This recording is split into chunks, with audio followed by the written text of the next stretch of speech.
Commissioner Plant, are you ready?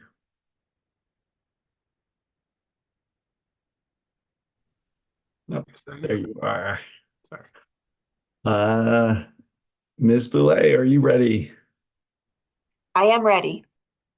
Good morning. We're now on the record. It's 9 a.m. on December 2nd, 2024. This is an evidentiary hearing in proceeding number 24AL-0275E, Black Hills Phase 1 and Phase 2 electric rate case. I'm Eric Blank, the chair of the commission. Can my colleagues introduce themselves for the record, starting with Commissioner Plant? Good morning, everyone. My name is Commissioner Tom Plant. Good morning, Commissioner Megan Gilman. Let's continue with entries of appearance by the parties, starting with the company. Good morning, Mr. Chairman, Commissioners. I'm Greg Sopkin. I represent Black Hills Colorado Electric, LLC. We are also going to have some other attorneys appear in this case. On the in-house side, we have Emmanuel Kochian, and we also have three out-of-state attorneys, but they're in-house. They were admitted pro hoc vice, and they are Kathy Sabers, Doug Law, and Todd Brink. And finally, a little later in the proceeding, we have one outside counsel, James Albright, who has a limited role in this proceeding. Thank you. Trial staff. Yes, Chair. Good morning. This is Victoria Mandel, representing trial staff, and also representing trial staff and online is Mr. David Nocera, who entered his appearance this morning. Thank you. Welcome. Nice to see you, Ms. Mandel. ECA. Good morning, Commissioner. This is Michelle Singer-Nelson, and I'm appearing on behalf of the Utility Consumer Advocate, and I am part of the Attorney General's office.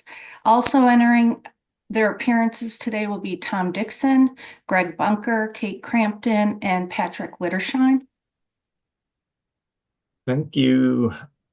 City, County of Pueblo and Pueblo Economic Development Corporation. Good morning, Your Honor. Francis Consilia appearing on behalf of the three entities whom we call the Pueblo Joint Movements. And when it's appropriate, I have an agreement with Mr. Ball of Cosacia. Thank you. Energy Outreach Colorado. Good morning, everyone. Casey Canelio of Canelio Consulting appearing on behalf of Energy Outreach Colorado, or EOC. Welcome. Laborers International Union of North America.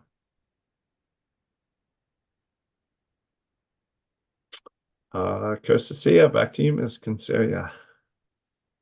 Oh, no, Ms. Ball, Mr. Ball. Thank you, Chair Blank, and good morning, Commissioners. My name is Andy Ball with the law firm Keys & Fox, LLP. I'm here today on behalf of the Colorado Solar and Storage Association and the Solar Energy Industries Association. Thank you. Board of Waterworks of Pueblo, the Fountain Valley Authority, and Colorado Springs Utilities Southern Delivery System. Morning, Mr. Chairman, Commissioners. Mark Davidson of the law firm Fairfield and Woods, entering my appearance on behalf of those three entities referred to as the public utility interveners in this proceeding. Thank you. Welcome. Western Resource Advocates. Good morning, Commissioners. Mark Sprosa representing Western Resource Advocates and Sierra Club. Also like to enter the appearance of my co-counsel, Nihal Srinath. Welcome. City of Canyon City and City of Florence, City Interveners. Good morning, Your Honor. Brandon Dittman of the law firm Wilson, Williams, Fellman, Dittman on behalf of Canyon City and the City of Florence. Would also like to enter the appearance of my colleague Wilson Scarberry. Welcome. Wholesome US. Good morning, Mr. Chairman, Commissioners from Keys & Fox, Mark Valentine on behalf of Wholesome. And finally, Commission Counsel. Good morning, Chair Lindsay Dundas of the Attorney General's office, also also entering the appearance of Ruthie Harper, Senior AAG. Thank you. Did I miss anyone? Let's keep going with electronic exhibits. A spreadsheet marked as a hearing exhibit 1400 lists the latest versions of the pre-filed testimony and attachments. With that, any objection to the omission of hearing exhibit 1400, the spreadsheet listing all of the exhibits? Mr. Sopkin? Hearing no objection, exhibit 1400 is omitted. Is there any objection to omitting all the items listed on hearing exhibit 1400, or is there a stipulation approving their omission? And I know there's 10 exhibits that are not on the list that need to be omitted, but just focusing on the exhibits on 1400, any objection to admitting those exhibits? Mr. Sopkin? No objection. Anyone else? All those exhibits are admitted. I'm told there is 10 exhibits where there's some issue that are not listed on exhibit 1400 and that need to be that are in box and need to be omitted.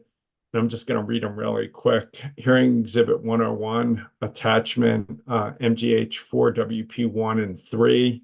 Hearing exhibit 118, attachment SGK 14, work paper 54C executable. Hearing exhibit 110, attachments DNH 8, 13, 14. Hearing exhibit 123, DNH 24, 25. And those are all accompanying exhibits from UCA. Hearing exhibit 302, attachment CWS 41. From staff, hearing exhibit 501, attachment ETO 10. Hearing exhibit 504, attachment WR4. Hearing exhibit 500, FDS-18, and hearing exhibit 500, FDS-28. If staff, UCA, and the company can work together to fix those documents, and maybe we can entertain a joint motion to admit all those exhibits later in the hearing, that'd be greatly appreciated. Mr. Sopkin, Ms. Dundas, does that get you what you need for now? Ms. Dundas? Yeah, I don't believe these documents are in box yet. It's just a reminder to the parties that for them to be concluded in part of the evidentiary record, we'll have to admit them through motion by uploading them to box before the end of the week. Okay. Mr. Sopkin, Ms. Nelson, does that work for you? Yes, thank you, Commissioner. It does, Mr. Chairman. I have a list of some exhibits that I was told need to be moved into the record, and I'm not sure that you mentioned them. And I could go through those now if you like. Do you want to just work with the parties and see if you can just do it comprehensively? I think that'd be better than starting the hearing off in the weeds. Thank you. We have several witnesses who aren't scheduled to have any cross, and I'd just like to see if my colleagues have any questions for them. Mr. Rivera-Lugo, Ms. Ramos, and Ms. Sampson for staff. Commissioner Plant, do you have questions for any of those three witnesses? I do not. And I guess Ms. Ramos has her testimony withdrawn. Commissioner Gilman? No questions. I have 4 witnesses for Pueblo, Sister Nancy Crafton, Mayor Heather Graham, Chairperson Mr. Griego, and Commissioner Swearingen. Commissioner Plant, do you have any questions for the 4 Pueblo witnesses? I do not.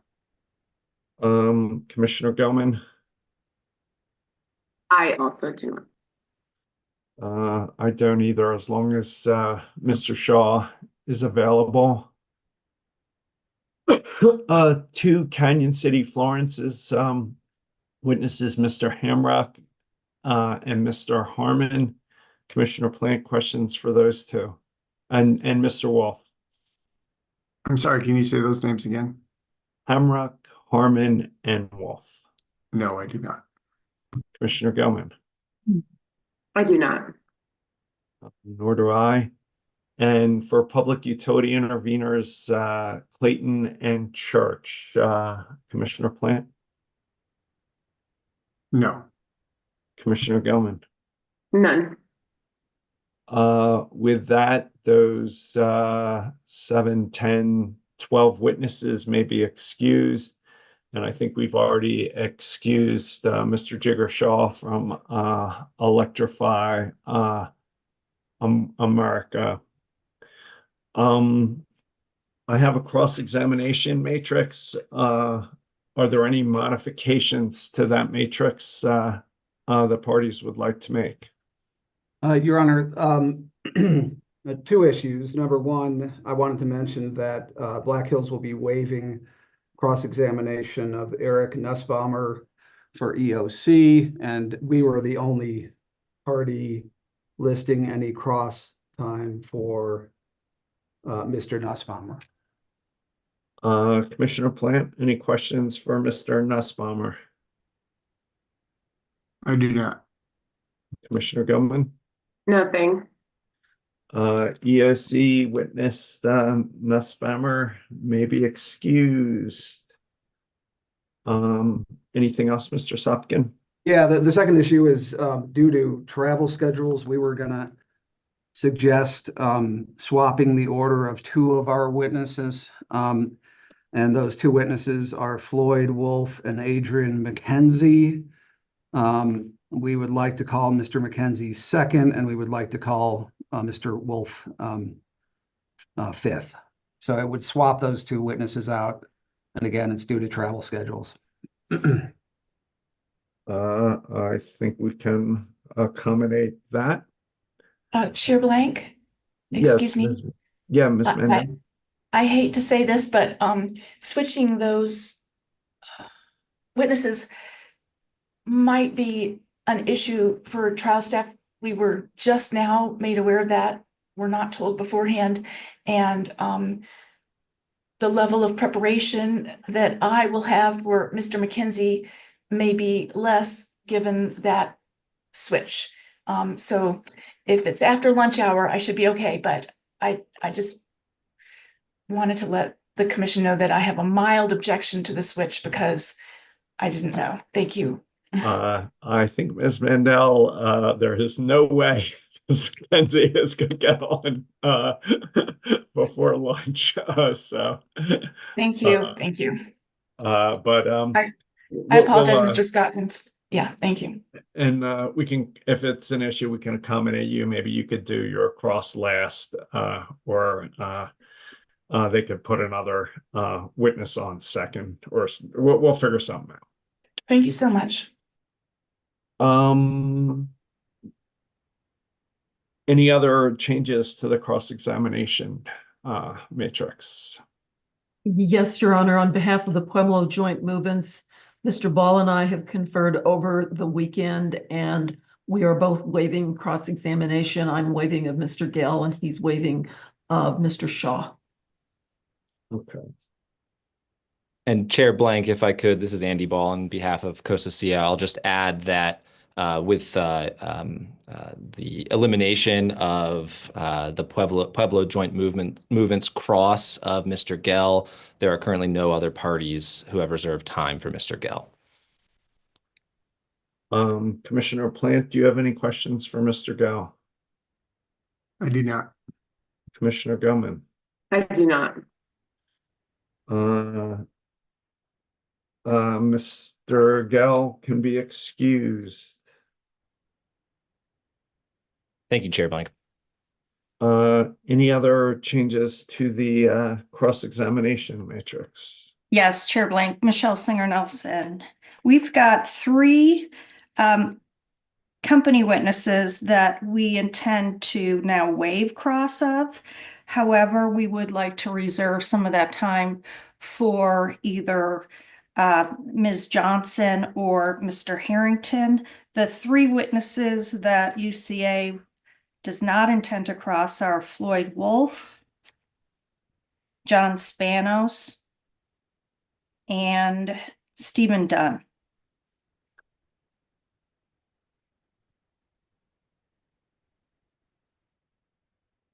Okay. Just checking if we can excuse them, but it looks like not. Thank you, Ms. Nelson. Any other modifications to the cross-examination matrix? I guess the only question I would have is with respect to Mr. Spanos, we now just have 10 minutes from Pueblo Joint move-ins, and I would just ask if Pueblo Joint move-ins do intend to cross Mr. Spanos. Ms. We Concealia? do at this point, and if that changes, I will let you know, Mr. Sopkin. Thank you. Thank you both. Any other modifications to the cross-examination matrix? Any other preliminary matters before we call our first witness? Mr. Chairman, this is Mark Valentine on behalf of Wholesome. I would request permission to be excused from the hearing since Wholesome did not put up a witness and has no cross-examination. So excused. Thank you, Mr. Valentine. Thank you. Mr. Ball. Thank you, Chair Blank. For similar reasons, I would also ask that I be excused. COSC has reserved no cross-examination of any other witnesses, and Mr. Gell, as we just discussed, is not subject to cross-examination at this time. You may be excused. Thank you, Mr. Ball. Thank you. Other preliminary matters? Commissioner Chairman, Bell? I've got just a question I was hoping to bring up now. Yeah. Just fire away. regarding confidentiality of one particular table in testimony, so I could get some confirmation from Mr. Sopkin, which would help me as I prepare my questions to understand if they need to be in confidential session or not. So I don't need an answer right this second, Mr. Sopkin, but maybe if you can help me understand sometime later today. In Ms. Segala's testimony, hearing exhibit 500, highly confidential, there's a table FDS 24, which shows the capital structure by subsidiary for the period ending December 31st, 2023. As I understand it, this was from a discovery response. I just wanted to confirm with you all if this information really is highly confidential and can't be found, you know, elsewhere in the public realm or otherwise in a non-confidential fashion, so I could understand if we would have to have that questioning on those matters in a confidential session. Commissioner Gilman, I don't have an answer right off the bat, but Mr. Stevens is here, Tom Stevens, and I will discuss that with him and get back to you later today, if that's okay. Thank you. Can you say that exhibit number again, Commissioner Yeah. Gilman? Hearing exhibit 500, highly confidential, which is Ms. Segala's answer testimony. And it's table FDS 24 from that testimony.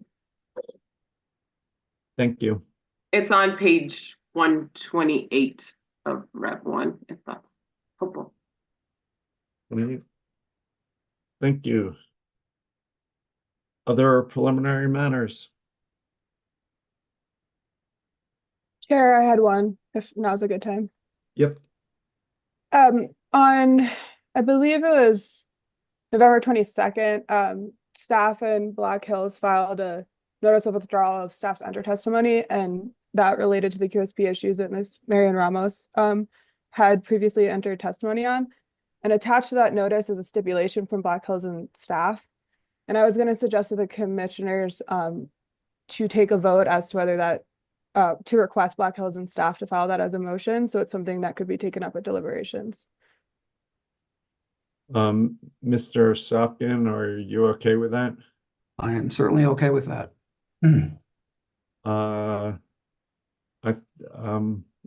Commissioner Plant, I would support that. Commissioner Gilman. Just to be clear, we're voting on saying they should submit it as a motion. That's correct, Commissioner. My suggestion is just instead of as an attachment to the notice of withdrawal, that just be filed as a formal motion. So it's something we can take Okay, up at I agree with deliberations. that direction. Thanks. I'm good with that too, Ms. Dundas. If I could ask when we should file that motion by. I'm presuming that this won't get much discussion during the evidentiary hearing. So if you could file the stipulation if you do anticipate crossing or something like that on it, filing that stipulation with an exhibit number would be helpful for hearing.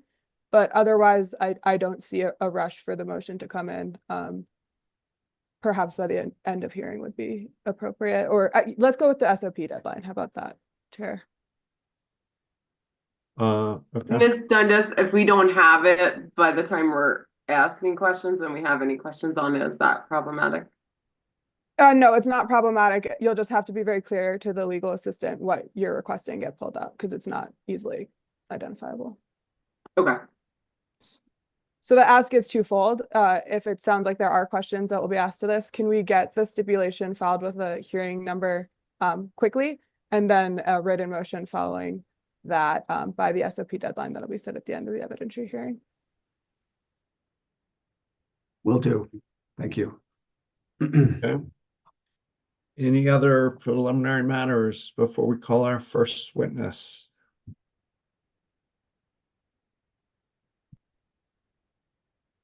Mr. Harrington, can you hold up your right hand? Do you swear to tell the truth, the whole truth, and nothing but the truth?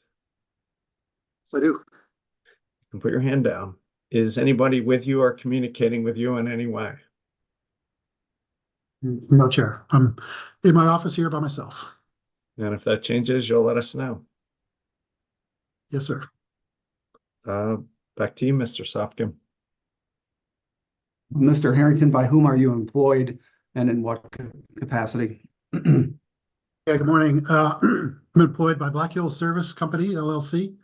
I'm the Director of Regulatory, supporting our 3 Colorado utilities. And have you caused to be filed testimonies and attachments in this proceeding? Yes, I've filed direct testimony and rebuttal testimony. And those are hearing exhibits 101 and 116, is that correct? That's correct. And do you have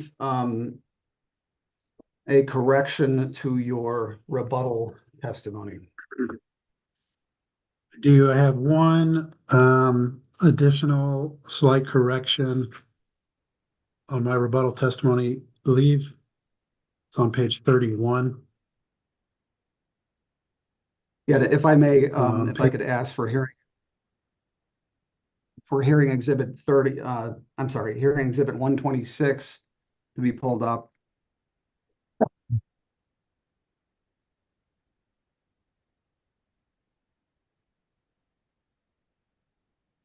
It's giving me a loading error. Give me a second. Sure.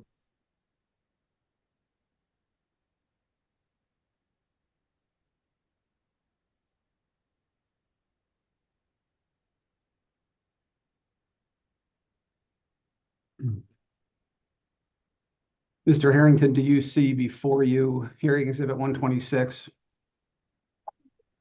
Yes, I do. And does this show a single correction, and can you describe what it is? Yeah, so here on line 6, we're correcting the percentage increase there.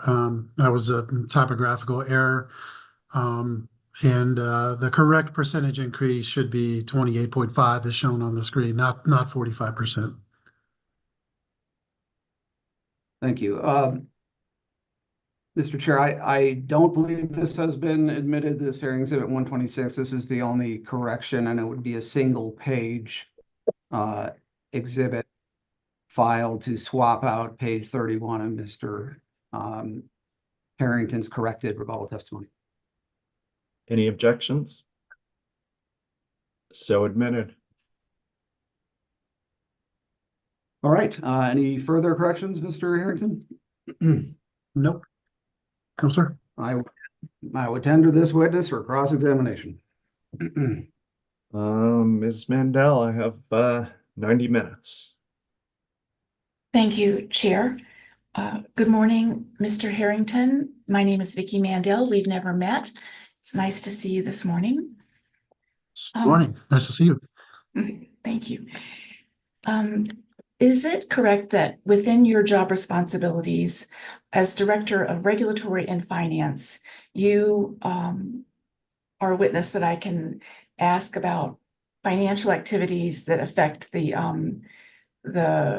Peakview Wind Facility? Is that right?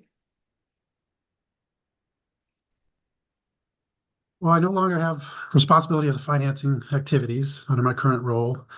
I am familiar with some of the Peakview wind performance, so I could do my best to help answer some questions. We also have Mr. Jeremy Ratzlaff that could also address kind of the Peakview performance, if those are some of the questions you have. Mr. Harrington, in your rebuttal testimony, you address on approximately 4 or 5 pages, you respond to trial staff witness Ms. O'Neill's concern about the deferred tax assets, the DTAs. Is that correct that you have that in your rebuttal testimony? Yes, that's correct. And so I'm assuming I can ask you about the Peakview Wind Facility production tax credits and what I'll call the DTA's deferred tax asset. May I ask you about that? Yes. And you have familiarity with that, is that right? Yes, I do. Okay. Did Black Hills in 2024 recently sell more of the production tax credits for Peakview? Oh, yes, we did. In light of the changes to the investment or the Inflation Reduction Act, the IRA, that allows or allowed the company the ability to sell off unused PTCs, and in 2024 we did do that. And with the sale of those, the recent additional sale of those production tax credits, just generally the sale of production tax credits does increase the company's deferred tax asset. Is that right? No, that's not right. It would decrease the company's deferred tax asset, or maybe better stated, it would not continue to grow the asset. When we grow the deferred tax asset, it's due to the fact that we're not able to monetize or use those production tax credits. So having the ability to sell or transfer those production tax credits, it does not increase the deferred tax asset balance. And staff is recommending, Ms. O'Neill is recommending that the deferred tax asset associated with the unmonetized production tax credits for Peakview should not earn a return going forward. Is that your understanding of staff's position and advocacy?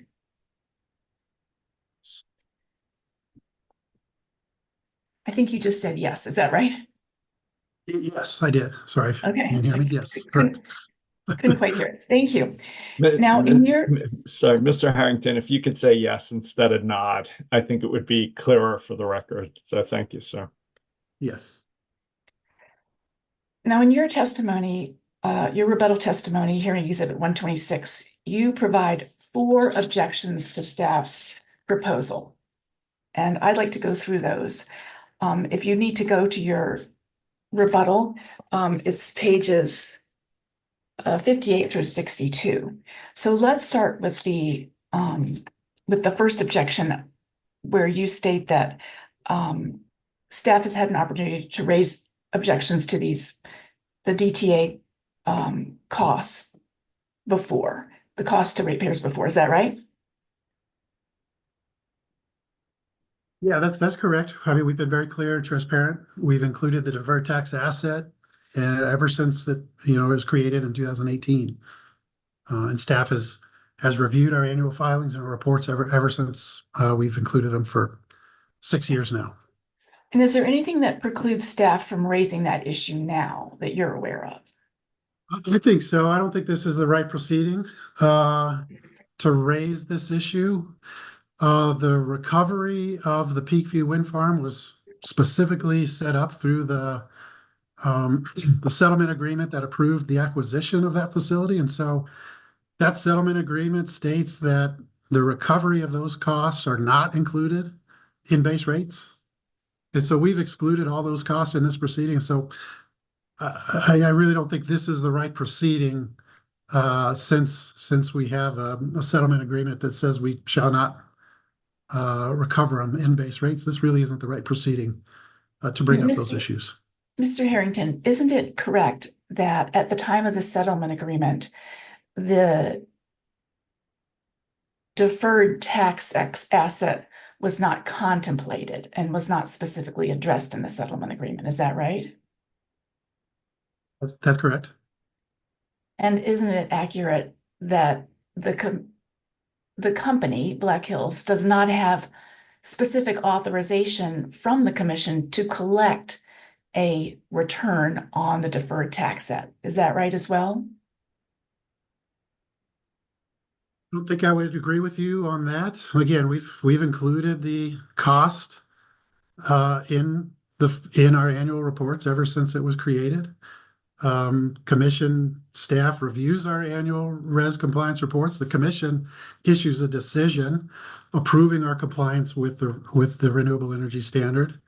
And so, I think just like all cost that we've filed, we file our actual cost. Our actual cost goes up, our actual cost goes down, and we've been very transparent and included all cost to Mr. the Harrington, commission. I'm going to object. Mr. Harrington's becoming repetitive, and that wasn't really my question, which was whether the commission has granted authorization for that WACC, weighted average cost of capital, whether there's a specific authorization from the commission to recover a WACC return on the DTA. Mr. Harrington. Again, I think we have included the deferred tax asset in the annual reports. Commission staff has reviewed them. In the 2022 staff report stated that the actual costs were just and reasonable and produced just and reasonable rates. The commission issues a decision approving the overall res compliance plan. And so, we've been very transparent that the deferred tax asset has been included for the last 6 years. And Mr. Harrington, can you point to any specific authorization from the commission authorizing the company to, and I'm being repetitive because Mr. Harrington is not being responsive, to any specific authorization from the commission to recover a return, a WACC return on the DTA? In those decisions that the commission approved our annual res compliance plan, it's a comprehensive decision that approves the entire package. And a component of our res annual compliance plan was the deferred tax asset being included in the Peakview cost. Mr. Harrington, do you know how large the DTA balance is associated with Peakview at this time?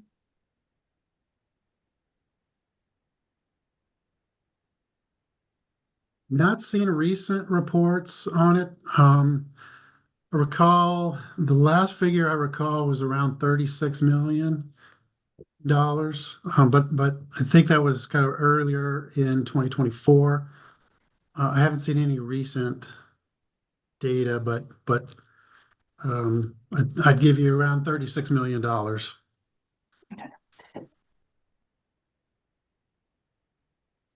So if that balance is 36 million, currently. Let's assume that that's approximately correct. And let's assume a conservative WACC. And when I say WACC, that's the weighted average cost of capital. Let's assume a WACC of 6%. Then 36 million at 6% represents over 2 million per year in earnings for the company. Can you agree with that math? Yes. I quantify it here actually in my testimony on page 62. It's about $12.5 million over the last 6 years.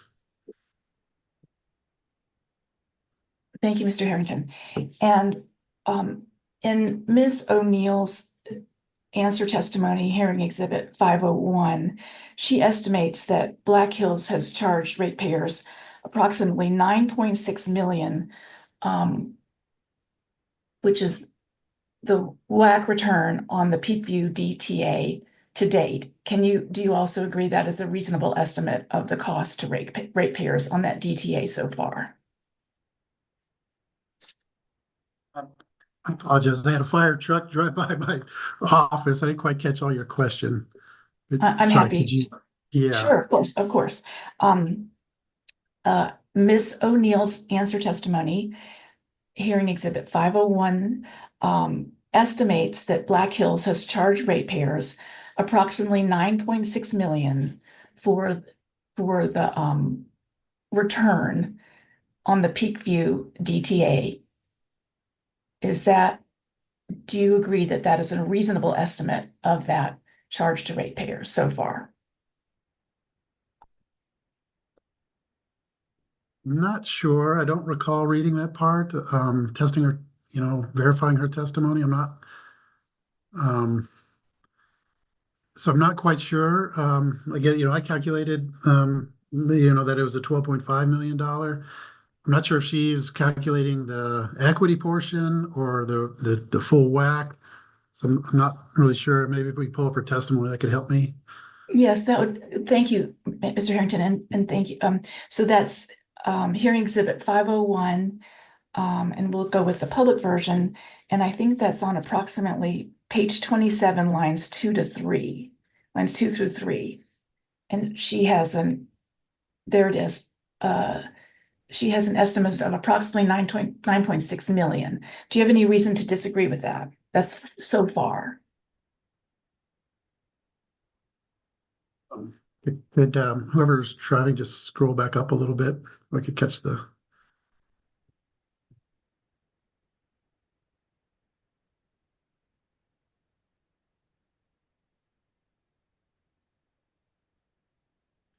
Okay, yeah, I don't have any reason to disagree with her testimony here. Yeah, Mr. Harrington, may I ask, this is a little bit unusual, but if the company is able to discern during the course of this hearing that number is significantly different, I would respectfully request that the company update that, or if you have time to do it during any breaks on your cross. But for now, it sounds like you're comfortable with that number, approximately about that cost for ratepayers. Okay. Yes, Is that I'm right? comfortable with that. Okay. Yes. And Mr. Harrington, the company believes that it's going to take quite a few years before this asset is the DTA is depleted, and before these tax credits are used up. Is that right? Yes, that's correct. And if the company continues to earn a return of, I think you said approximately 12.5 million per year, that would really add up as a charge for ratepayers, wouldn't it? Well, it's about two to 2.5 million per year, and it will take some time to amortize the deferred tax asset off. Thankfully, with the passage of the Inflation Reduction Act, we are able to monetize the unused PTCs, which will mean that DTA will not grow any bigger. And so it should be going down over the next several years. Don't recall if we've done a forecast to see what that is, but again, the deferred tax asset value or the balance should be decreasing over the next several years. And isn't it correct, Mr. Harrington, that the federal law IRA allows the company to monetize the PTCs? However, there's a limit. And in other words, the PTCs from the past, I think it's prior to 2023, cannot be monetized. Is that right? Correct. Let's go please now to your objection to Ms. O'Neill's recommendation for the commission.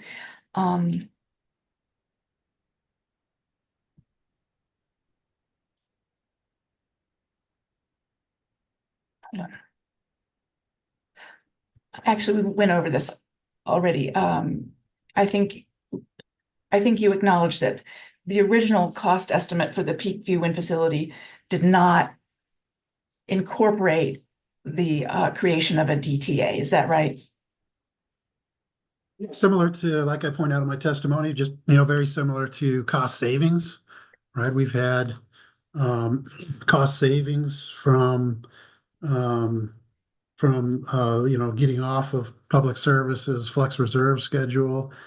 And then we've passed on cost savings in the form of liquidated damages. None of those were originally forecasted, but yet we passed on cost savings to customers, just like we've added costs that were not originally contemplated.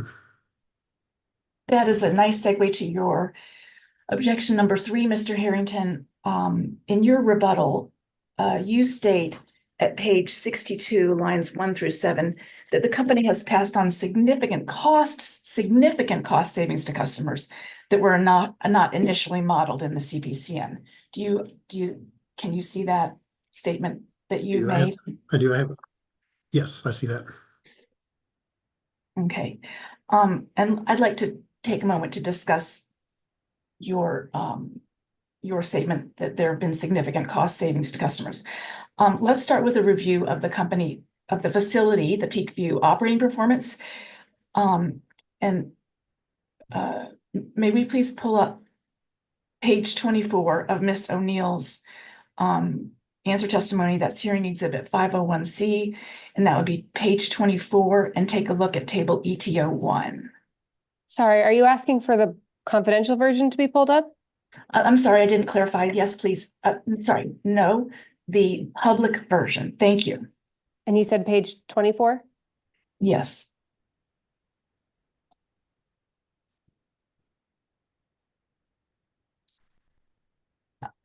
Can you see that table, Mr. Harrington? Yes, I see it. And that table shows the actual generation of the facility in comparison to the CPCN forecast production. Is that right? That's correct. And if you look at the column on the far right-hand side, it shows the underproduction of the facility from 2017 through 2023, the percentage underproduction. Is that correct? Correct. And so would you agree with me that the performance has been less than originally, the actual megawatts per hour generated has been less than anticipated or modeled? Thank you. Yeah, generally it has been less. You see 1 year it was about the same, but the actual production value has been less than what was originally forecasted in the CPCN. That's correct. And when the production is less than anticipated, the company has to replace that generation with a different market, with another resource. Is that right? Another generation resource, correct?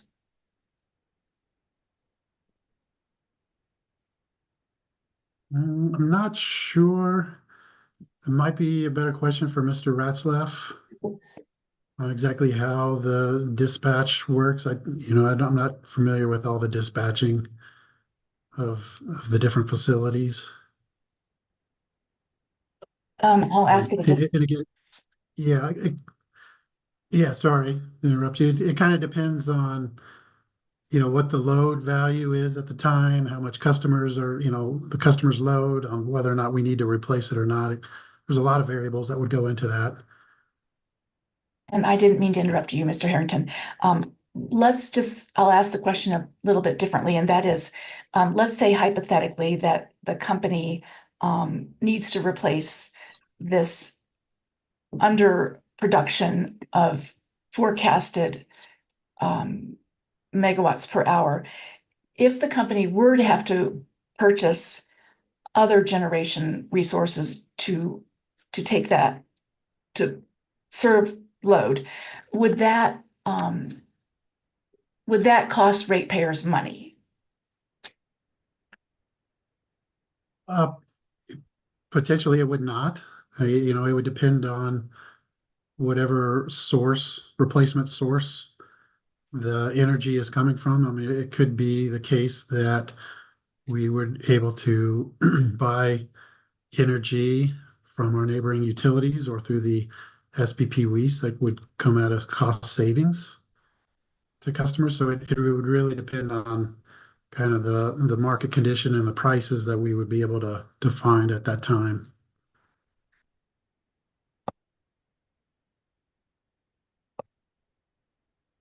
Do you recall, let's see. Okay, let's go to a few more exploration. Let's go to exploration of the cost here. To flesh this out a little bit. Let's turn to the Peak View financial performance, and that's addressed on page 25 of Ms. O'Neill's answer testimony. And if you look at table ETO2, it shows the forecast versus actual levelized cost of the Peak View wind facility. Are you familiar with that? Have you seen that table before?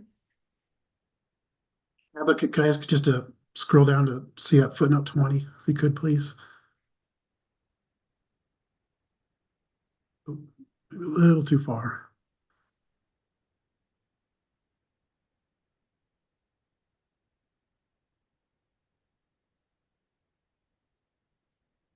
Okay. Yes, I'm familiar with this. So the CPCN forecast for the levelized cost, what this table shows that the actual levelized cost is greater than the CPCN forecast levelized cost. Is that right? Yes, that's correct. And the average for 2017 to 2023 anticipated was $32.35 per megawatt hour. Is that right?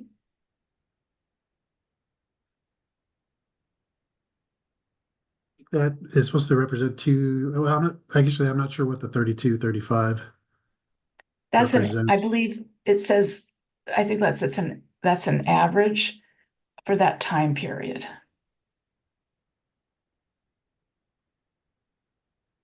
Well, okay. I'm not sure. Yeah.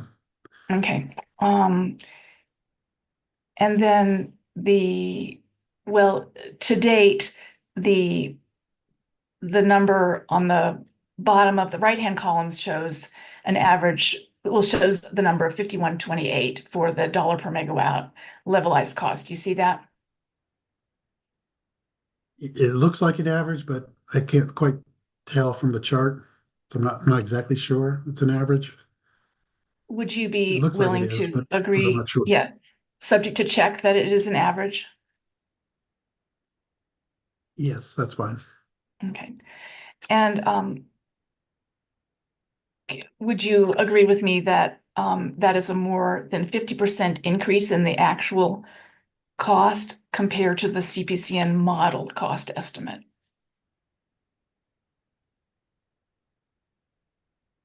Well, I haven't done the math there, but it probably looks like a little less than 50%, but close to 50%.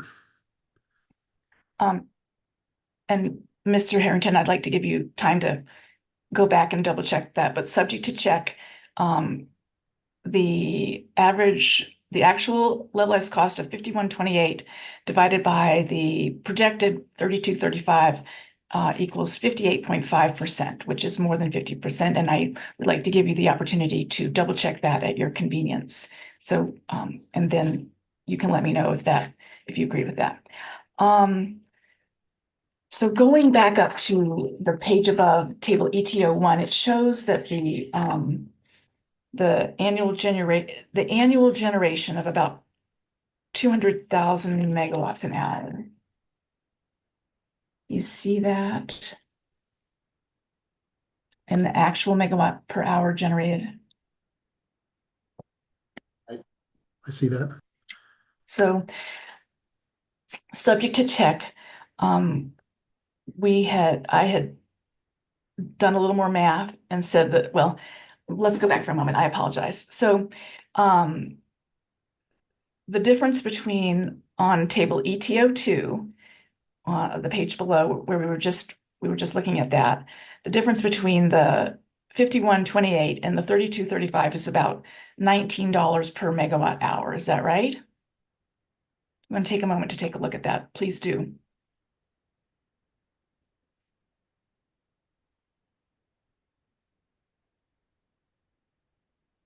Yes, that's correct. And so I'm sorry for the going back and forth, but going back up to table ETO1, it shows the annual generation around 200,000, approximately 200,000 megawatts per hour of generation per year.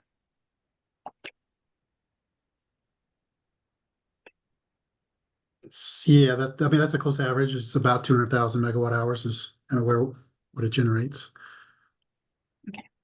And if we multiply the $19 megawatt per hour difference for the actualized cost times the approximately 200,000 megawatt per hour of actual generation production, that is about 3.8 million of unexpected costs.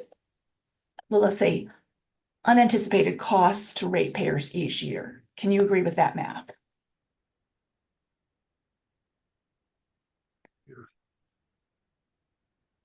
Yes, I just did it here on my paper. It's about 200,000 times 19 is about 3.8 million. Thank you, Mr. Harrington.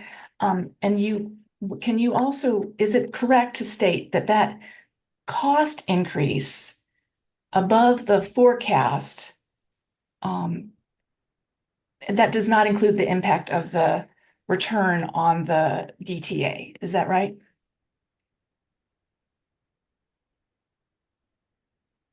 I don't think that's correct, but could you state that again? Yes. So I understand you agreed with me that the amount of generation from the Peakview facility combined with the actual levelized cost results in an increase to ratepayers annually of approximately $3.8 million that were unanticipated at the time of the modeled CPCN production and costs. Is that right? Yeah, we went through that kind of general math. So that's correct. And so the additional question that I have, Mr. Harrington, is that cost increase for ratepayers does not include the impact of the WACC return on the deferred tax asset, correct? No, I believe that would be incorrect. Those rates down there in table 2 would have the inclusion of the deferred tax asset built into it. So I think that's incorrect. Okay. May we please go down to ETA 2 for a moment? Thank you.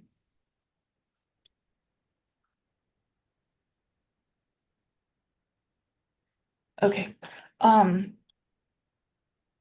Nevertheless, Mr. Harrington, whether I'll need to go back and check on whether that DTA return is incorporated in the actual levelized cost. But my question is, given that this is you're agreeing to about a 3.8 million of unanticipated costs to ratepayer, do you still stand by your statement that the company has passed on significant cost savings to customers that were not modeled in the CPCN? Yeah, I do, and I guess the math is very close. As I talk about here, we've passed on $2.1 million of liquidated damages from the developer who built the Peakview Wind Farm. So we have liquidated damages that we have sought recovery of, or sought to get from the developer, and we have passed those on to customers.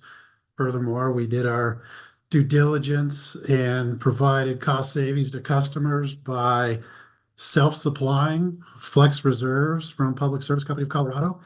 Several years ago, we battled Public Service in a FERC proceeding, and we negotiated with them to allow us the ability to self-supply flex reserves, and we took advantage of that and provided those cost savings onto customers.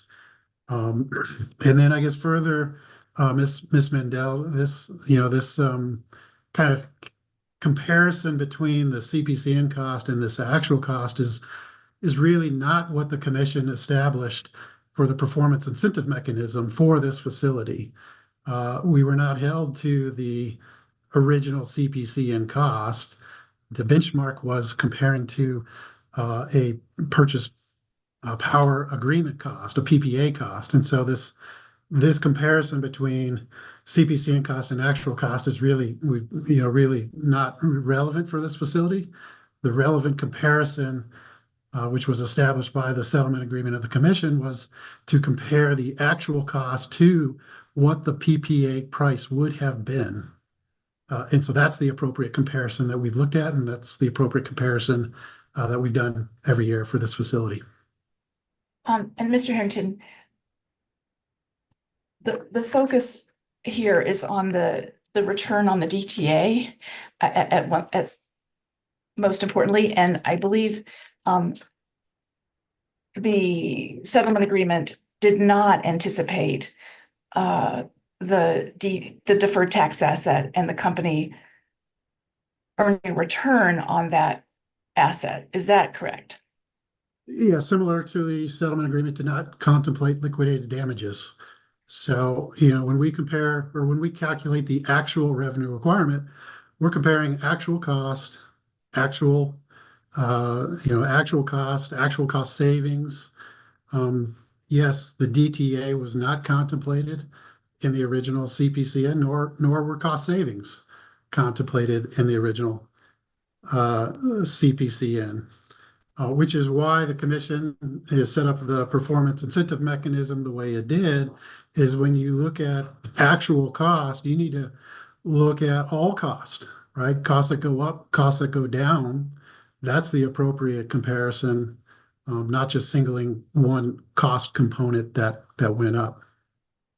Okay, let's look at, you had mentioned earlier that the company does self-supply after negotiating with Public Service. What is the amount of that savings? Are you aware of that? I am. It's in my testimony here on page 62. It's about 0.8 million per year we're saving customers. And so that's per year, and the liquidated damages, is that a per year amount, or that was a one-time? Oh, we've had several. I can't recall how many off the top of my head, but let me think for a second. We've had 5 or 6 liquidated damage awards from the developer. So it's not a guarantee that it would happen every year. There's, based on the contracts that we have with the original developer, we'd have to go back and look at those, but we have had several liquidated damages over the years from them. So it would be accurate to state that's not an annual amount, that 2.1 million, is that right? That's correct. That's not an annual amount. That'd be the total amount. Okay, thank you. Let's look now at your objection number 4 to Ms. O'Neill's recommendation to the commission with regard to the WAC return on the DTA. I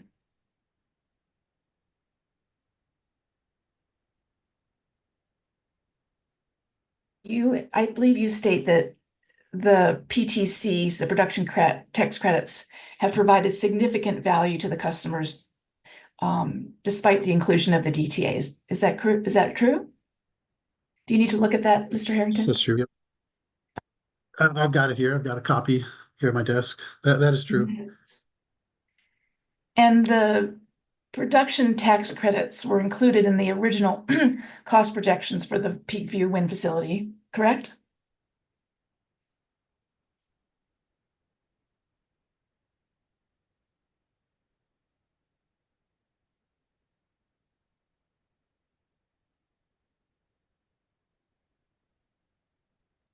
Correct? Are you waiting on me?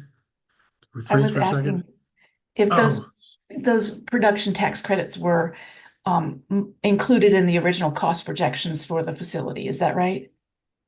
That's right. Maybe we have a delay here. So I'm sorry. Yes, that's correct. Okay. And if you look at the table ETO1 in Ms. O'Neill's answer testimony, that table shows that the production of the facility is lower than anticipated, than what was projected. Is that right? That's right. Yeah. So the production tax credit, the amounts that have been generated are lower than originally anticipated. Can you agree with me on that? Just to clarify, the value of the production tax credit is lower than what was originally modified. The value of the production tax credit is based on the megawatt hours that are generated. So it would be lower. Okay. And the staff isn't suggesting that the company stop producing production tax credits, right? That's right.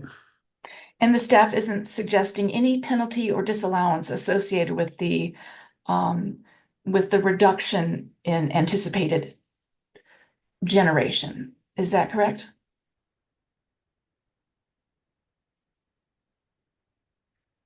That's correct.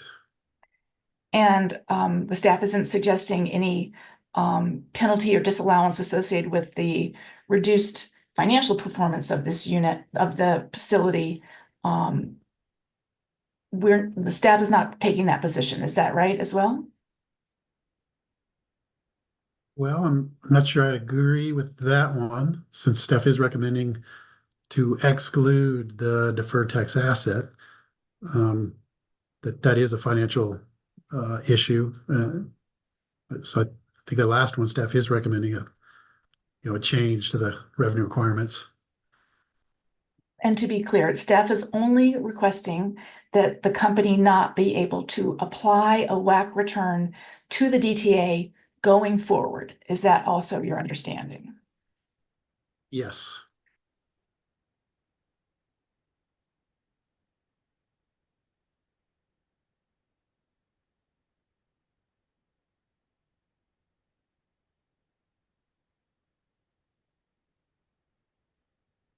It's a little bit complicated, but without going through a lot of foundation, I would like to know if you agree, can you agree with me that if the WAC return on the DTA is removed by the commission disallows that would then involve that one of the consequences of that would be a higher RESA balance for the company.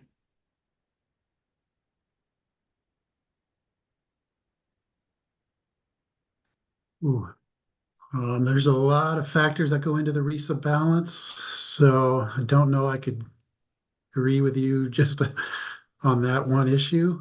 I guess I would say that, if we were to remove the deferred tax asset from the revenue requirement calculation, it would reduce the cost that are included in RISA.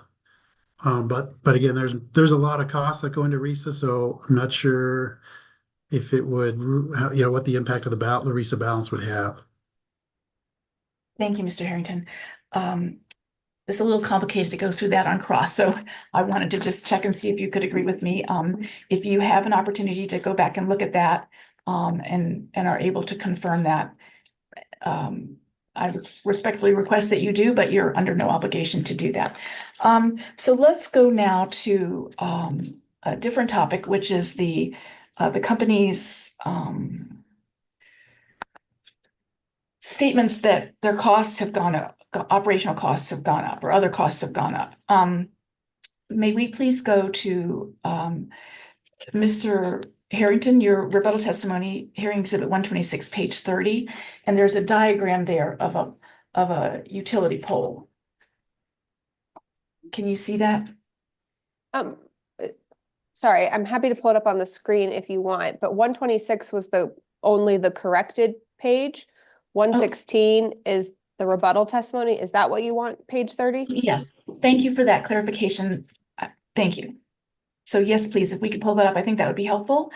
And that's page 30, diagram MJH1R. There we go.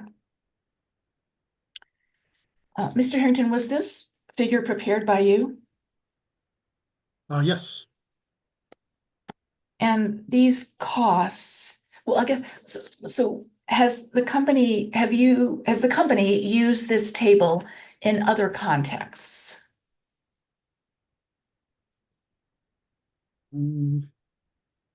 That I'm not sure. I don't know. And what is the source of the information about the cost increases?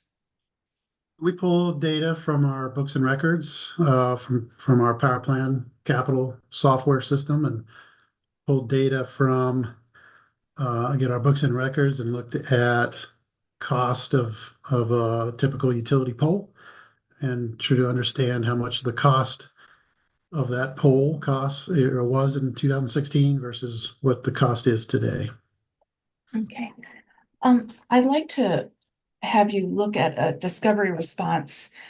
So we'll need to pull a document from the staff box folder, please. I believe that document is marked as hearing exhibit. Hold on, hold on one sec. I think it would be 511, which is the company's data responses to staff set 31. May we please pull that up? Thank you so much. Yes. And let's scroll down, please, to, I think it's 31.6, please. Thank you. Sorry, when you say 31.6, what? Response 31.6, which is going to be a little further down. Do you have a page number? On this one, no, it's once you get past those first couple pages, it's relatively easy to find page response 31.6.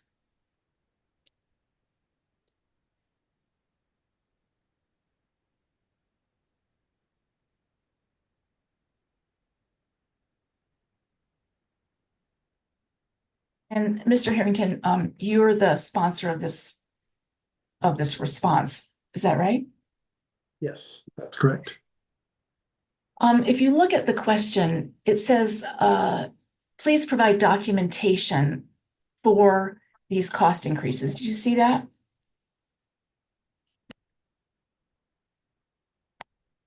See that? Yes. And did the company provide any documentation to support these cost increases? Yes, we would have provided that, was provided in our direct testimony. Ms. Johnson has an exhibit called the Walk Forward that has all of our capital cost from all of our projects that were, capital work orders that were installed. So the detailed data behind this table would be shown in that capital walk forward exhibit. And is that information provided in response to this request? This request just has the summary table that supports the graph. So the documentation that you're referring to is not included in this response. Is that correct?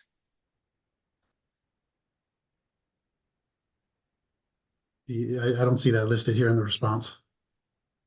And so more generally, Mr. Harrington, do you believe it is within the scope of staff's responsibility and their regulatory role to request supporting documentation for costs?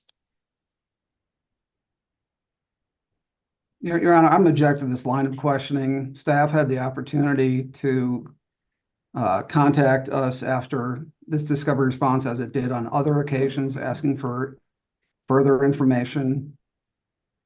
Staff could have filed the motion to compel if we somehow refused to do that.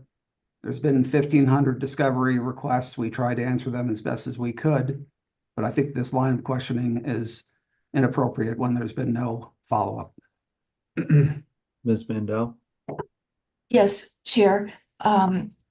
It's not the obligation of the trial staff to follow up with regard to responses and with regard to discovery responses, although there has been quite a good communication in that regard generally with regard to trial staff's follow-up. But so first of all, it's not staff's obligation. And second, the general question that Mr. Sopkin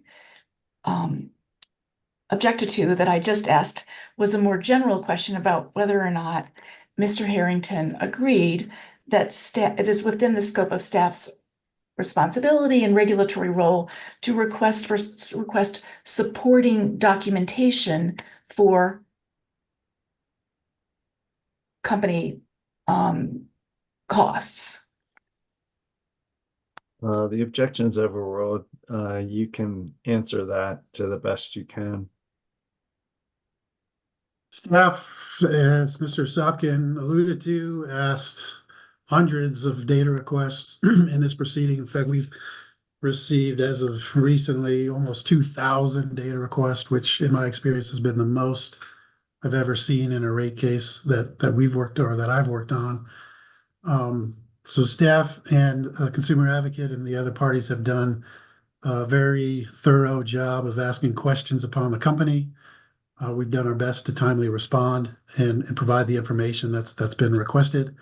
Staff does routinely ask for documentation to support numbers and support figures, and so that's a common request. And I'm not sure, I appreciate your response, Mr. Harrington, but I'm not sure you specifically responded to my question, which is that, and I think it's sort of, you generally answered it, but I just want to get a more specific response. And that is, I want to confirm that you agree that that is within the scopes of staff's regulatory role to request documentation and then receive it. Is that right? Yes, staff regularly asks us to provide data, documentation, and to the extent we have it and to the extent we can produce it, we do our best to comply. Thank you, Mr. Harrington. I'd like to turn to another topic now, which is the issue of affordability. And if we could please, and it doesn't need to come up on the screen unless Mr. Harrington would like that. I'm looking at your discussion and response in your rebuttal testimony to the advocacy of a number of parties regarding affordability. And just as an FYI, that's, I believe, your response in your rebuttal testimony begins on approximately page 20.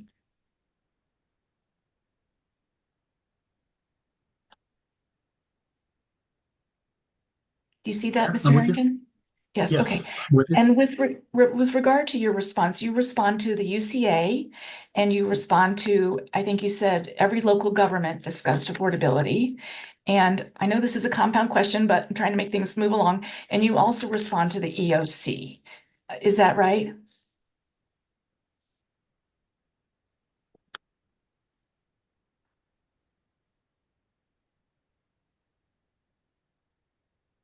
Yeah, that is correct. I'm just checking to see. I don't know if I responded to staff specifically, but certainly the local, um, the local interveners, UCA and EOC are on the list. Got And actually, your response, your answer just now, Mr. Harrington, is a segue to my next question, which is, do you see any place in your testimony where you responded to staff's advocacy with regard to affordability? I don't think I did. I don't recall that in my rebuttal testimony. But as I understand it, based on your responses right now, you are acknowledging that staff also staff's advocacy also addressed affordability. Is that right?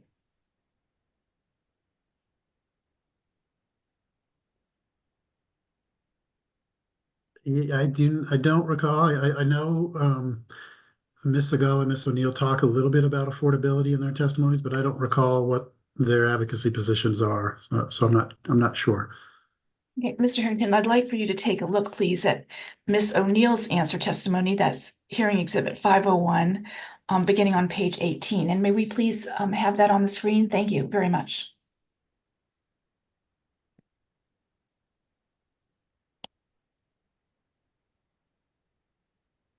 I think it's a little further down. Thank you so much.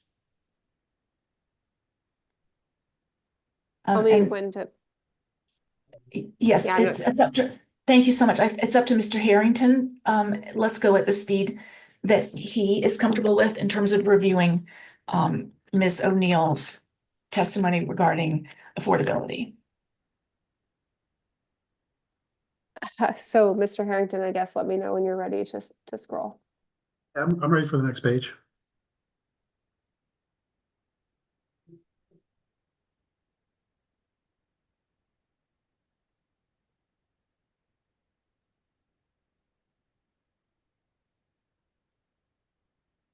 And I'm intending to ask you a question about her Ms. O'Neill's testimony on page 20, lines 14 through 16.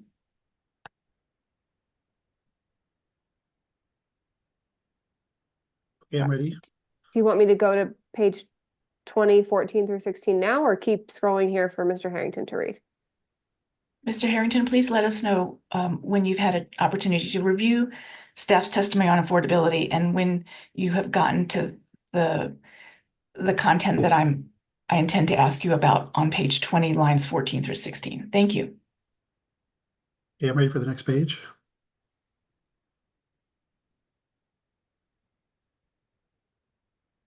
Could you, okay, sorry.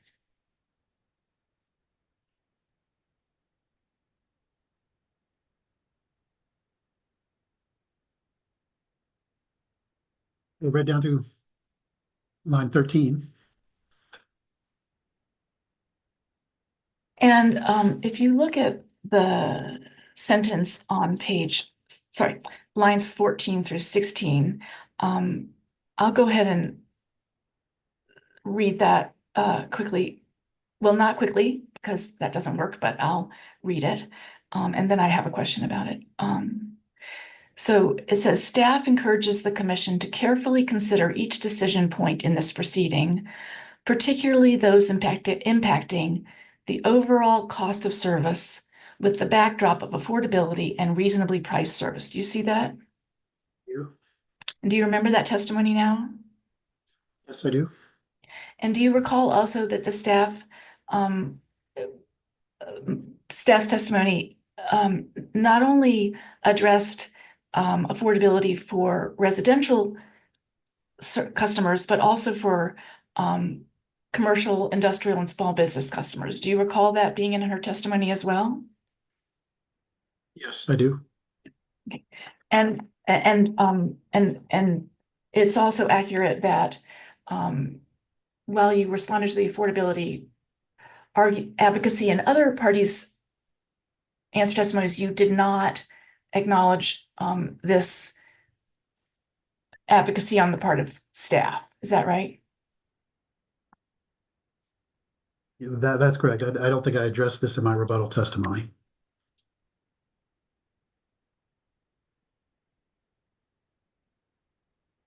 I'll be moving on to another topic now. Thank you, Mr. Harrington. I'd like to look at the issue of rate case expenses.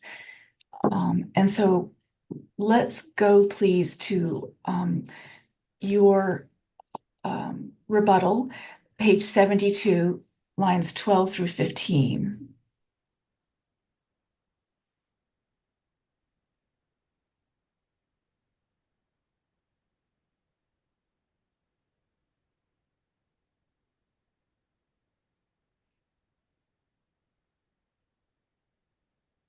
Okay, let me see if I.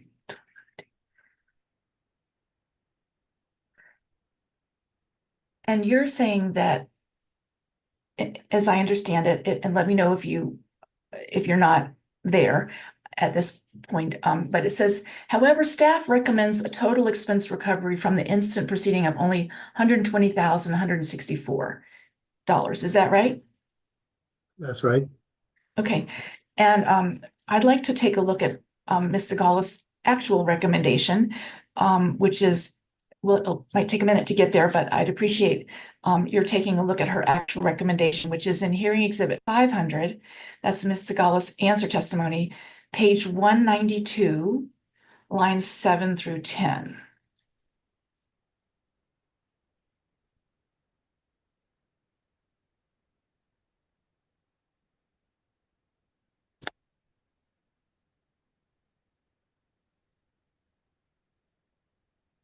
And do you recall, okay, so if you look at that answer, do you see that, Mr. Harrington?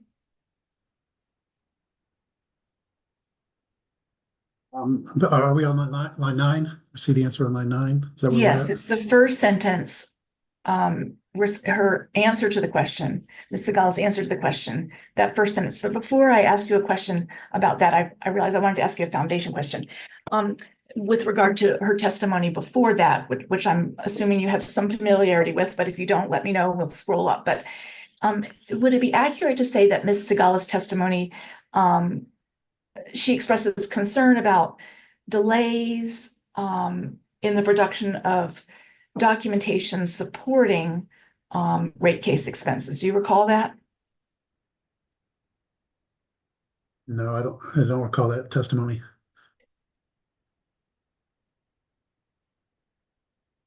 Okay, we're gonna have to scroll up for a minute here, just a few pages slowly. And maybe that will help you recall her concern regarding receiving documentation for these rate case expenses.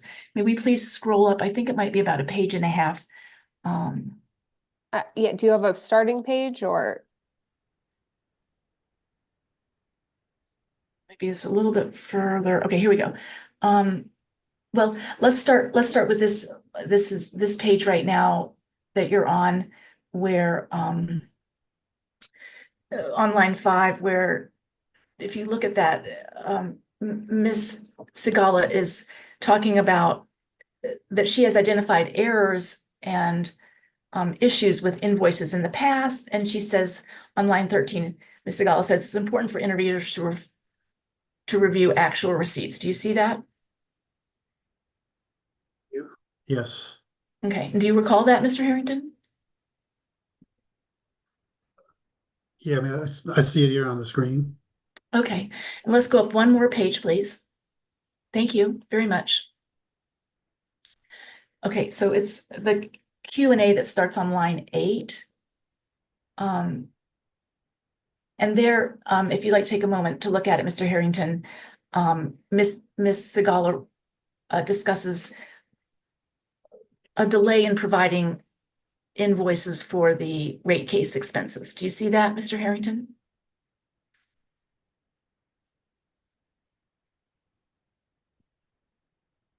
Oh, yes, I see that.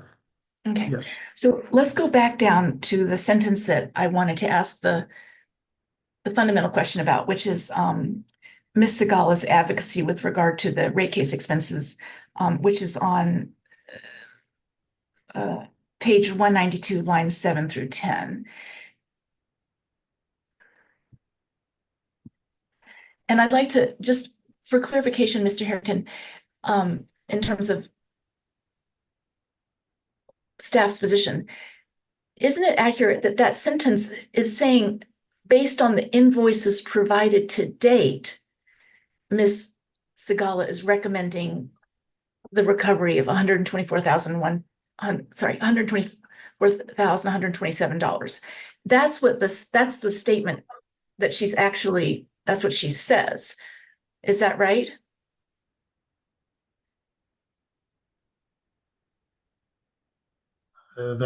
That's what it says on the screen, correct? Okay. So my question to you, Mr. Harrington, Ms. Segala in this statement isn't she saying that, isn't it a reasonable interpretation of the sentence that if further invoices are produced, that amount of recovery, that she's not opposing additional recovery if further invoices are produced? Is that a reasonable interpretation of that sentence? I would hope that's the interpretation of the sentence. That's the common practice here at the commission is, we provide updates to invoices throughout the proceeding. We're incurring cost even as of today. And so the common practice of the commission is for the company to continue to provide updates. So certainly I'd hope that's the interpretation of her testimony. I don't know what her intent was when she wrote that, but common practice again at the commission is that the utilities following the end of the rate case will provide updates and updated invoices and updated copies. And the ultimate amount of the rate case expense, the final amount, will be determined sometime later, usually at the technical conference, right before the final decision is issued. Okay. And Mr. Harrington, would you be willing to consider that your testimony where you say that Ms. Segala has only recommended a total of this amount, that based on your review of Ms. Segala's more specific review of her language, that in fact she may be that she is advocating, she's not advocating that this be the limit of the recovery. Is that right? I hope that would be her testimony. I think maybe we can clarify that with her. What we see right now is in the revenue requirement model produced by staff, it only had the 124,000. Certainly our intent is to continue to update the parties with actual cost as we start to incur them. And that, based on past practice here at the commission, the final number of the rate case expense does get updated as we move on to the end of the proceeding. And the commission's procedure order anticipates a technical conference for handling those type of details. Is that right? I think so. Although I don't recall specifically. I recall a discussion about that. I don't remember reading it specifically, but that is the common practice here. Is we'll do a technical conference at some point here in the near future. And Mr. Harrington, I think you generally agreed with me that it's within the scope of trial staff's responsibility as a regulator to request actual documentation for support of costs. I think you agreed with me earlier. And do you still agree with me in that regard? Yes, and in this context, for the rate case expenses, we've been providing monthly updates to the parties, supplementing discovery response as we have been receiving, more invoices that have come through. And so we've been providing additional details and documentation as the proceeding has gone on. And Mr. Harrington, based on your response, I now have to ask a follow-up request. It is not entirely accurate that the company has been providing invoices in support of rate case expenses on a monthly basis. That is not entirely accurate. Can you agree with me on that? Don't recall the cadence of when we file. We do receive the invoices from our consultants, whenever they're doing work. So I don't recall the cadence. And so I don't recall the exact cadence, but we've been providing, I'd say, regular updates as we have new invoices that come through. Okay. Mr. Harrington, thank you so very much. And Chair Blank, Chairman, I do not have further questions for this witness. Thank you again. Thank you, Ms. Mandel. Why don't we take a 10-minute break till 10:40 and start up again with EOC 10:40. Thanks all. Thank you.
EOC.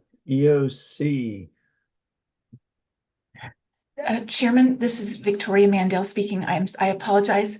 I realized I forgot to ask for the admission of hearing exhibit. I believe it was 511. I sincerely apologize, and I now move for admission. Mr. Sopkin, any objection? If that is the discovery response, I would note that staff referred in that questioning to one of the discovery responses, and it appears to be an entire set. So I would simply ask that only the discovery response that was discussed be admitted and the rest be removed or redacted. Is that acceptable to you? Chairman Blank, I believe trial staff intends to have additional responses within that set. Needs to have them addressed by company witnesses. However, I think for now it's fine to just have that response admitted. Thank you. So admitted. Thank you, Ms. Mandel. Go ahead. Thank you, Chairman. Good morning, Mr. Harrington. Hey, good morning. My name is Casey Canelio, and I'm an attorney with the law firm Canelio Consulting. I'm here representing Energy Outreach Colorado. We got to meet in person down in Pueblo during the in-person public comment hearings, and it's good to see you again. Yes, I see you too. EOC just has one topic it wants to discuss with the company, and that's the medical exemption rate program. Your colleague, Mr. Daniel Ahrens, filed both direct and rebuttal testimony on this rate offering, and EOC has reserved time for Mr. Ahrens. So please let me know if this topic is more suitable for your colleague, Mr. Ahrens. So with that, I'll get started, and we'll see if you need to punt to Mr. Ahrens, if that sounds okay with you. That sounds good. Okay, great. Mr. Harrington, the company currently offers a single energy price for residential customers with certain medical conditions. Is that correct? Yes, that's correct. And this rate offering is designed to lower electric bills for residential customers with qualifying medical conditions, as well as who meet a certain income threshold, right? The way our current medical exemption rate is calculated is it reflects our average energy rate. And so there's a statutory requirement that if we have a tiered rate, then we have to offer a medical exemption rate. And so our current medical exemption rate is really our average rate. It's our average energy charge. It's not necessarily a lower energy charge, but it does represent the average energy charge. Thank you. The company currently offers, though, an inclining block rate, or the tiered rate that you mentioned, correct? Correct? That's right. And so if a customer hits over a certain kilowatt hour threshold, then they're charged a higher electric rate. Is that right? That's right. Okay, thank you. Going back to the basics of the rate, those qualifying conditions for the medical exemption rate program can range from multiple sclerosis, epilepsy, quadriplegia, paraplegia, those on home dialysis, oxygen machines, and those who may have electric wheelchairs. Is that accurate? Don't recall the tariff, if it's that specific. I mean, those sound eligible, but I'd have to verify what's in the tariff. Okay, thank you. Mr. Harrington, and would it be fair to say that some of those medical conditions and medical equipment could result in high electricity bills for those customers? I would say it could result in higher usage, so higher kilowatt hour usage. It kind of depends on, some of their usage patterns, and we have the time of use rate that's now available. So it's hard to necessarily correlate that exactly to higher bills. I certainly would agree that it would result in higher usage, likely higher bills, but there could be some other things that could help offset their higher bills. Understood. Thank you. Mr. Harrington, in this proceeding, the company's position is to eliminate the medical exemption rate offering. Do I have that right? That's correct. And that is because of the company's proposal to eliminate a tiered rate structure in favor of a flat rate, correct? That's one component, and then also the option for the time of use rate. You know, that is another tool that customers could use. So those two reasons are kind of why we proposing to eliminate the medical exemption rate. Thank you. And are you aware the trial staff outlined a possible alternative to simply eliminating this rate in this case? Yes. And that is to maintain some form of this rate offering, correct? That's correct. And that would be laid out in Ms. Erin O'Neill's answer testimony for trial staff. Is that your understanding? Yes, correct. Okay, great. If we could please pull up hearing exhibit 501, which is Ms. O'Neill's answer testimony, that would be great.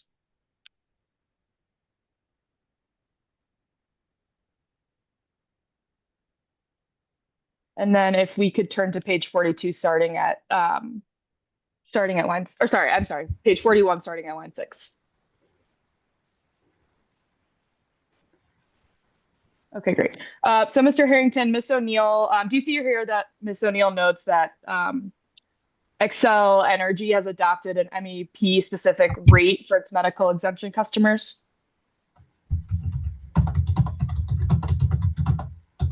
Yes, that's correct. And sorry, Ms. O'Neill, I know we're talking about your testimony, but I think you're unmuted and I can hear you typing. Okay. Thank you, Mr. Harrington, for acknowledging this offering. And so if we turn now to page 42 of Ms. O'Neill's testimony, starting at line 3. Mr. Harrington, Ms. O'Neill notes that for Xcel Energy's approved medical exemption rate, it's an all hours rate equivalent of the off-peak time of use rate. Do I have that right? Is that what you see here?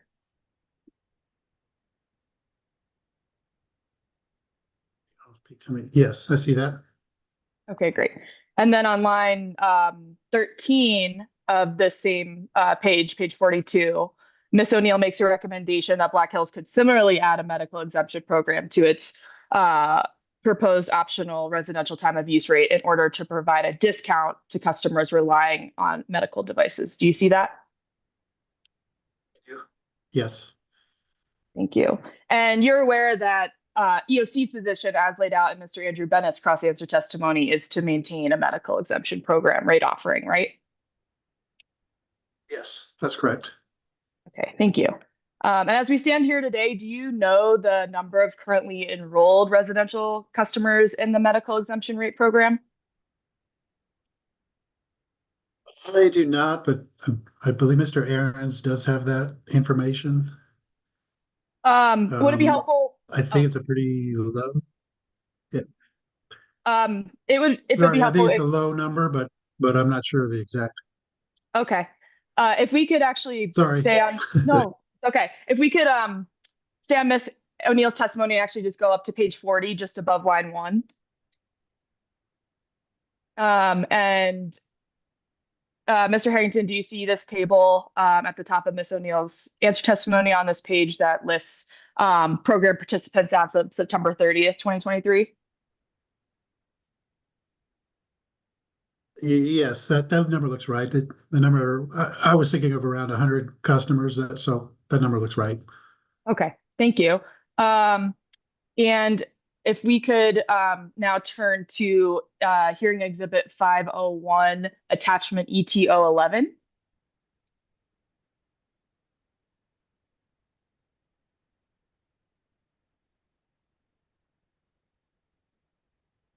Thank you. Mr. Harrington, this is the company's annual report on its medical exemption program from January 2023. Or sorry, I apologize, December 2023, correct? Yes, correct. And you're familiar with this report? Yes, I am. Okay, great. If we could go to page 4 of this report. And towards the bottom of the table, please. So Mr. Harrington, do you see at the bottom of this table where the company states that the average household income of its MEP participants was just over $24,000 a year.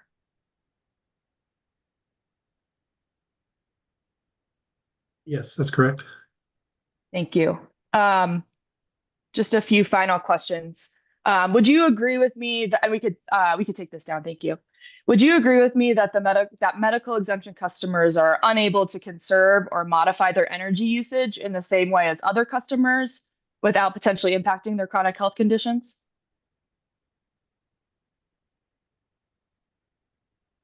I'm not sure some of the specific circumstances of those customers. Certainly their medical equipment is life-sustaining equipment that's needed, which would cause their, kilowatt hour consumption to be higher. We do have energy efficiency measures that can help. But I'm not exactly sure on how their equipment would impact their bills, but generally speaking, their life-sustaining medical equipment would increase their usage. Thank you.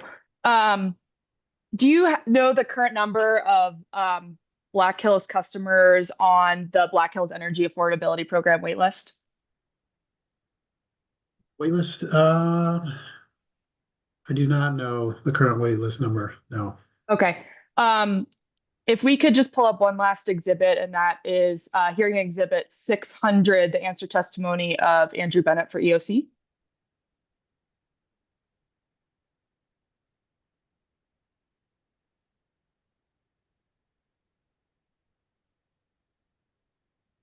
And if we could go to page 24, starting at line 17. Great. Mr. Harrington, do you see here Mr. Bennett's testimony that he notes, based on the company's discovery response, that there's 140 customers on the BHEAP waitlist as of September 2023?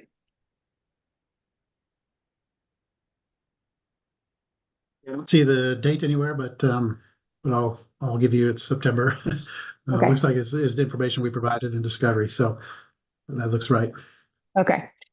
Thank you. Last question for you, Mr. Harrington. Would the company be willing to consider maintaining a rate option that provides a discount to customers relying on life-sustaining medical devices?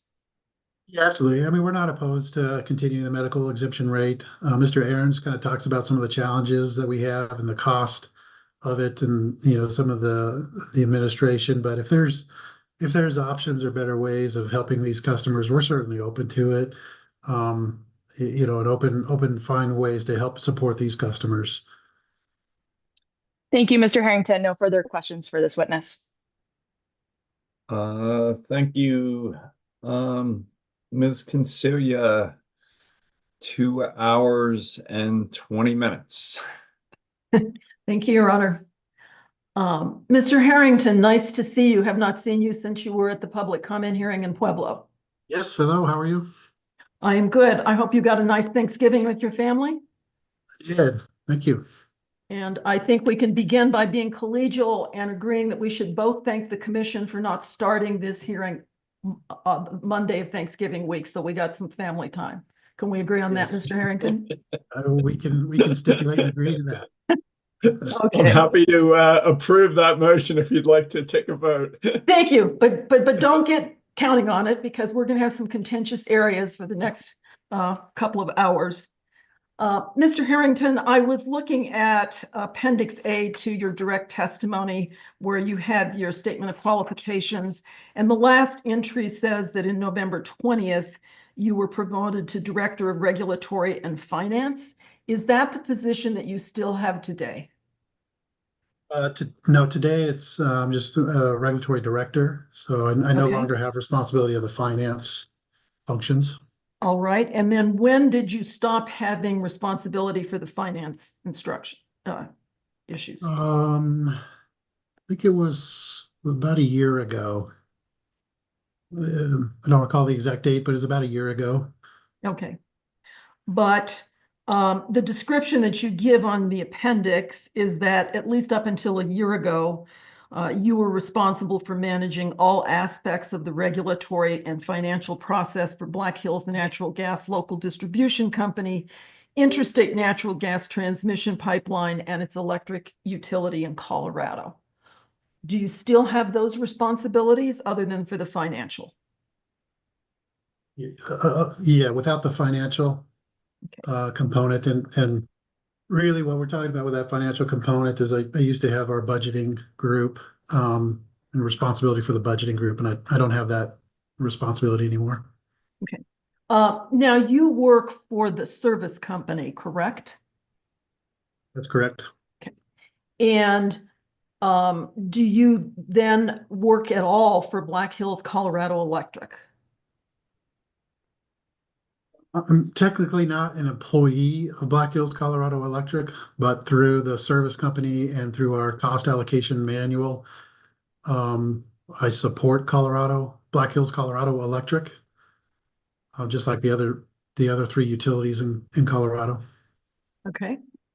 And do you have any responsibility for any of the other affiliated entities under the Black Hills service? No, I do not. Okay. And how is your salary allocated? Is it paid by the service company and then allocated to different entities? Yes, through the company's cost allocation manual. Me and the rest of my team, and most service company employees, we will allocate our cost to the utilities in Colorado. And so for me specifically, I allocate my cost to the 3 utilities in Colorado. And so how much of your costs are allocated to the electric company? It depends on the amount of work that I'm doing to support the electric company. So for example, today I would charge all of my time today to the electric company. So it varies day to day on which activities and support I'm doing for them. All right. But even though you are employed by the service company, you are testifying on behalf of Black Hills Colorado Electric today. That's correct. And did you have to get any authority from Black Hills Colorado Electric to either present your testimony or prepare the rate filing?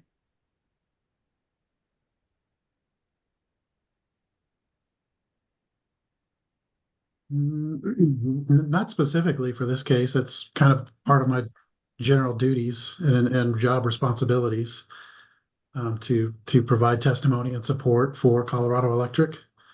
It's not a specific approval for this case. So you didn't have to meet with the board of directors at Black Hills Colorado Electric, present the rate case to them and get their approval to file it?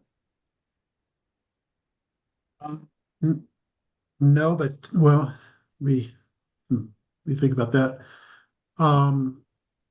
We did do, or I did do presentations to our senior management team, not to the board of directors. I do not have contact with the board of directors, but to our senior management team, our senior leadership team. We certainly, and I was part of the team to present the rate case and this proceeding to our senior management team, and before we filed the case. And is that the senior management team of Black Hills Colorado Electric, the service company, or Black Hills Corporation?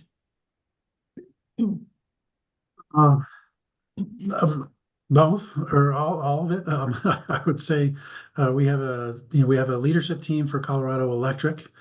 It's really made up of the vice president of operations, and then we have a leadership team for Black Hills Corporation, which we commonly refer to as our senior leadership team. And who on that senior leadership team did you make the presentation to? Let's see, at the time, it would have been our CFO, Kimberly Nooney, Todd Jacobs, who's senior vice president. Marty Jones is also senior vice president. Our general counsel at the time was Brian Iverson. So I think that was it, if I recall.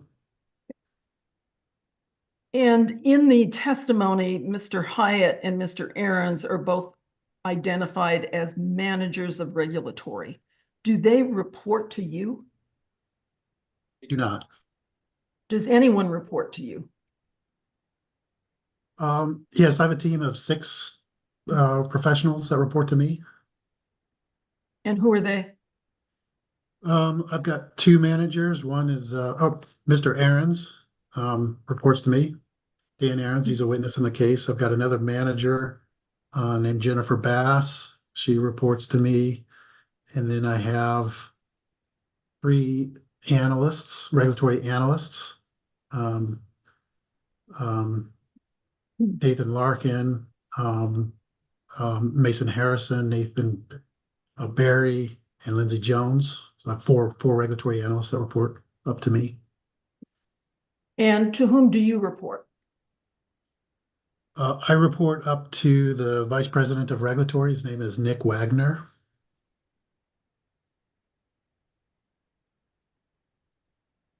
Now, you're in your office at 1515 Arapahoe, correct? Yes, that's correct. And when you go to Pueblo, do you charge mileage and expenses that customers have to pay for?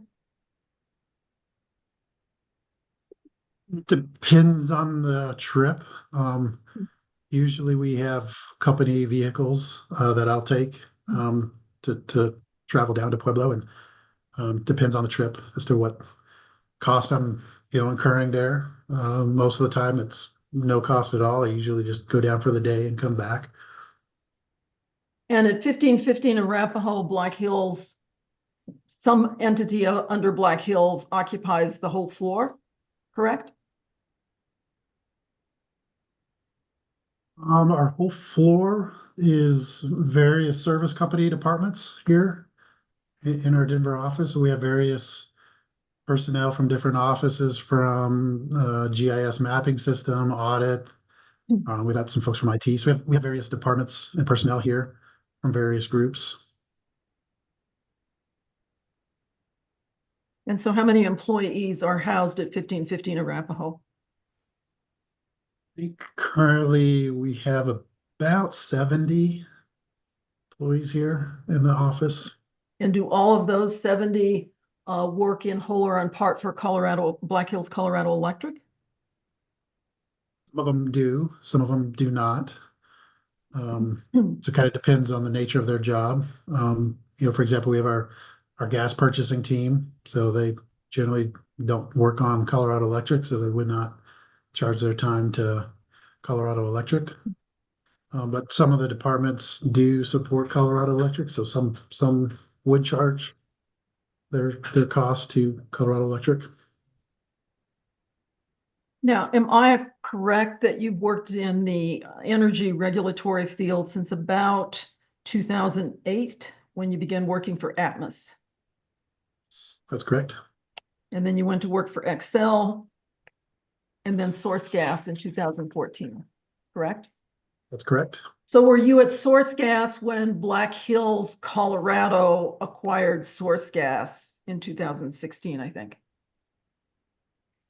I was, and it was, I don't recall the exact entity that purchased Source Gas. It was, the holding company. So Black Hills holding company purchased Source Gas. And I was employed at Source Gas at the time. So were you part of the negotiating team that agreed to the 30-cent premium to book that Black Hills paid for Source Gas?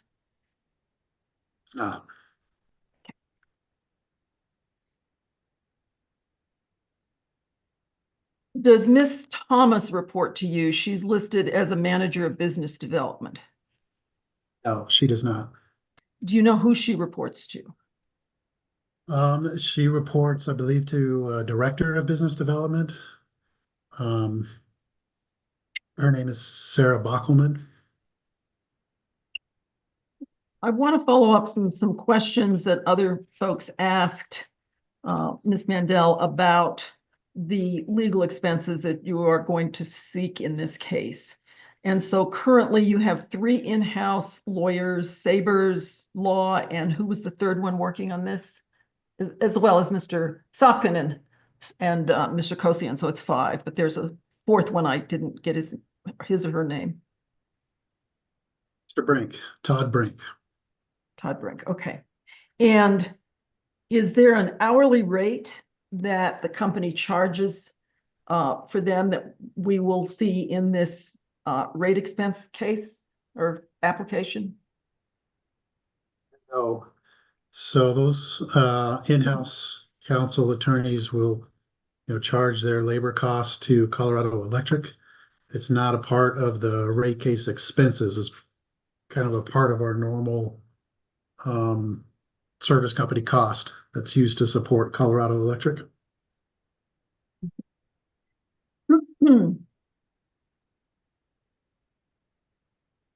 Now, I was looking at the annual report of Black Hills, Colorado, its proxy statement and Form 10K. And there's a letter to shareholders that Mr. Mills and Mr. Evans signed. And they indicate that the company has a culture of transparency. Would you agree with that statement?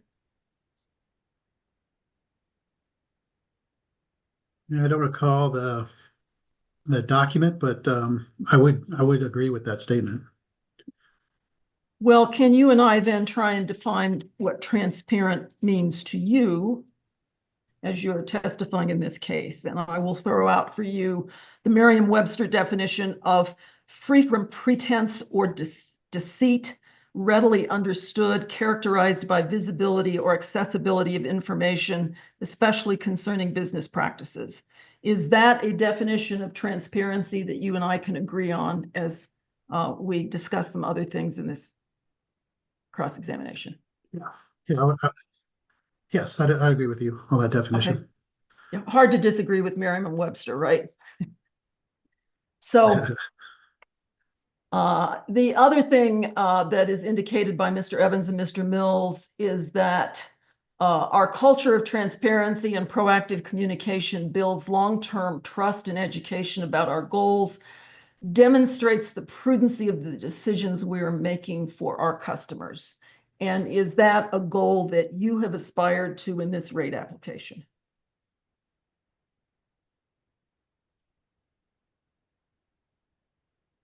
Yes, I would agree. And Mr. Mills and Mr. Evans also stated on that same letter to shareholders, we take pride in connecting to our stakeholders with our communities, cultivating relationships and long-term business development. We work closely with our customers and communities, developing innovative solutions such as our unique tariffs to serve data centers and large blockchain customers, tailoring our service to their needs. Is that something that you applied in this rate case?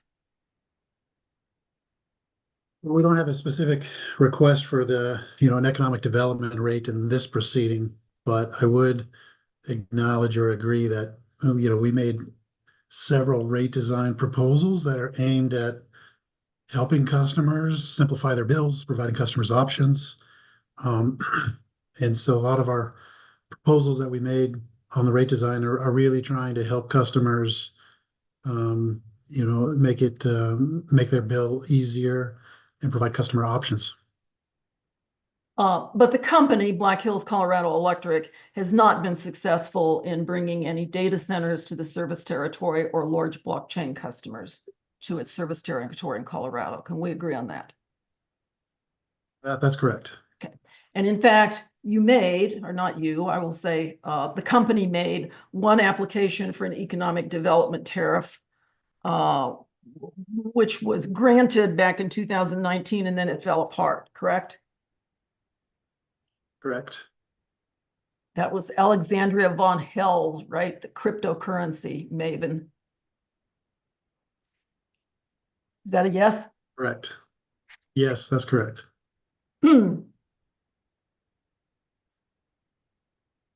Now, in your rebuttal on page 13, you disagreed with what you called the rhetoric of my clients. And you stated Black Hills is not a predatory company that acts like a colonial occupying army. You disagree with that statement my clients have made, correct? Yes, I do. And you disagree that Black Hills you stated Black Hills is not a parasite, correct? Correct. Okay. Let's see if we can agree on a definition of predatory. And again, going to Merriam-Webster, predatory is defined as inclined or intended to injure or exploit others for personal gain or profit. Can we agree on that as a definition? Yeah, sure. I agree. Okay. And again, Merriam-Webster defines parasite as an organism living in, on, or with another organism in order to obtain nutrients, grow, or multiply, often in a state that directly or indirectly harms the host. Can we agree on that as a definition? Yes. Do you agree that one of the obligations of a public utility is the duty to take the initiative in proposing reasonable rates and rendering adequate services, taking into account changing conditions?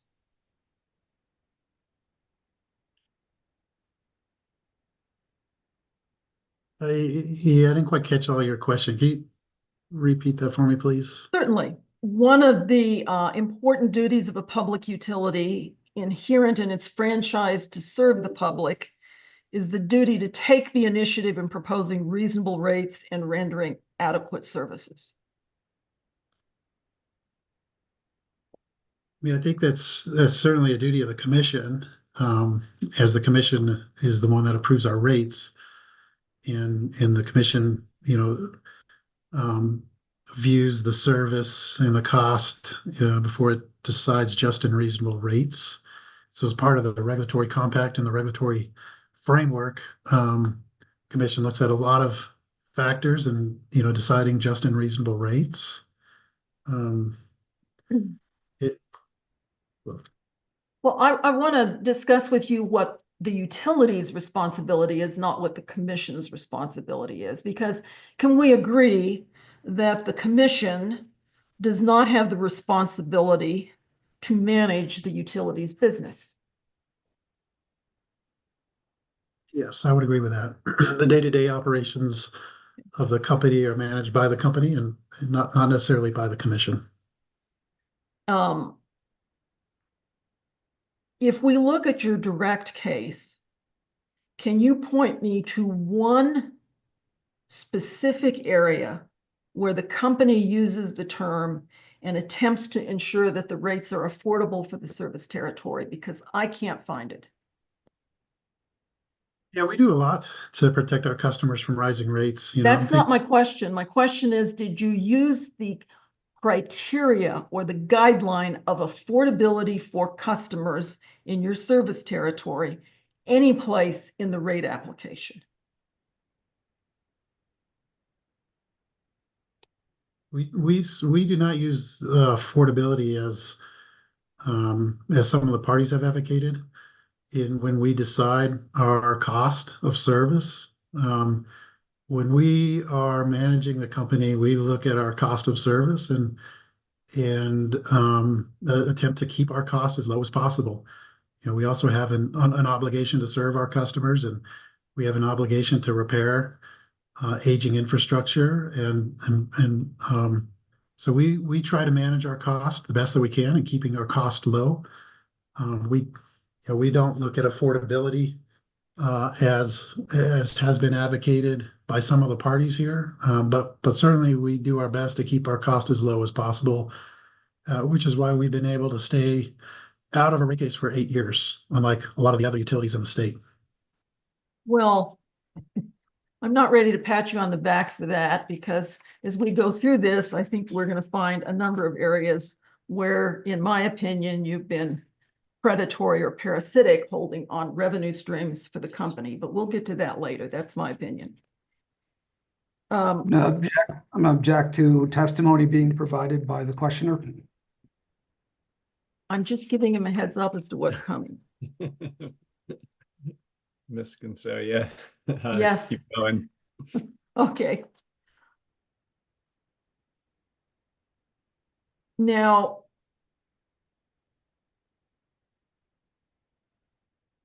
let's talk about the cost of debt. Cost of debt and how it's going to be calculated or attributed has been kicking around in front of this commission for about the last 8 years. Can we agree on that? Well, not with us. So I don't know if I agree with that. In fact, we've employed a method of calculating cost of debt that the commission has approved now 3 times in our sister utilities in Colorado. So I don't agree that there's any controversy now with cost of debt for Black Hills. Well, let's go back to the 2016 rate case. That was one of the first times that the commission became aware that Colorado electric ratepayers had not benefited from the low cost of debt, which were at historical lows for the previous 5, 6, 7, 8 years, correct? Yeah, I don't recall all those details from that last rate case. I know that we've changed the method for rate making purposes on how we calculate cost of debt, which was welcomed by commission staff. UCA support the method. We've used this method now for the last 3 rate cases for our sister utilities in Colorado, and so this will be the 4th rate case. So I don't think there's any controversy on the calculation of our cost of debt anymore. But up until this rate case, you've been using a cost of debt of 5.29% for the Colorado electric customers, correct? I would say that was the cost of debt that was used in the last rate case, and that was established and used in the revenue requirement calculation from the last rate case. And that was over objection, correct? From some parties. I don't recall which parties objected. I think there was some objection, but I don't recall which parties were objecting to it. Now, what you're currently proposing to use is an average cost of debt, correct? Mr. Stevens, our treasurer, talks about the cost of debt, which is really an average rate for using our actual cost of debt. And that, in fact, approach of using an average cost of debt, well, let me go back a minute. Black Hills Colorado Electric does not issue its own bonds. It does not go out to the market and borrow money, correct? That is my understanding. Again, my knowledge will be a little limited, so I might have to defer to Mr. Stevens, but that is correct. And what's the entity that goes out and borrows? Is it the holding company or Black Hills Corporation? Or the service company or Black Hills Corporation? I'm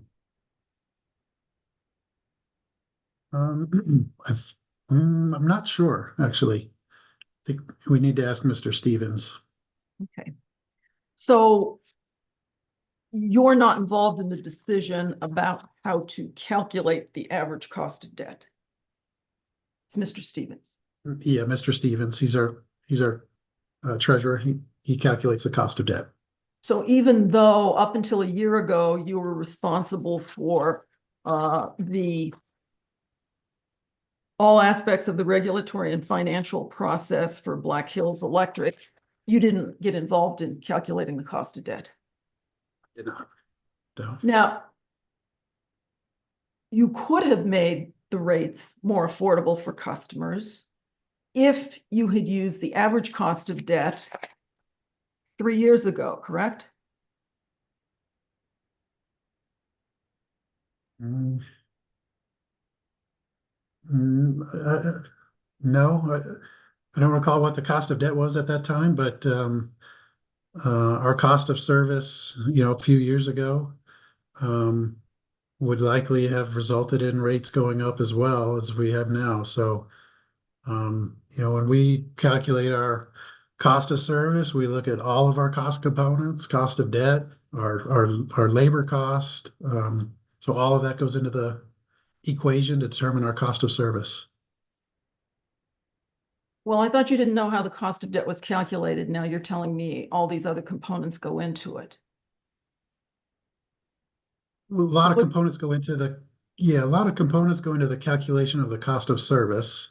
Okay. So cost of debt is one of them. Our labor cost is another one. Our contractor cost. So all of those are factored into our cost of service. Mr. Stevens and the Treasury team calculate the cost of debt specifically, but the cost of service, it includes a lot of different costs. So 3 years ago, our cost of service, if we were to had filed a rate case 3 years ago, it would have resulted in rates going up at that time as well. So what you're saying is that without filing a complete rate case, the company was prohibited from allocating a lower cost of debt than what was used in the 2016 case. Is that what you're saying?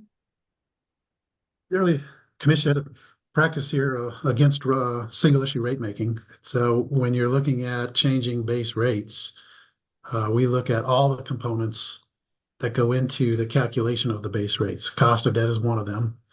Our labor cost, again, is another one. And so there's general prohibition against single issue rate making, and usually that's not well received looking at just one component.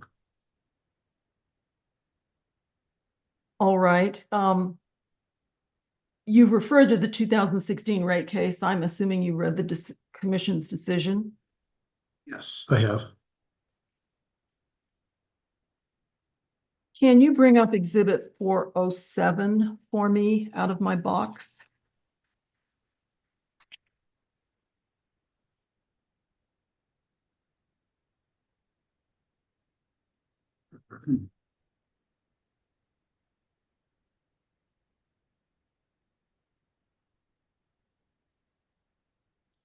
And can you look at page 75?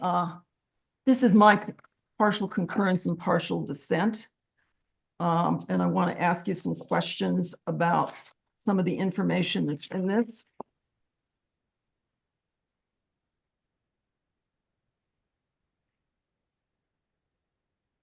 You look at paragraph 11. Says an examination of the rate of interest on long-term debt for other affiliates of Black Hills Colorado Electric establishes that when it wants to, Black Hills Colorado Electric can obtain much better rates than 5.29%. So it's true, is it not, that in the past, Black Hills did obtain better rates than 5.29%, which the commission then used in this case?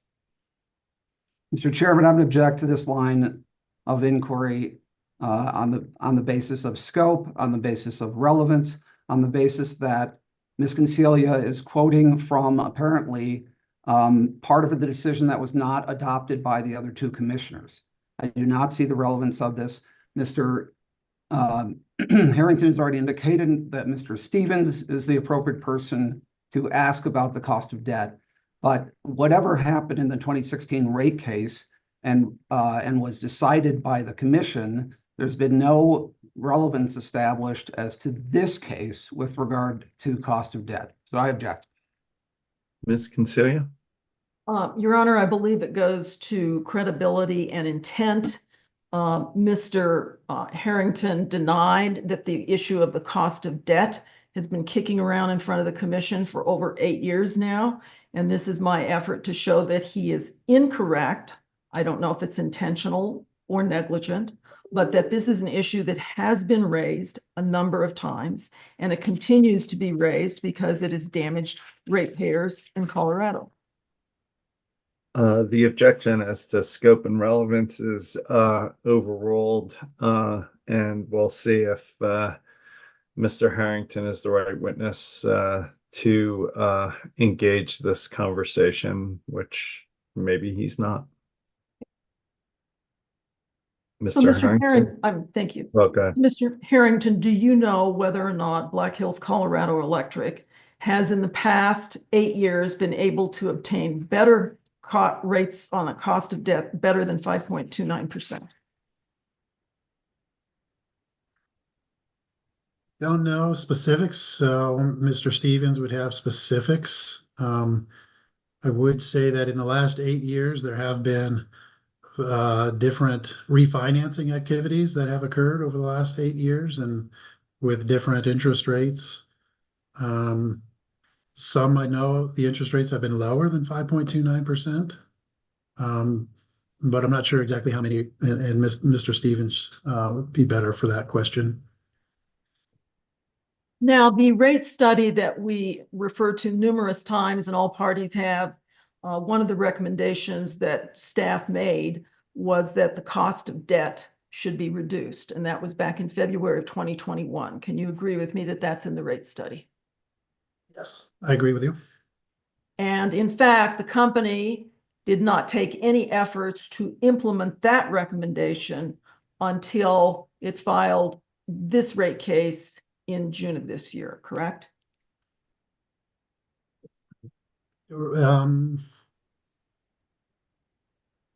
It's not entirely correct. We did reflect changes in the cost of debt in some of our rider filings. But for base rates, this proceeding and this rate case is the first time to be able to modify the cost of debt, which we've done so in this case. And can we agree that if you use a 5.29% rate cost of debt when 4.5 is available, that harms ratepayers? Objection, assumes facts not in evidence. Could you restate the question, Ms. Kinsey?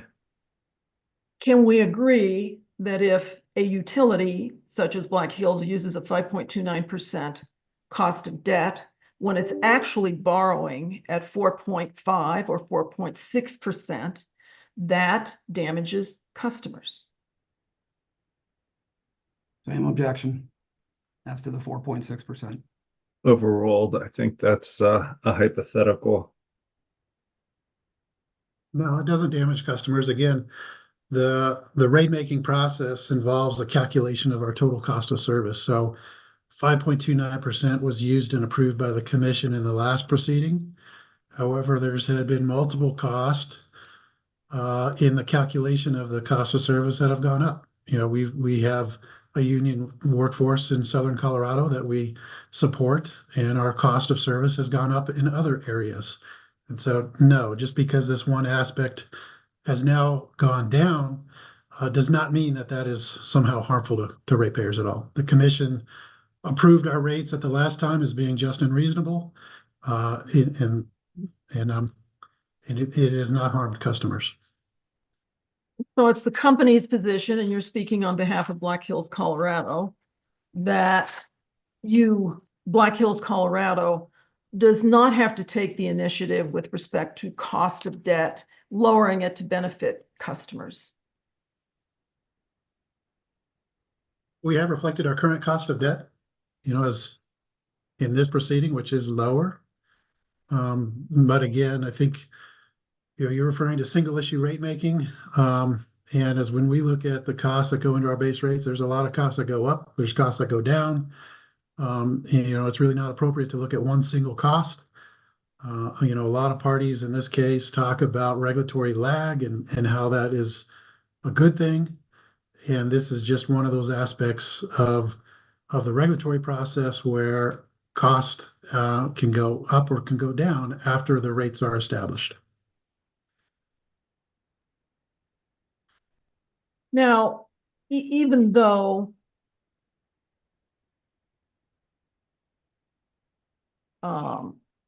there was at least some discussion and concern in the 2016 case about the cost of debt, the company decided to double down and file a new application to approve its cost of debt or its securitization in proceeding number 18A0869SE. Is that correct?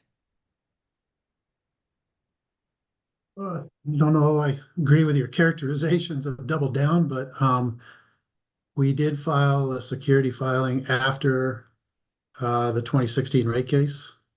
So there was a securities filing that we made after that.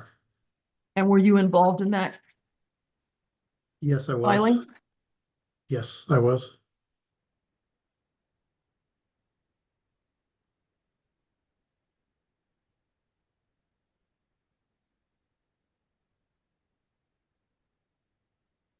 I'm just looking for my exhibit number. I didn't write it down, and I'm gonna ask you to pull up another exhibit.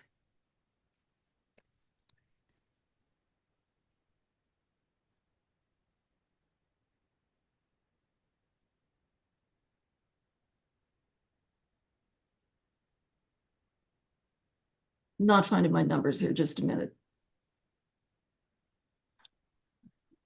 Exhibit 414.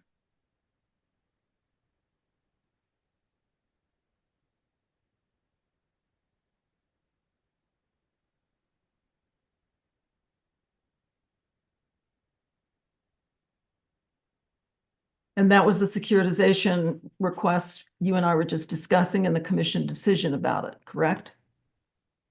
Mr. Harrington? Yes, that is what's on the screen. Agree. And in fact, the commission denied that request for securitization, correct? Correct.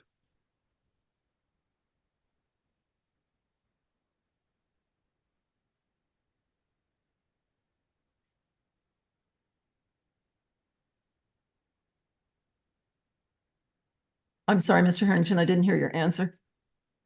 That's correct.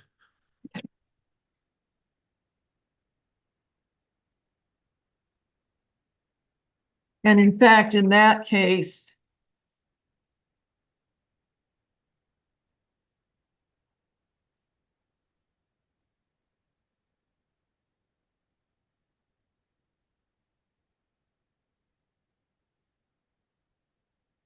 the commission found that staff arguments that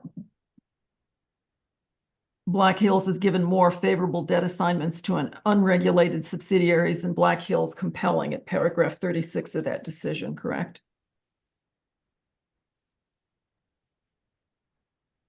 I don't recall that. Maybe we could turn to that paragraph.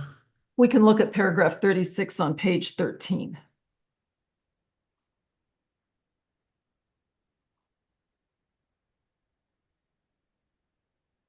We find staff's arguments that the funds requested to finance Black Hills are not from the securities requested for assignment in this application, and that Black Hills has given more favorable debt assignments to its unregulated subsidiaries than Black Hills compelling. And we agree that the evidence shows that approving the application would be inconsistent with the public interest. You see that? See that.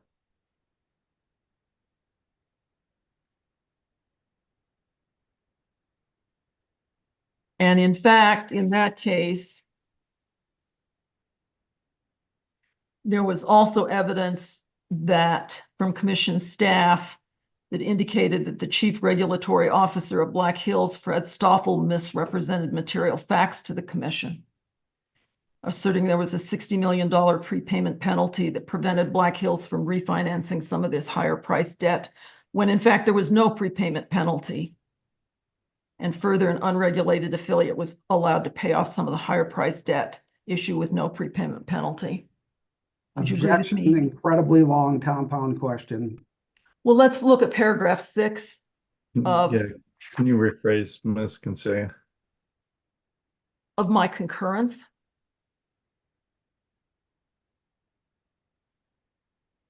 We can Sorry, go is to that page back to- 17, page 17. Is that in this document or back to Yes, it's in 407? it's in this document, I'm sorry.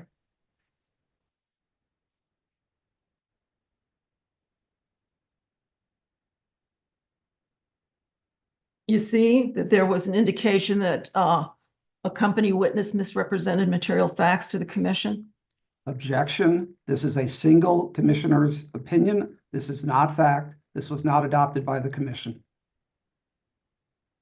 Well, it was in the answer testimony of Mr. Camp in another proceeding. Well, let me ask you this, Mr. Harrington, are you aware that the commission has on at least 2 occasions found that the regulatory officer, who I won't name again, misrepresented material facts to the commission? I don't recall the specific issues, of what happened with a prior regulatory officer. So I'm not sure of the specific situations. I don't know. Well, the date of this decision is back in 2019. At that point, what was your position with Black Hills? Was a manager of regulatory at that time. Manager of regulatory and finance, or just regulatory? Just regulatory. So in December of 2019, according to your resume, you became the senior manager of regulatory and finance, correct? Correct. Did you take it upon yourself at that point to determine whether or not anyone from Black Hills, the previous regulatory officer, had misrepresented facts to the commission regarding cost of debt and debt instruments? No, I don't know. You know what the challenges were with the past employees of Black Hills. I'm not sure. Well, in 2019, were you aware that there was some dispute at the commission about the accuracy of debt instruments and how they were described to the commission? I don't know how to characterize it. I was aware that in the last rate case and in the securities filings that there were challenges and questions about cost of debt. As far as the accusations of a former employee, I'm not sure. That was several years ago. This employee is no longer with the company, and as we sit here today and talking about our rate case today, and we're looking at establishing just and reasonable rates with our rate case today, and I'm not sure I can't speak to these accusations from a prior employee.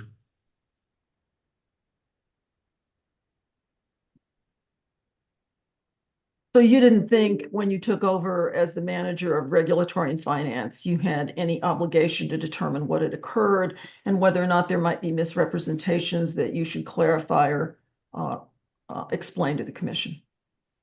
Objection, foundation, we're beating a dead horse. It's the same question being asked again and again. This witness has just said he does not have knowledge. Ms. Concealia. I'd like to inquire if he had any conversations with Mr. Stoffel before he took over Mr. Stoffel's responsibilities, and I can then move on. And I'd object to relevance. If you could answer that question, Mr. Harrington. Sure, I've had a lot of conversations with Mr. Stoffel, over the years, but on this specific issue and these accusations, I don't know, can't recall any specific conversation. As to what was being accused in these old proceedings. All right, we can take this one down.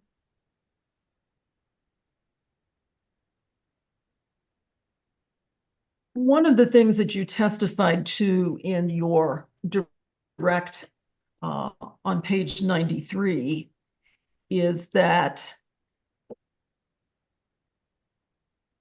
the costs are higher because in the Black Hills Service Territory Electric because you have too few customers. Is that a fair restatement of what you stated?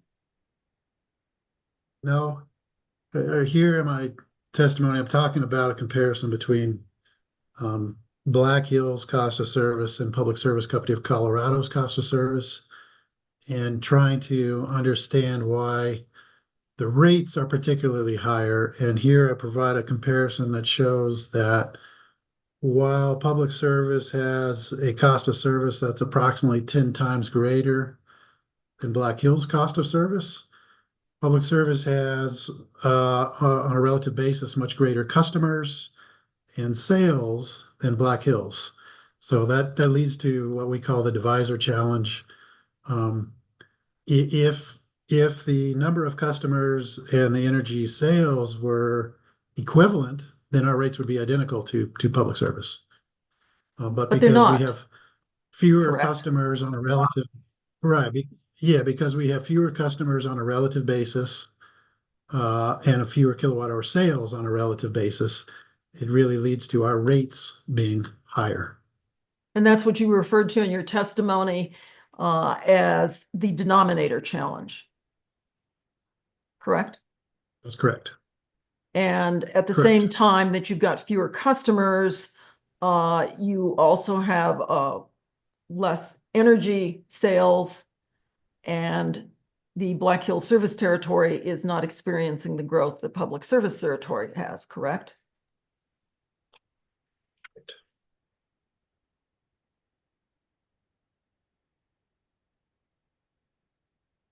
Is that correct, Mr.?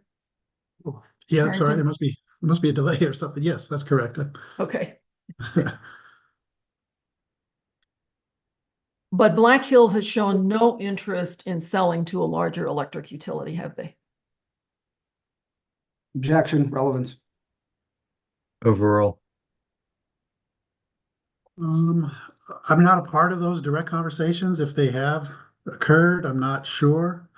I think there have been some offers made in the past. I'm referring to one from San Isabel Electric many years ago, and we've stated that we are not for sale.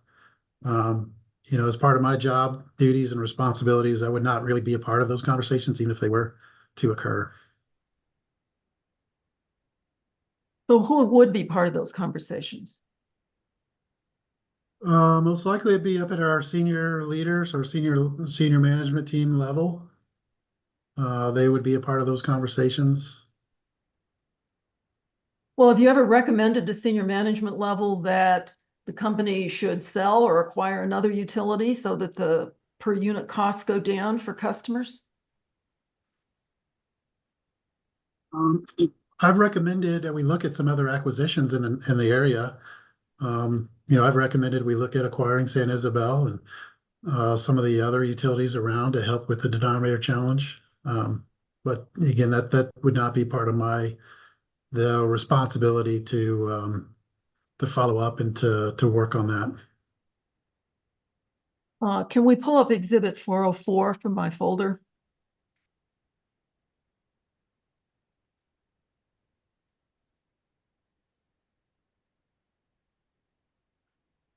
Mr. Harrington, Exhibit 404 is from an article in the Chieftain in March 15th, 2018, and it includes a letter from Mr. Emery, March 14th, 2018. Have you ever seen the Chieftain article or the letter that's part of the Chieftain article before? I have. Yes. You have? Yes, I have. And this is an instance in which Mr. Emery rejected the offer of San Isabel to acquire them, correct? This was the kind of reference I was talking about just a minute ago. I'm aware of this situation. And one of the reasons Mr. Emery gave is that the potential purchase price of $1.1 billion was too low, correct?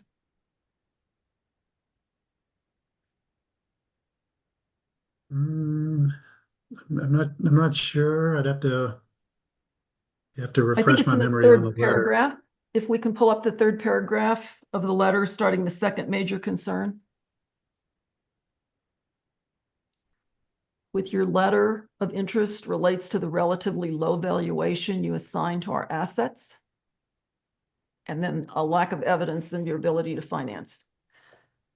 So in 2018, March of 2018, Black Hills believed that the $1.1 billion value was too low, correct? That's what it appears, correct? What was the Black Hills evaluation of its assets at that point? I do not know. What was book value of the assets in 2018? Yeah, I do not know. Can we agree it was substantially less than 1.1 billion?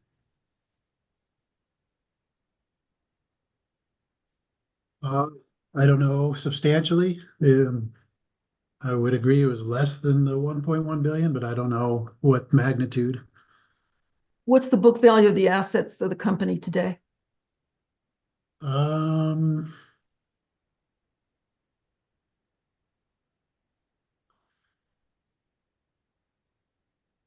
I'm not sure. We'd have to look at, we have rate base value, so we could look at our net plant value in revenue requirements model, but I'm not sure what Have the an book value is today. approximation? I don't know. Now, the next paragraph there says, finally, a sales transaction would require approval of the Colorado Public Utilities Commission. We seriously question the ability to demonstrate benefits to the customers, which would be necessary to obtain approval. And further, the Colorado Public Utilities Commission is likely to react negatively to a transaction involving any sale to an electric cooperative, which would ultimately remove the utility and its customers from the commissioner's rate-making authority. Are you aware of any factual basis for Mr. Emery to make that last statement that the PUC would react negatively to a sale to a co-op?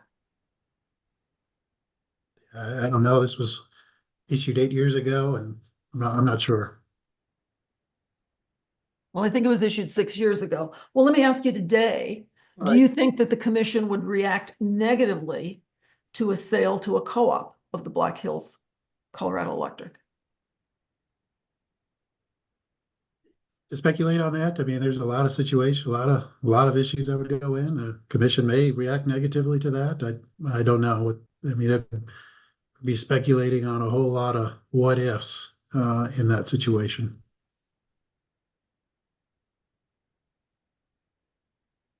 If it reduced costs to customers, why would the commission react negatively? Objection, foundation as to how Mr. Harrington can predict what the commission would do. Can you rephrase, Ms. Concelia? Do you think it was improper for Mr. Emery to speculate as to what the commission might do or how it would react, Mr. Harrington? I speculate on what Mr. Emery said here. That's his letter, not mine. Well, but my question to you is, does this make any sense? Do you think that this commission would react negatively if there was an opportunity to sell to another entity, even if it was a co-op, that could reduce rates to the customers? Same objection, foundation, and speculation. Overrule. Yeah, I mean, there's so many facts and circumstances that would have to be fleshed out before understanding what the reaction of the commission would be. The commission also has to regulate the quality of service and outages and the financial ability of co-ops, and there's transmission planning that still is regulated at some level, and so there's so many facts and circumstances that I can't speculate on as to what type of hypothetical situation that would be. Well, I can understand your reluctance not to want to predict, but can we agree that Mr. Emery didn't have any basis for making this statement that he published in the Chieftain in terms of predicting what the commission would do?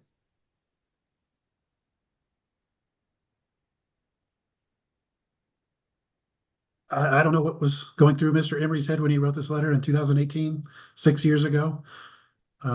So I can't talk or discuss what was his basis. I don't know.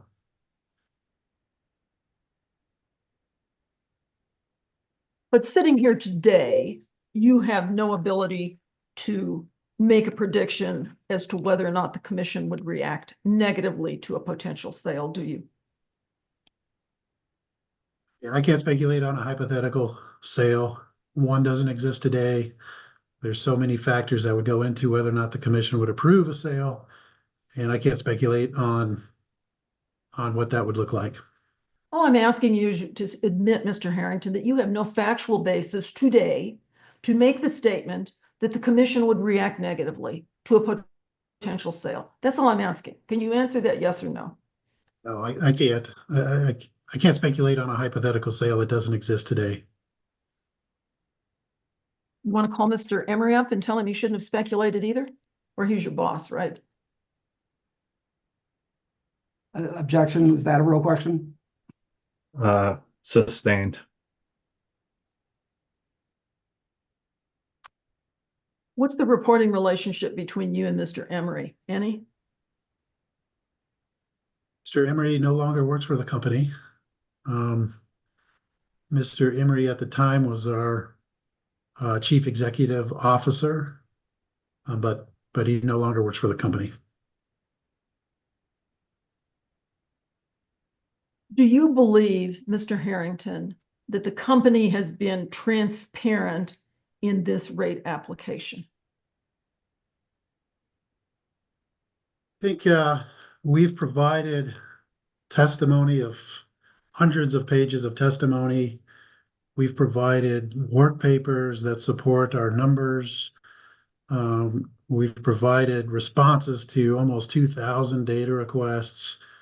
There have been a few instances where we've had to make corrections, but overall, the vast majority of the information that we filed with the commission and the data and the information that we've provided to the parties and to our customers is transparent. We have nothing to gain by hiding things, and we've done our best to provide and be transparent and provide information that's required for this proceeding. Before we move on to another area, I would like to move for the admission of hearing exhibit 404. Any objection? No objection.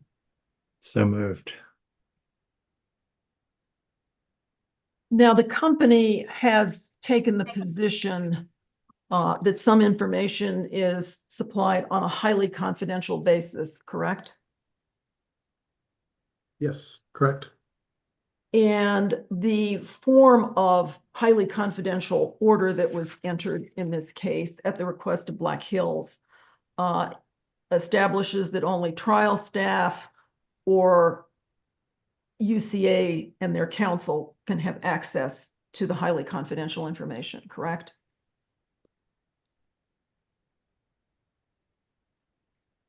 I'm not sure on all the parties. You'd have to refresh my recollection as to which parties.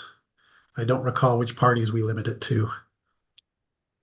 Well, I can't get access to highly confidential information. Can we agree on that? Okay, I'll take your word for it then. Okay, all right. And I've not had access to highly confidential information in this case, correct? We'll take your word for it.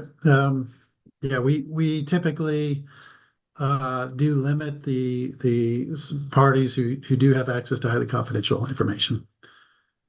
And so the information that Commissioner Gilman was asking about with respect to corporate structure, that's highly confidential, so I can't see that, correct? With regards to our the finance activities, those are highly confidential. That is highly confidential. I'm not entirely sure where Commissioner Gilman's questions are going to go, but we do keep some of that information highly confidential. What about the unmitigated costs for certain class of customers, the unmitigated rate effect? You've designated that as highly confidential, correct? Yeah, there's one class of customers that we designate highly confidential, mostly because the commission's rules around customer confidentiality, we have concerns about sharing some customer data because we have too few customers. There's just not very many customers in this class. And so we have some kind of concerns about customer confidentiality around those sharing that information with or making that information public. And what class of customers is that? You'd have to ask Mr. Hyatt specifically. It's our I'm pretty sure it's our large power service class, but Mr. Hyatt would be the one to know. And do you know how many customers are in that class? Mr. Hyatt would be the best. I could guess, but I'm not sure I'd be right. So I think Mr. Hyatt would be able to And answer did that. the company, I'm sorry, Mr. Harrington, did the company make any effort to explain to that class of customers what the unmitigated rate impacts would be? Done that. Well, as customary practice, when we file, we provide in our customer notice and our customer communication to this class of customers that they can contact the company directly to understand their specific bill impact. So that notice and that message went out to these customers, and that's how we handle anytime we change a rate with this class of customers. When you're talking about the large industrial class of customers, it's really difficult to calculate an average impact because their usage is so different. So we encourage those large industrial customers to contact the company, and we will calculate their specific impact directly to them. So you think that there might have been communications with those customers, but you don't know. Is that a fair summary of your answer, Mr. Harrington? I know we've communicated to them and we sent them the notice to say, if you need your impact, call us. I don't know if the customers have called. And who is responsible for sending that notice? That notice goes out with the notice that we send out to all customers when we file at the beginning of the rate request. So what you're saying is it's not a specific notice to just those customers, it's the general notice that goes out that had all the problems that we've talked about and whether or not the commission should require it to be renoticed, correct? Right. Part of that original notice had language that for these large industrial customers to contact the company. It was included in that original notice. Can we pull up from my box hearing exhibit 413?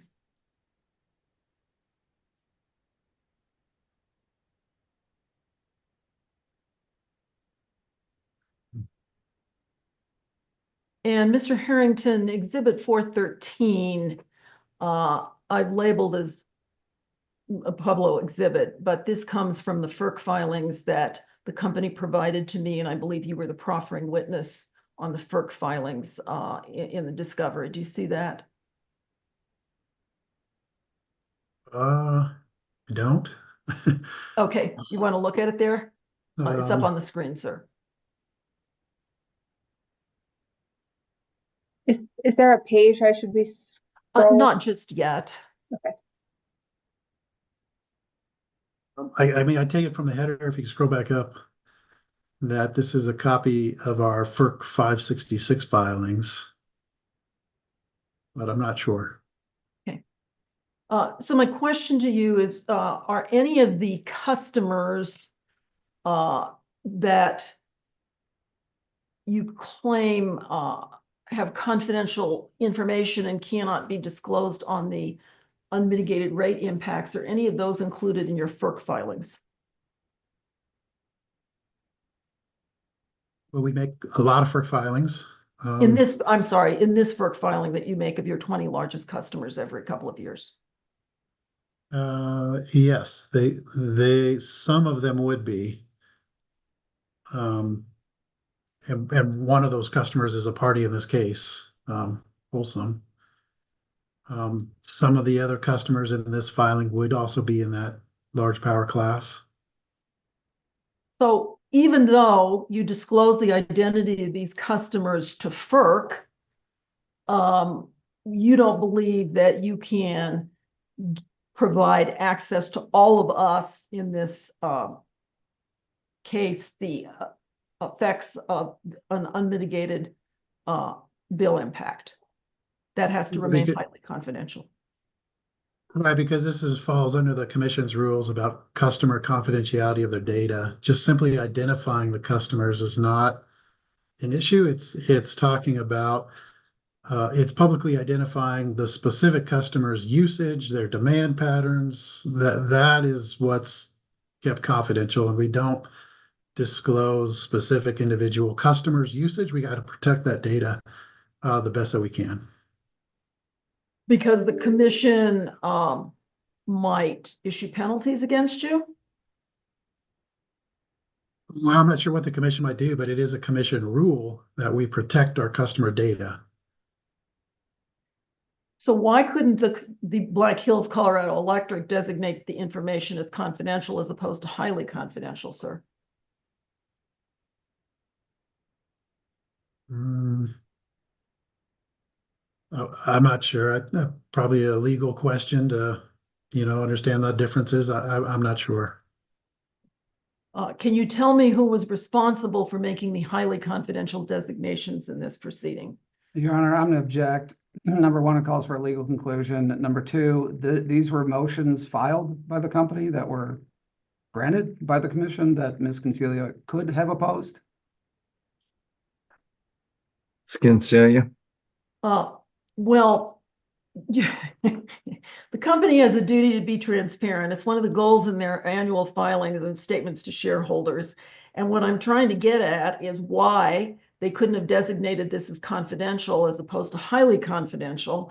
And to say that my clients and other clients should go to the expense of litigating highly confidential designations and or requesting modification of the orders seems to me to ignore the point that they have an obligation to be transparent.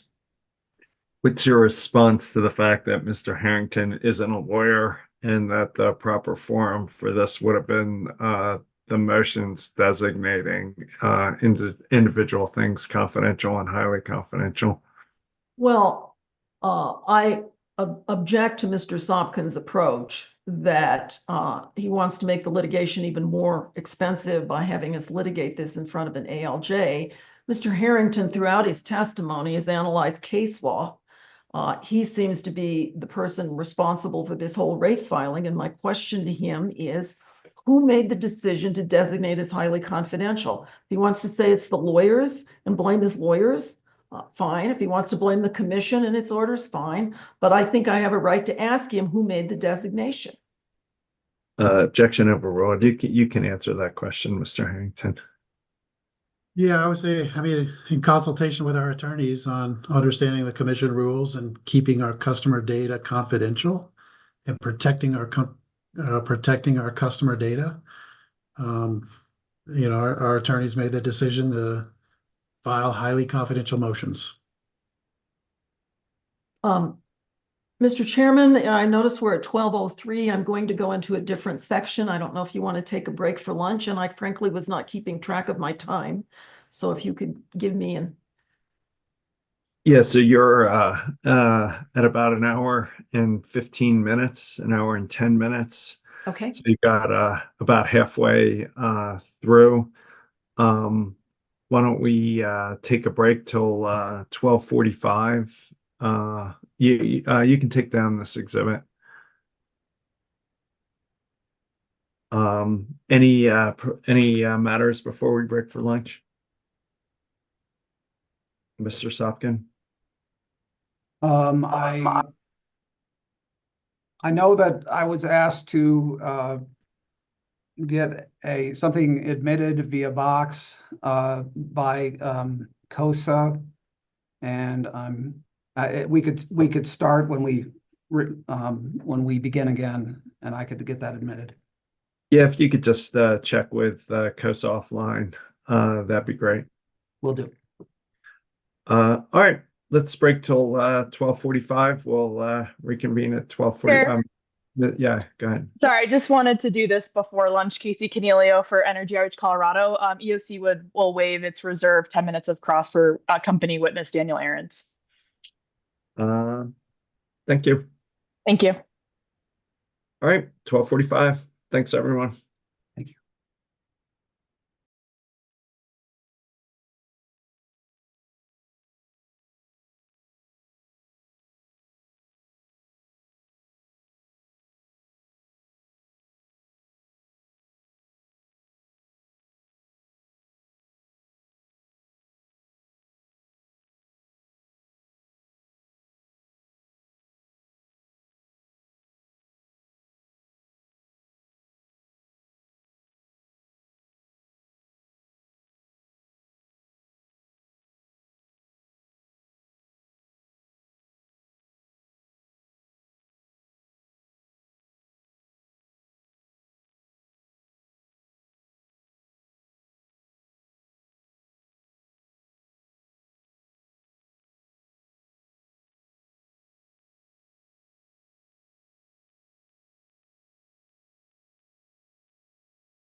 All right, we're back on the record. Any preliminary matters before we start with Ms. Consilia? Yes, Mr. Chair, as I had mentioned before the break, COSA and SEIA stipulated with Black Hills that we would admit into the record a response to a discovery request question. And we have that in box. It's hearing exhibit 150. And we would simply like it admitted. That was our stipulation with COSA and SEIA. Any objections? You can scroll down. Any objections? Hearing none, so moved. Thank you, Mr. Sopkin. Thank you. Ms. Nelson, did you have a preliminary matter? Yes, Mr. Chairman, thank you. You noted this morning that UCA's hearing exhibit 302 attachment CWS 41 was hidden, and so you couldn't review it. The commission couldn't review the exhibit. We've put CWS 41 in box, and I'd like to move for admission of that document at this point. Can we just take them all up at once instead of doing each of these 10 at a time? That'd be greatly appreciated. So, Mr. Sopkin, can you work with UCA and staff, and then maybe after the afternoon break or first thing tomorrow, just let's get all 10 in instead of doing a piecemeal. Sure. Would that work, Ms. Nelson? Yeah, absolutely. Thank you. Thank you. Any other preliminary matters? All right, Ms. Consilia, you got an hour and 10 minutes left till roughly about 2. Thank you. I would like to move the admission of exhibit 413. That was the FERC filings. Any objection, Mr. Sopkin? No objection. So moved.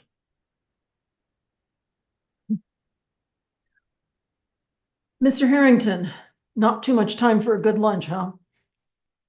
Just a quick bite. All right. After thinking about it, is there anything in your testimony that you want to change or amplify?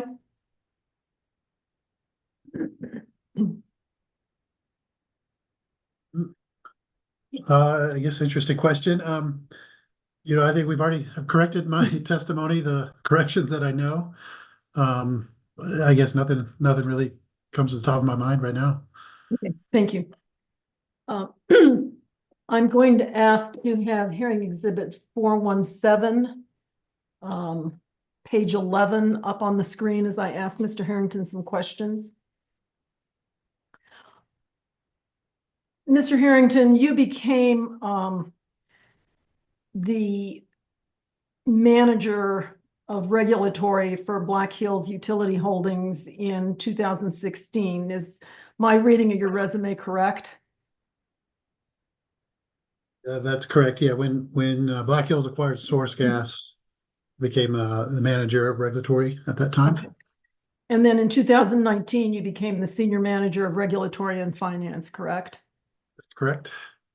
I want to point you to this exhibit, which is a decision from the commission back in September 27, 2019, modifying in part an earlier decision, and it was with respect to Black Hills Gas.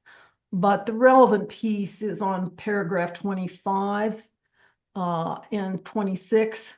At any time, did you become aware that the commission had actually issued a decision with respect to one of the regulatory officers and Mr. Camp's belief that that regulatory officer had a complete lack of candor and that the commission admonished Black Hills in the future as to its duty of candor? Were you aware of this decision?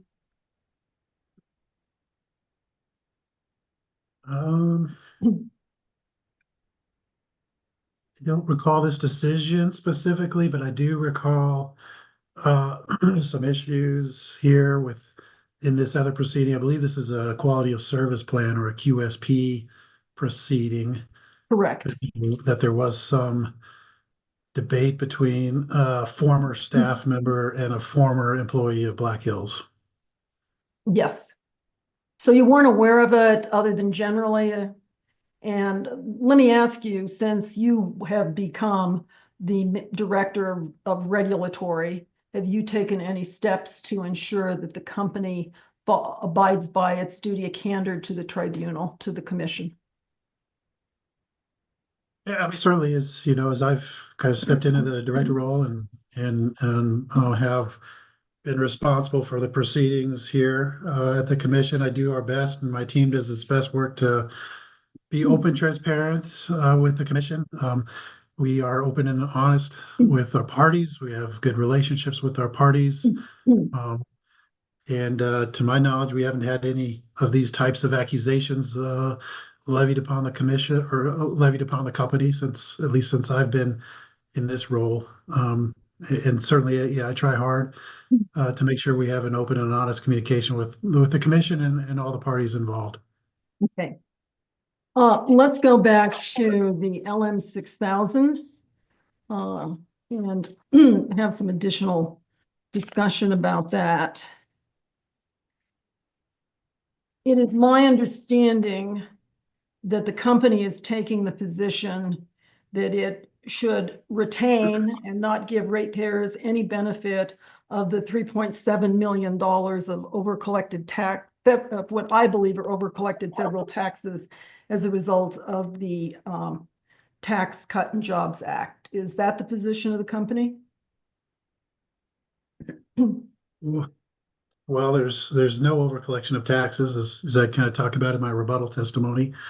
So the challenges that were raised and the issues that were raised by commission staff, we don't agree with. The commission established the revenue requirement for the LM 6000, and there's been no overcollection of the revenue requirement. Well, let's talk about that. And let's look at my exhibit 415. You can pull that up.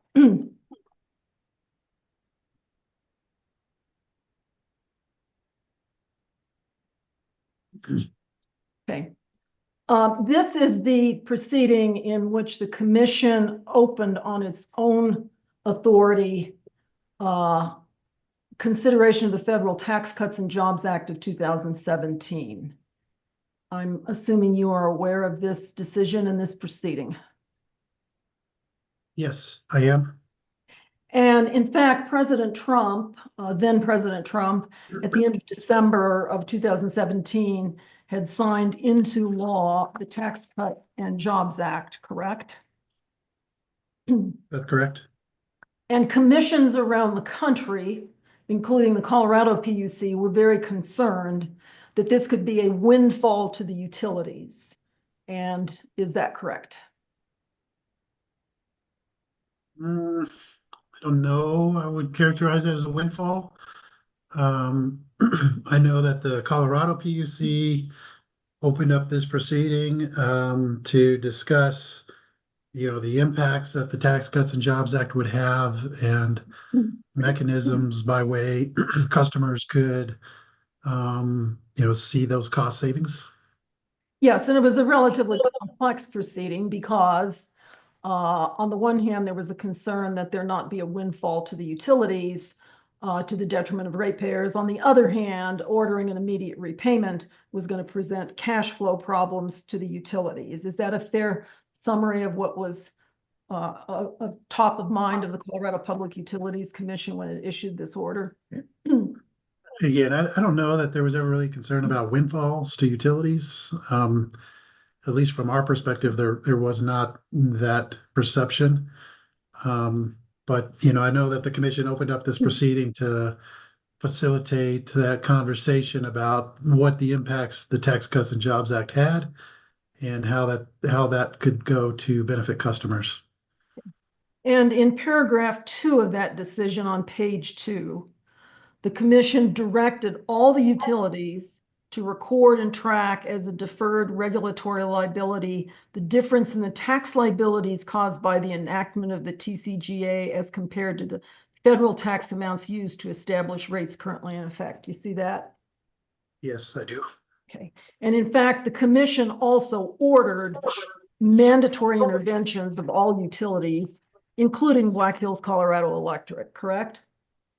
Yes, that's correct. And we can put this down and call up Exhibit 416. This was Black Hills Colorado Electric Utility Company's plan, which the company presented in February of 2021. Are you familiar with this plan? Yes, I am. Now, it's my understanding that the company's position with respect to the 3.17 or the $3.7 million is that somehow, because of the structure of the LM 6000 and how that was being accounted for, that it did not have to track and report the difference in revenues as of tax liability as a result of the Tax Cut and Jobs Act. Is that correct? Well, the commission's decision in the last rate case, and I have this in my rebuttal testimony on page 45, the commission's decision expressly states that the revenue requirement shall not change until the next phase 1 rate case. So at the time of this Tax Cuts and Jobs Act, that was what we informed the commission, was that the revenue requirement shall not change. And then the commission approved our plan here, which did not change the revenue requirement of the LM 6000. Well, I understand that's your position, which in my opinion violates the duty of candor. So we're going to go through the tax plan, the plan that you filed, your company filed, I'm assuming with your participation, which is Exhibit 416. And there's no reference in this document that you are going to treat forever until the next rate case the revenues and the tax liabilities for the LM 6000, is there?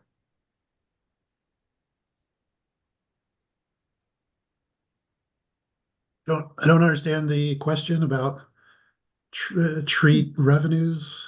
Maybe you could rephrase or re-ask. Well, what you told the commission in your tax plan was that you were appealing the commission's decision on the LM 6000 to the Denver District Court, correct?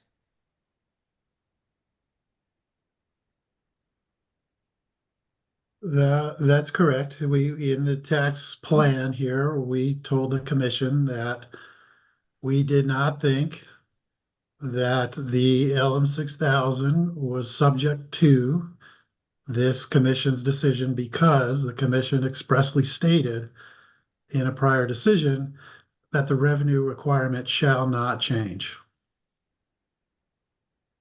Now, on page 9 of the Exhibit 416, you stated the rate case is currently pending review by the Denver District Court. I think it's a little, I'm sorry, it's a little further down. Yes, the phase 1 rate case is currently pending. And among the issues on appeal are the decisions ruling on the LM 6000 costs. You see that? See that? Yes. So you lost that part of the appeal at the Denver District Court, did you not? The part that the court upheld was that the LM 6000 was isolated in its own revenue requirement. That Denver District Court decision upheld that challenge. The Denver District Court did not modify the commission's decision that stated that the revenue requirement shall not change. Didn't the company have an obligation after that decision issued from the Denver District Court upholding that phase 1 rate decision to go back to the commission and tell them that The Denver District Court approved it, and this was the amount of taxes that the company was going to continue to collect and not give it to ratepayers. Don't you think you had an obligation to do that under the philosophy under which this proceeding was opened? The Denver District Court decision did not change the commission's decision, which stated that the revenue requirement of the LM 6000 shall not be modified. It also states that it shall not be trued up. So the Denver District Court's decision did not change any of that language from the commission's decision. So you don't think that the company had an obligation when it was either submitting its reports to the commission in later years or asking to be relieved from any further reporting? You don't think that the company had an obligation to inform the commission as to the amount of tax savings it was accruing? The commission's decision again stated that we shall not change the revenue requirement for the LM 6000.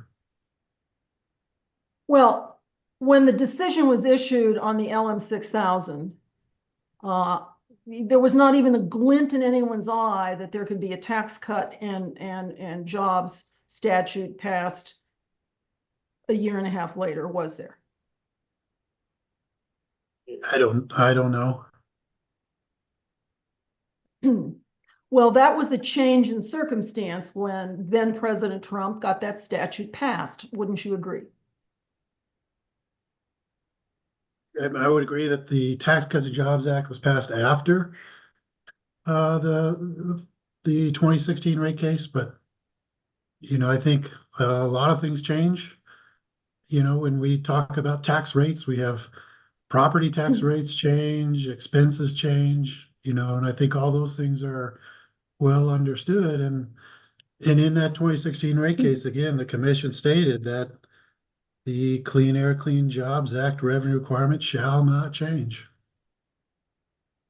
And you don't think, you, Mr. Harrington, on behalf of Black Hills, Colorado Electric, or the service company, that the company had any obligation under a duty of candor to inform the commission of the $3.7 million it was collecting and putting in its own pocket?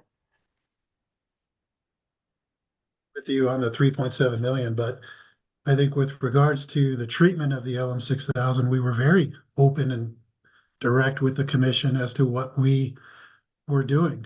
And we said in this Tax Cuts and Jobs Act that we were not changing it because of a prior commission decision. And again, the commission decision said it shall not change. And you wouldn't do anything differently today? No, I wouldn't. All right.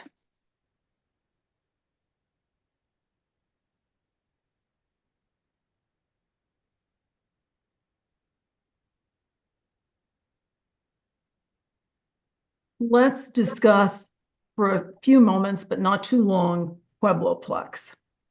You're familiar with what Puebloplex is, about 22,000 acres on the northeast portion of Pueblo County, are you not? Yes, familiar. And you understand that an entity was created pursuant to a Colorado statute passed in 1995 that set up the Pueblo Army Depot, now known as Puebloplex, as a site of economic development, correct? Yes, that's correct. Okay. And you're aware, are you not, that Black Hills has served a letter that it believes it has a right to serve Puebloplex? Correct? Your Honor, I would object just to the relevance of this entire thing. We are not seeking any recovery of Puebloplex costs. This commission will not be deciding who may serve Puebloplex. I understand there may be a legal dispute here, which would be decided by lawyers in the future through the appropriate tribunals. But there is nothing about Puebloplex that is relevant to this rate case. Ms. Concelia? Your Honor, Mr. Sopkin is correct that the commission does not have authority to make a final judgment with respect to that because the appropriate parties are not in front of you. Pueblo Plex would have to be here. However, the letter that Mr. Sopkin sent out in light of the statute establishes, in my opinion, and I hopefully in yours, that this is a predatory company who believes that it has all the rights in that community, and they don't care if they're going to damage the economic development of it. And I think I should be allowed to introduce Mr. Sopkin's letter into evidence and spend just a few minutes asking questions, and I'm not going to belabor it. Overruled. Go ahead. Okay. If we can call up Exhibit 405.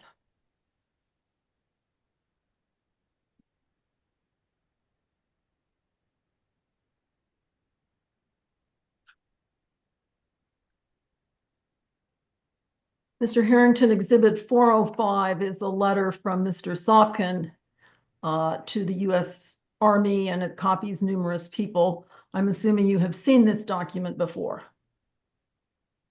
Well, it's been a while, so maybe we could scroll through and refresh my memory. Okay. In this document, Black Hills is taking the position that it has the exclusive right to serve and provide electricity to the 22,000 acres of Pueblo Plex. Is that a fair summation of it? This objection, Mr. Harrington just asked to scroll through the document. If you could scroll through the document, that'd be great.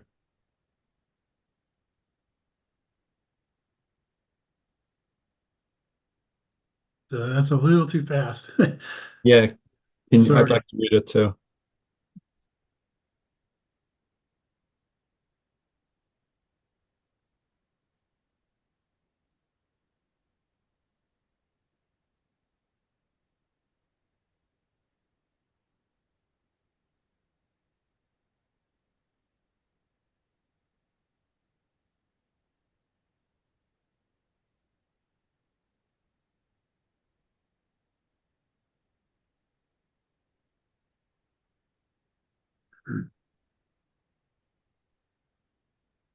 Yeah, I've read it, at least this part. Okay. So is that a fair summary? Well, But I just, I guess I'd say as it talks about here in the letter, you know, the company believes that Pueblo Plex is within our current existing service territory where we have the CPCN ability to serve. So I think that's what the letter is discussing. and have you ever read CRS 2923-101 titled Pueblo Depot Activity Development Authority? Don't think I have. Okay. Well, subject to check, I will represent to you that that statute gives the governing authority of the Pueblo Army Depot, now known as Pueblo Plex, the right to create its own utility of any kind and to enter into service agreements. If in fact Black Hills has the exclusive right to serve, there will be no economic development on that site, will there? Objection, compound question, calls for a legal conclusion. Mr. Harrington just said he never read the statute. She's asking him to make a conclusion based on the statute. If you could break your question down a little. Mr. Harrington, that site is hopefully going to support commercial and industrial usage. Would you agree with me? Yes. It's not going to be residential. Right, not residential. I agree. The goal is to bring in industrial manufacturing type of facilities or companies to Pueblo Plex. And with the difference with the high electric rates that Black Hills charges, large companies are not going to locate there, are they? Industrial and commercial. Disagree. I think we're actually really excited about Pueblo Plex and the opportunity to design economic development rates to help Pueblo Plex grow and attract customers here. So we're very excited about the opportunity to serve it and bring in customers here to utilize the facility and bring in jobs in industrial companies. So we're bullish on this opportunity. We're excited about it. In the last 10 years, Black Hills has not brought one large commercial industrial company to Pueblo, have you? Don't know that's single-handedly Black Hills' responsibility to bring in. We're looking for partnerships.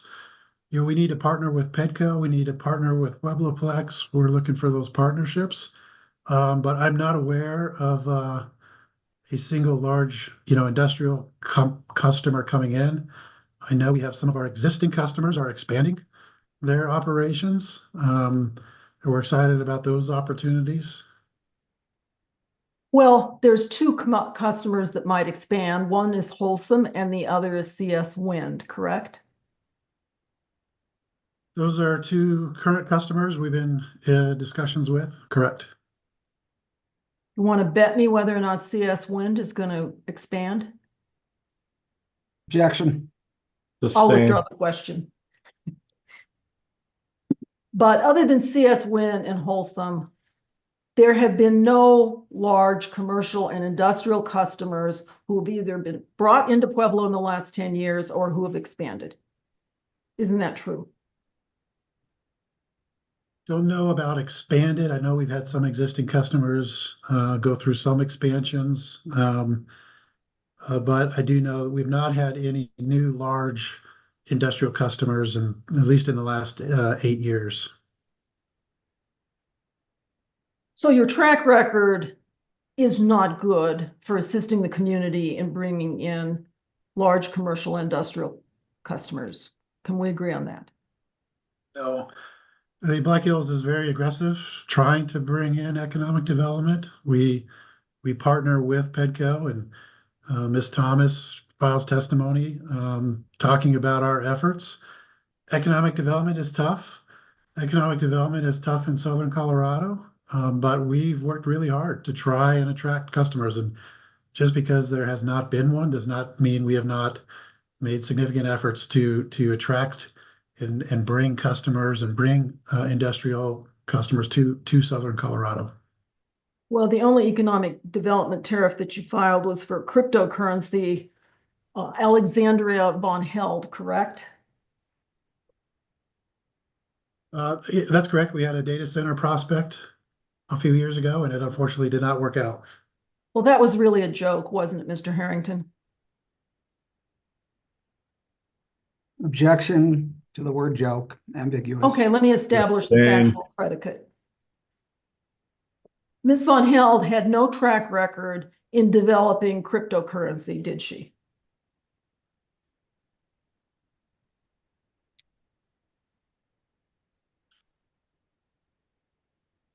I will object to the relevance of this. Yeah, I think we're getting a little far afield, Ms. Concelia. Okay. Let me ask him just one question. In whatever due diligence you did of Ms. von Held, did you drive by the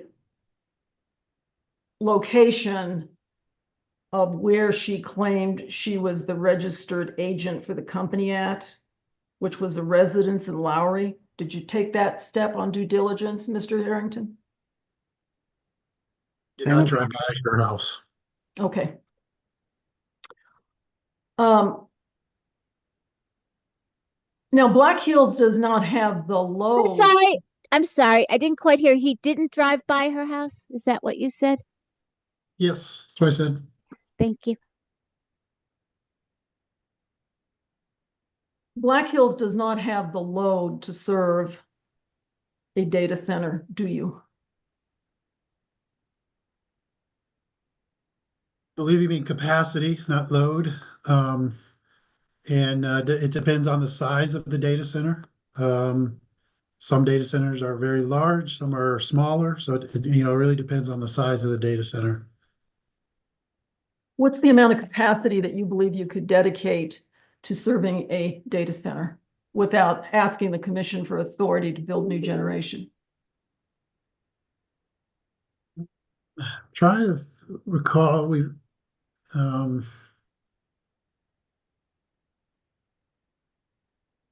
don't recall how much excess capacity. We will have some excess capacity as a result of our clean energy plan that the commission has recently approved. I don't recall, though, how much capacity we have. I do know in the short term, meaning the immediate years here, we do not have very much excess capacity, if any.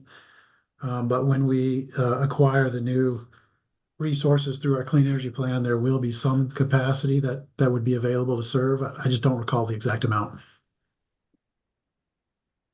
Let's talk for a moment about the clean energy plan. As the company was attempting to solicit support for the clean energy plan, you presented slides to the interveners, to representatives of Canyon City, to representatives of the city government, correct? Yes, that's correct. And in all of those slides, which you presented to these various entities at either the end of May or the beginning of June, is that when you were out in the communities talking about the clean energy plan?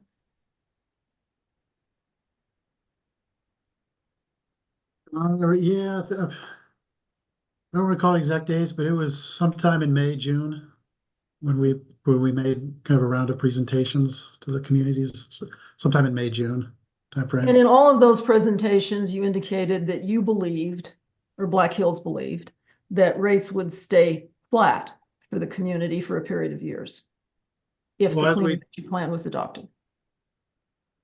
No, as we actually modeled in the clean energy plan, and what I presented to the stakeholders was the clean energy plan was kind of a traditional or steel for fuel kind of a replacement, where we would add renewable energy and offset natural gas cost.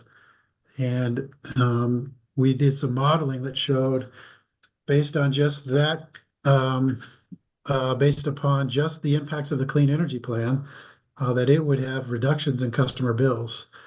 Now, I do recall very specifically in those presentations that we mentioned to those stakeholders that we were filing a rate case in the future, and that we didn't have the exact numbers of the rate case. And we followed up with presentations to both the city and to the county commissioners about the impacts of the rate case. But when you look at just the clean energy plan and the impacts of the clean energy plan, it has the effect of reducing customer bills. Depending on how the pricing comes through and all, would you agree? Well, certainly it's all based on, forward gas pricing, and there's a lot of assumptions that go into those production cost models that generate those estimates. There's a lot of assumptions that go in there. But you did not disclose to any of the people that you made the presentations to or entities that the company was planning on filing a rate case that was going to ask for a 20 or 24% increase, did you? No, I disagree with that. I had specific conversations with the mayor. I had specific conversations with county commissioners, and we told them very specifically that we were planning on filing a rate case. At the time of those conversations, we didn't know the final impact, but I had specific conversations with those groups, and they were aware that we were working on a rate case. My question was, you never disclosed to any of those individuals, some of whom are my clients, that the rate case you were going to file was going to be in excess of 20%, did you? Well, again, in the first meetings that we had, we did not know what the final outcome and the proposal of the rate case would be. We then followed up and had, we followed up and had separate meetings with the city and the county commissioners to talk about the rate case. Now, you're making your presentations at the end of May that there's going to be no, and you don't tell how big the rate increase is projected. At the same time, you've been working on this rate case. Are you telling us that at the end of May or the middle of May, you had no idea you were going to be asking for a 20 to 24% rate increase? Yes, that's correct. Really? Well, when did these scales fall from your eyes, Mr. Harrington? Yeah, I mean, at the end of May, we did not have our final cost of service calculations finished. We were still working on the numbers. We did not have the final numbers to share with those parties. And we were working on it well into June before we filed. You didn't even have a range of estimates at the end of May or beginning of June?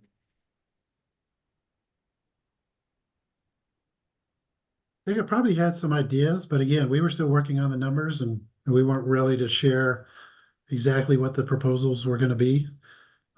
We did communicate and we did commit to those groups that we would follow up and have specific meetings to talk about the rate case, which we did. And when people at the city and the county found out how high the rate case was going to be, the mayor and the county commissioners were outraged, correct?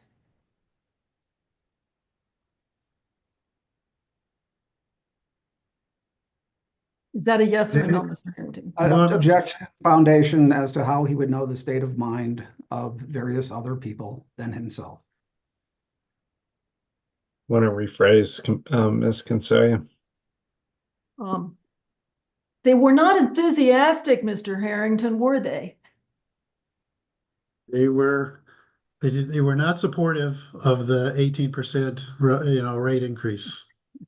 They were not planning a victory march or a parade for you, were they? Did they tell you? No. Objection. Sustained. All right. And in fact, as you point out in your rebuttal, they reacted by making a number of what you call disparaging comments, correct? Yes, that's correct and unfortunate. Yes. And in fact, you say, sadly, many of these disparaging comments are made by local elected officials who have the ability to impact change in more positive ways. Share with me 3 positive ways they could help.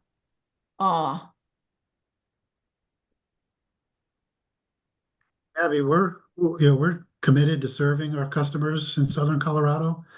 We look for positive relationships where we can work together with the city and the county.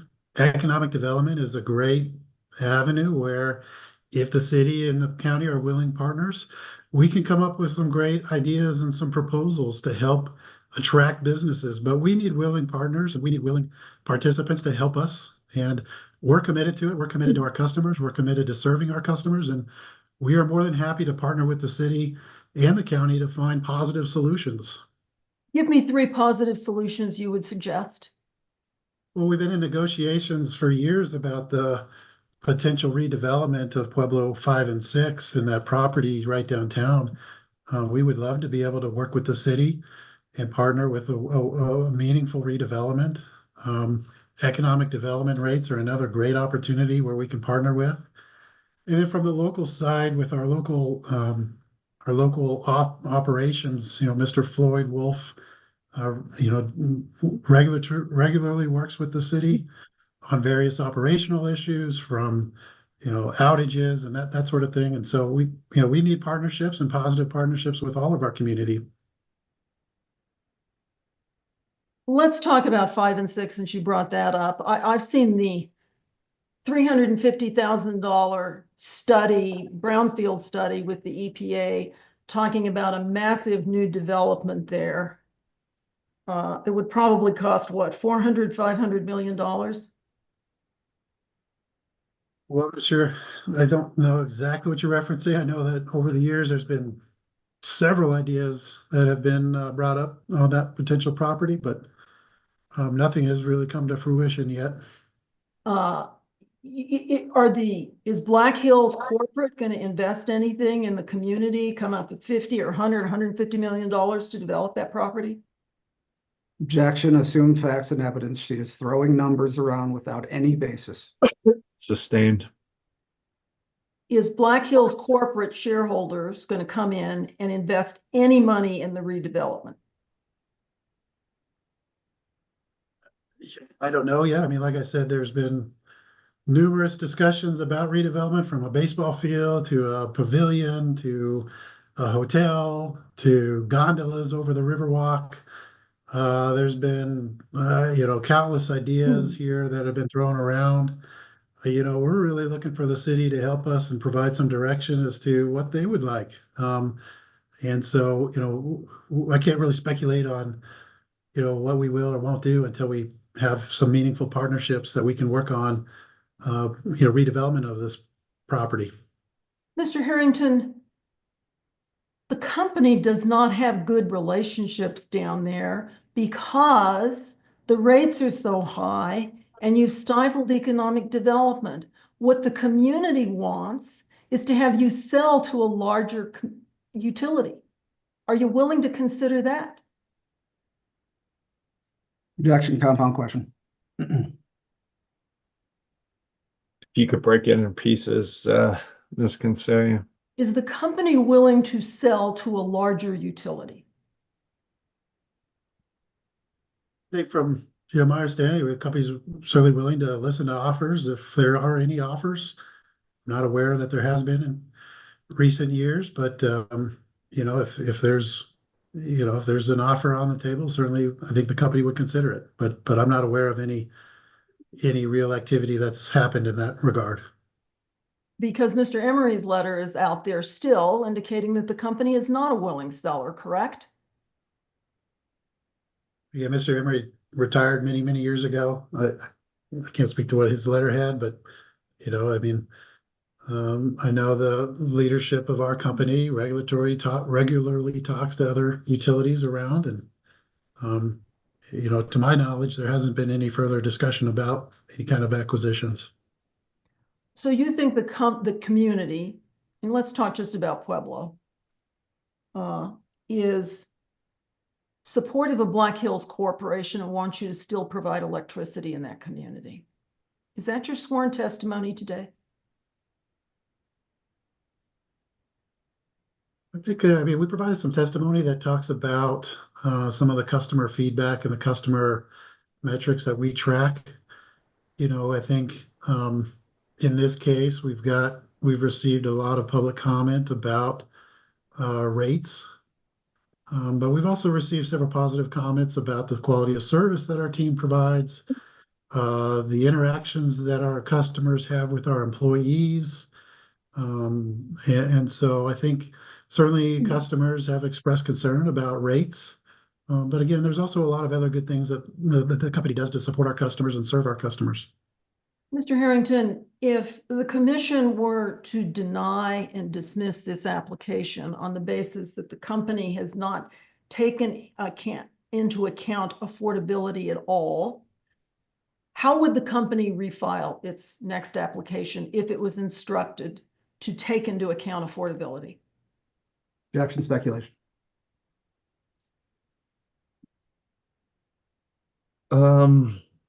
Ms. Concelia. Your Honor, I've listened to Mr. Harrington continue to fail to answer the question and spew out all of these generalities. And the community wants them gone. They like some of the employees, but they don't like Black Hills. And Black Hills has not taken into account affordability, not one word in any of their application. And so I think I have a right to ask him, if the commission says we're dismissing this rate application, you come back and come to us with affordability as some kind of a component, maybe not as much as what Ms. Schonhout is recommending, but some kind of a component. I'd like to know if they're going to do anything different. I mean, you can answer the question, Mr. Harrington. Yeah, I can't speculate on what we would do if the commission just outright denied our request. We've not discussed any of that internally, and so I don't know how we would respond if that was the case. I will say, with regards to concerns about the increase in the rates, we certainly took that into account when we were working on our rebuttal testimony, and we significantly pared back our request. And the commission has a very difficult job of balancing the interest and establishing just and reasonable rates. I cite to several, at least one really good decision from a West Virginia commission that addressed the same issue very, head on. And, the commission certainly has the ability to take into account affordability, but the company has an obligation to serve our customers. We have an obligation to replace our poles. I went through the cost of that pole earlier with commission staff, council, and, so we've definitely taken into account affordability issues in our rebuttal testimony by reflecting some of the changes to our revenue requirement calculations as recommended by commission staff and the consumer advocate. So why didn't you start off on June 15th with filing the case that's in your rebuttal testimony? Well, as I say, my rebuttal testimony, the company believes that a current test year or future test year are really the best representative values of designing rates, and it's the best representative cost of service that's reflective of when the rates go into effect. And so that's a common practice. Utilities do that. We filed current test years in our other proceedings for our other utilities. Public Service Company of Colorado regularly files current test years and future test years. And so, the utility continue to believes that those current test years or future test years are better representative of the cost of service for when rates go into effect. But, in this case, when we receive some of the comments and the feedback from customers, also recognizing that it's been 8 years since we've last changed rates, and that's a lot of time and cost to make up, we decided to scale back the request to reflect our 2023 historical cost of service rather than our 2024 cost of service. And in those 8 years, you've held on to the $3.7 million of tax savings from the LM 6000. You've held on to the cost of debt with a spread of 1 percentage point. 529, you could have been doing this at 4 or 4.5. You've held on to all those things. So it's not been all suffering for the company in the last 8 years, has it, Mr. Harrington? The company has not earned its authorized rate of returns in the last 8 years. And so while, again, some costs go down, other costs have gone up. We've had labor costs go up. I talked about our cost of our poles and our wires have gone up. Contractor costs have gone up. Our insurance premiums have gone up. Our vegetation management activities has increased. So again, all of these things are what's factored into when the commission establishes our base rates, not just single issue rate making. And a lot of these issues and a lot of these costs have gone up since the last time since we changed our rate case, our base rates.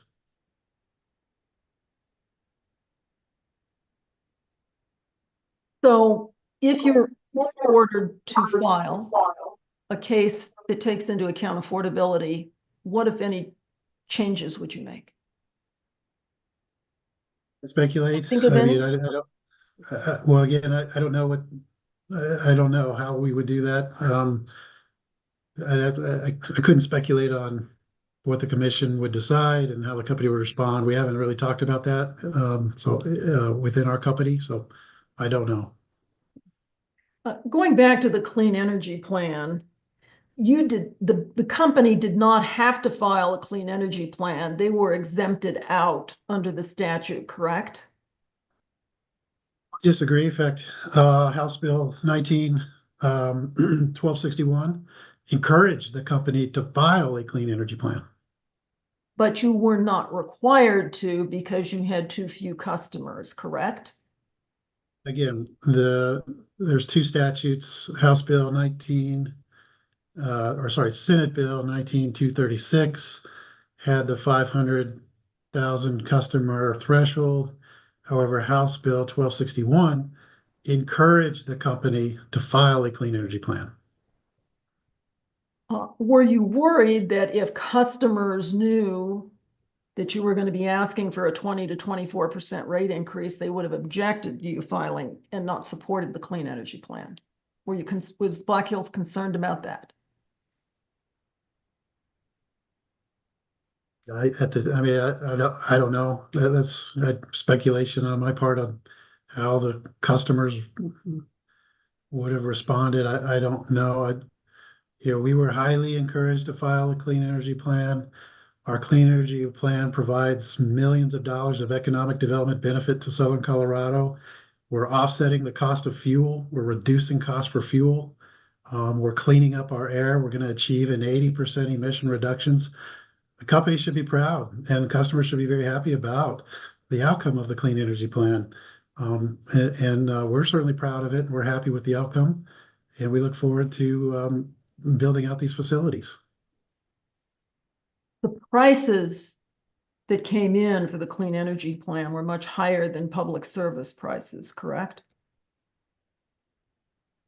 We didn't have access to public service prices. I mean, also I know that the bids for us were about 6 months after public service received their bids.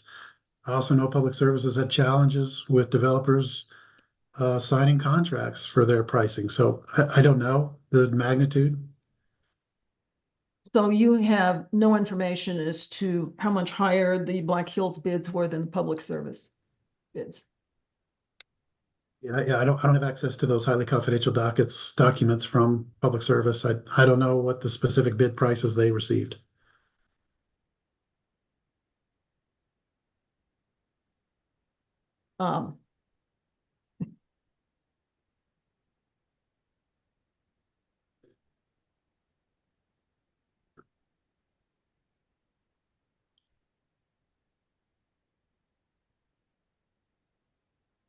Let me go back and talk about the LM 6000.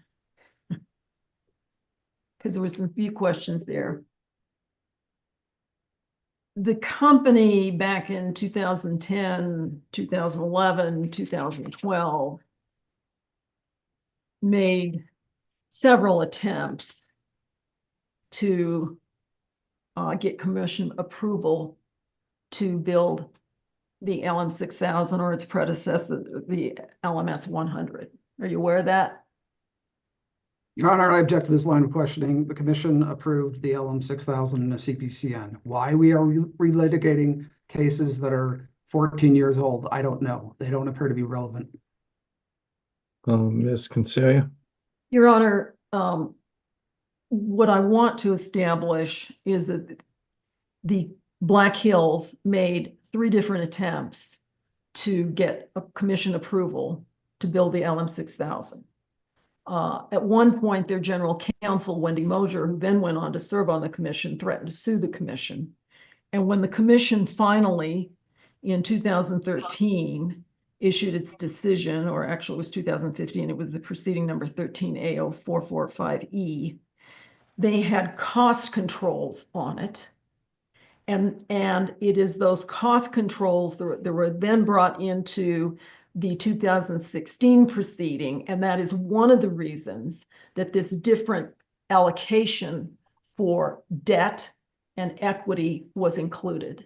And so I'm just trying to ask to know if he understands that history. If not, I can put it in a legal brief. But the debt allocation did not spring from the head of Zeus full blown. It was not arbitrary, as they argue in some of their testimony. There was a reason why that asset was treated differently than others, and it was because of the cost and the commission's concern that the community could not afford the LM 6000. Can we just focus on the cost controls and not go back to the prior history? Okay. You can do that in your statement of position, but let's just focus on the decisions and the cost controls that are relevant to the disputed issue in this case. Are you aware that there was a presumption of prudence only up to 5%, and that anything over that, the commission was not giving a presumption of prudence to for the LM 6000?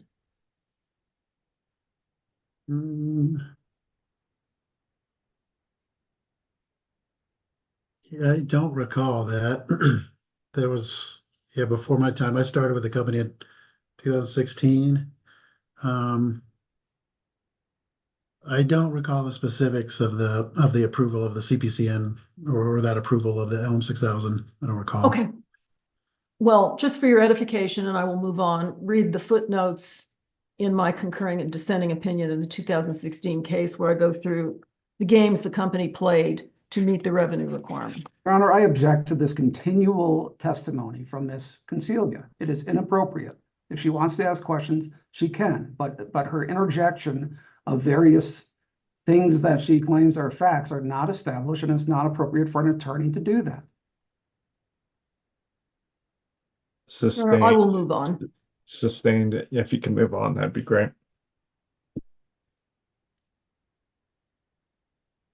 So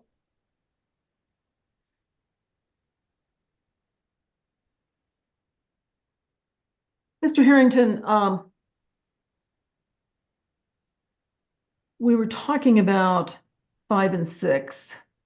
The company is waiting for the community. The company has no proposal. Is that what you're saying for the redevelopment of 5 and 6? I mean, we, like I mentioned, we're looking for a partnership with the city. I mean, this is a very important piece of property.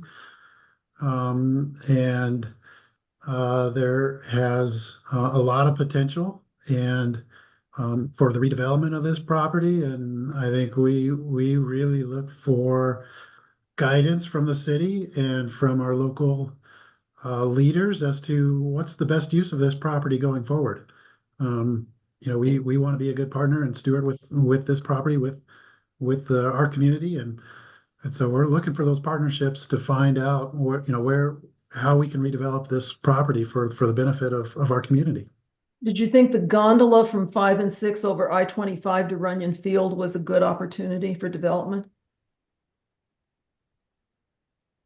Personally, I was not a huge fan of that gondola, but it was an idea that some brought up that might have worked. Again, I mean, we're listening to the community, and we want to do kind of what the community wants to do with this property.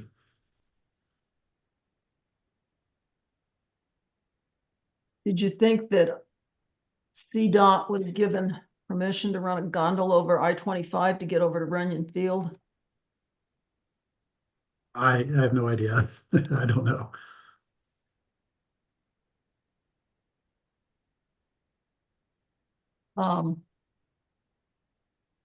Now, it's the company's position in the discovery, as I understood it, that there was a remediation study done for the expenses in demolishing 5 and 6. Is that correct? We've done, I believe we've done two. We've received two different proposals to demolish the building. One was in the original proceeding where the commission approved the demolition of the building. We had cost estimates there. I believe we've updated that recently. And to my knowledge, that's kind of as far as we've gone. As soon as the historical designation was placed on the structure, that kind of stopped all activity of looking at demolishing the building. And Vance, after arguing against the historic designation for 3 years, Vance Crocker in May of 2018 agreed to the historic designation as the president, correct?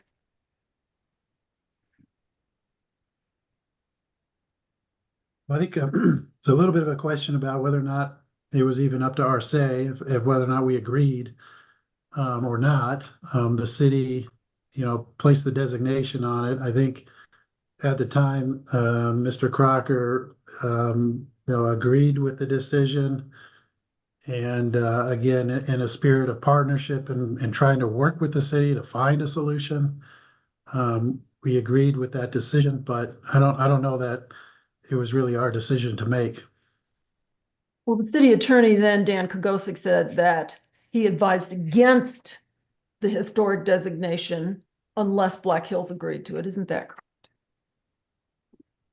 I don't know. And in fact, the Black Hills agreed to the historic designation a few weeks before the vote on municipalization, correct? Objection, relevance. Struggling to see the relevance to Ms. Well, Consent. you know, he opened it up by volunteering and giving once again a speech that's non-responsive, and I want to establish that his factual predicate is false. That without Black Hills agreement, the city was not going to proceed to put that historic designation on it. And everybody knew that. I guess we're pretty far from the disputed issues in this case. Okay. All right, Mr. Harrington. How much asbestos is still in that facility? None? I don't know. Okay. Black Hills owns what, about 22 acres around 5 and 6? I think that's about right. We have our we have our laydown yard, our service center, a parking lot, a machine shop. There's a warehouse. I don't recall the exact acreage. 22 acres sounds about right. And what the company's been discussing with some members of the community is economic development for the whole parcel, correct? Because all of these things are interrelated, it would be very difficult to just redevelop one part of it. We have a substation there. We have diesel generators there. And so when we're really talking about redevelopment, it really is the whole entire property, because you can't really parse out, a certain area of it that we would really be looking at redevelop the entire property. However, Black Hills has done no environmental studies to understand how much it's going to cost to remove any environmental contaminants of the 22 acres, correct? No, I don't think that's correct. We've done some studies when we were looking at demolishing the building. There was some environmental studies that were done at that time. I think if the discussion changes to full redevelopment of new structures, and then that does require additional environmental studies that I don't think we have done. But we have done some initial environmental studies. And Black Hills has been discussing with the former mayor, the city buying it for $1, correct? The whole 22 acres. No, we never talked about a price, from my understanding. We were in discussions with the previous mayor about finding creative ways of using brownfield funds and other federal subsidies that could help. But we never really got too far down to talk about what kind of price that would be, from my understanding. 2 more questions on 5 and 6, assuming you just answer them and don't keep giving speeches, Mr. Harrington. With now the company has collected from ratepayers a remediation fund that's in excess of $3 million, correct? We have some money set aside for the demolition of the building. I Okay. don't recall the value for it, but there is some funds that are they're in a regulatory asset that will be used whenever we get to the stage of redeveloping the property or tearing down the property or whatever. We do have some funds available. But you don't know how much. I don't recall the exact amount of how much we have. We're not currently collecting anything from customers. There was some funds that were already created through the depreciation schedule. And so once we remove the asset and from our books and records, that kind of created the regulatory asset, which is then can be used for the future demolition or maybe potentially some other redevelopment of the property. The property is still in rate base, but you've agreed to take it out in this case, right? property itself is not in rate base. We have agreed to take out a sliver of the land. We were talking about the 22 acres. We don't separate out those 22 acres in our books and records, but for the sake of argument here in our rebuttal testimony, we decided to take out just an allocated portion of the land that sits right under 5 and 6. And the company is not, this regulatory asset is not accruing interest, correct? Is not correct. Why not? Well, I mean, we don't have use of the funds, so the funds are, earmarked for the demolition of the facility. I don't recall the specifics from the commission decision if it has it in there or not, but we're not accruing interest on it. Don't you think that ratepayers should get the benefit of getting some interest on this several $million fund? I guess it would depend. I'm not sure exactly where the funds, if it was all customer funds, if there was some reserves through the depreciation rates. So I guess I'm not entirely sure. I do know that the funds will be used to help offset cost, so customers would get that benefit, that would be able to use these funds in the future to help offset any kind of redevelopment or decommissioning cost. Now, it's my understanding from the discovery responses that the company submitted, but I want to make sure that I understand them correctly, that when you bought the assets from Aquila, which included 5 and 6 in the surrounding land, that the company did not do any type of, and did not have access through Aquila to any kind of environmental impact statement or environmental contamination study. Is that correct? Objection, relevance, and the commission approved the acquisition of Aquila in a decision long, long ago. Ms. Concelia? Well, Your Honor, Mr. Harrington keeps referring to this as a great opportunity. I'm not so sure that a 22-acre brownfield on which a coal plant was originally put and then, operating as natural gas is going to be a great boon to the community without knowing what the costs are. And all I'm trying to find out is when they bought it, did they do any kind of due diligence, or were they so excited to buy it from Aquila and pay 30% premium to book, they didn't bother? There we go again with the It's a 30% simple premium to book. New evidence. question. He could answer yes or no. I mean, you can answer this, but we're now 2 hours and 15 minutes into this, Ms. Concelia. So if you can start wrapping up, that'd be great. Mr. Harrington? Yeah, I don't know what the company was thinking in 2008 when it purchased these assets. It's well before my time. I don't know. I'm not asking what they thought, Mr. Harrington. I'm asking what they did. Did they do any studies? Don't know either. I was not employed with Black Hills at the time. I don't know what happened in 2008. Okay.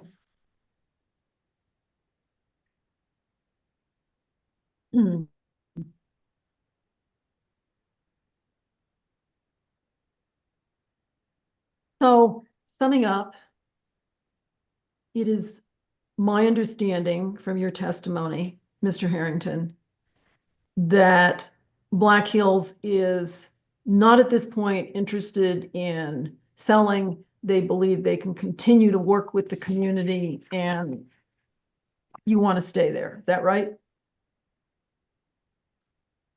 We're committed to serve our customers. We've got employees of approximately 136 employees and their families. We're committed to the community. We serve our community. We're committed to providing our customers safe and reliable service. We're complying with the state requirements and we're doing our best to clean up our air, reduce our emissions, incorporate electric vehicles, have a robust energy efficiency plan. We've filed distribution system plans. We've got a robust renewable energy standard plan that provides incentives for customers installing solar and batteries. We're committed to provide service to our customers, and we're here for the long haul. And we're committed to our customers in Colorado. Even if they don't want you there, right? I mean, again, we're committed to serve our customers, and we're happy to be provide service to them. And we do the best job that we can, and we look forward to partnerships with the city. It's through those trusted partnerships where we can make meaningful impact. We're looking for partnerships with the city and the county, and we're happy to serve our customers. Mr. Harrington, are you a Hamilton fan? I have seen the play, so I enjoyed the play. Yes.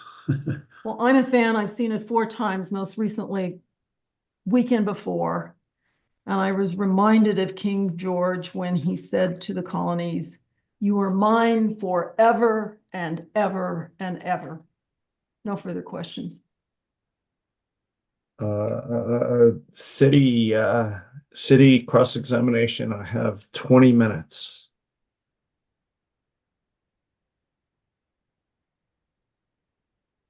Mr. Dittman. Thank you so much, Your Honor. Good afternoon, Mr. Harrington. Hello, good afternoon. My name is Brandon Dittman. I'm an attorney with Wilson, Williams, Fellman, Dittman. I represent in this case the city of Canyon City and the city of Florence. So I wanted to start my cross-examination by asking a few questions about your direct testimony, which is Exhibit 101, as well as lesser extent your rebuttal testimony, and talking a little bit, as we have been talking about, some of the economic conditions of the area as it relates to your rates and the service provided by Black Hills. So I want to start on hearing Exhibit 101, which is your direct testimony, page 40, lines 4 through 5. And I'll read the lines for you. We don't have to pull up, I don't think. You state that since the last rate review, the company's service territory has not experienced the economic growth that the rest of Colorado has experienced. Do you remember saying that in your testimony? And we can pull it up if we need to refresh your memory. Yeah, I've got it up here. I've got a hard copy with me. Yes. Thank you. So Yes, have you or anyone else in the company done any analysis to see why that may be? Why, you haven't seen the same growth the rest of Colorado has in the service territory? I don't think, no, I've not seen a specific analysis done on that. I'm pretty sure Black Hills, the company, has not done an analysis on that as far as all the reasons why. I've not looked at that. Has the company looked at ways of, increasing the sales? We talked about the common denominator problem. Have you looked at things the company might do to increase electric sales, particularly in the larger rate classes? Yeah, certainly we're interested in pursuing some economic development rates and options for customers. We're in regular contact with our large industrial customers. Ms. Thomas talks about gives 2 examples of our industrial customers wanting to expand and grow. And so, yes, we actively try to find ways to encourage and grow our customer loads. And other than the economic development rate, which we discussed earlier, can you name me any other, incentive or plan the company has to attract economic development? We've got a team that works closely with the economic development groups. So Ms. Carol Thomas, she'd probably be better suited to answer all the activities that we do in support of our customers, and the efforts that she goes through, and working with PEDCO and the other economic development agencies and trying to attract customers. I think Ms. Thomas could probably provide you a little bit better examples of what we've been doing. Well, thank you. I'll follow up with Ms. Thomas then. So concerning economic growth generally, if electric prices are high and higher than the surrounding areas, would you agree that electric prices could be a barrier to economic growth. Would you agree with that statement? Yeah, again, Ms. Thomas talks about this in her rebuttal testimony. The electric prices are one variable. There's a lot of other variables that go into that, but electric prices are, certainly one component of a company's decision to expand or move their business to Southern Colorado. And you testified earlier today, I believe, that there hasn't been, in fact, any new industrial customers or other large users of electricity that have moved to the service territory in the past 8 years. Is that correct? That's correct. Are you aware of any reasons that have been cited to you about why these companies have chosen not to move to the service territory? Has anyone looked at the service territory and said, we're not interested, that you're aware of? I have not had direct conversations with potential prospects. Ms. Thomas has, so she could probably be better suited to answer that question. She's probably in a better spot than answer. I have not had direct conversations with them. I appreciate that. One more question about, the economic development component of this. So earlier today, you testified that the company has, little, if any, capacity in the near term. Are you aware of any economic development which has been discouraged or prohibited by the lack of capacity? Not from our side. If we had a customer that was interested, we would find creative solutions to serve. We've done creative solutions in our affiliate utility up in Wyoming, finding creative solutions to serve very large data centers up in Cheyenne, Wyoming. And if we had a prospect, that was needing some power, we would work with them and find creative solutions to find the power and the energy that they need. Can you give me any examples of these creative solutions that could be employed? Yeah, sure. I mean, the example up in Wyoming with the data centers that we have up in Wyoming, the company serves those data centers with a portion of its capacity. And then a portion of the data center's load is served kind of through market transactions where the company facilitates the purchase of energy on kind of the customer's behalf. That's worked out really well for those customers up in Cheyenne. Certainly that could be an option if we were to attract a large load customer in Colorado. We could certainly look at that. There's a number of other creative solutions we could look at. We could look at building additional generation to serve that customer. There's behind the meter options to serve those customers. So there's a lot of solutions that we could look at to help meet that customer's needs. Are Cheyenne Light and Power's rates lower than Black Hills, Colorado's? They're similar to ours. I don't recall specifically how lower.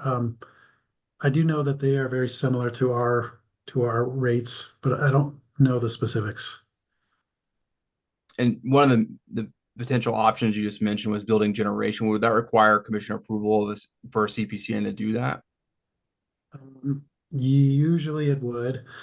I would say most likely it would.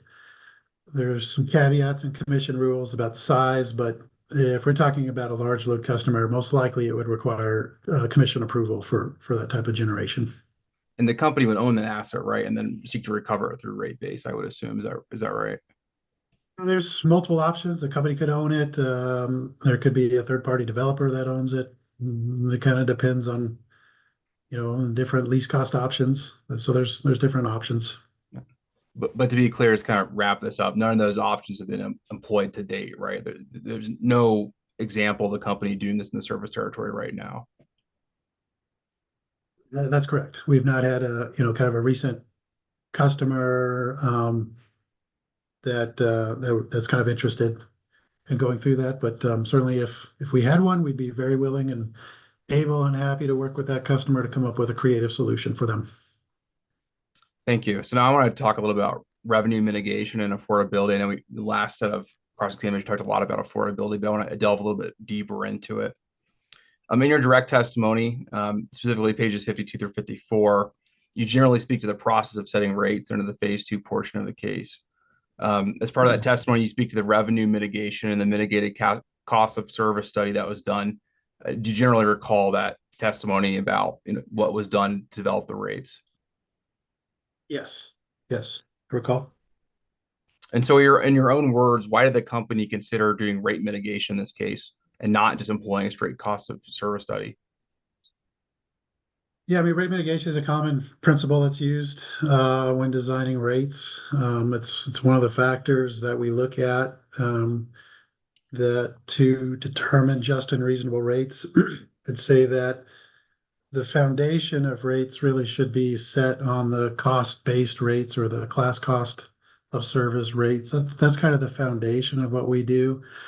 However, the cost of service, or I should say the class cost of service, is really kind of used as a guide to establishing rates. There are other principles that the commission looks at,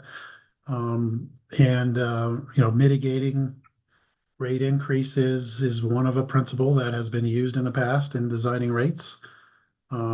Rate stability to customers is, kind of another principle. So there are several other kind of intangible principles that are commonly used when we design rates.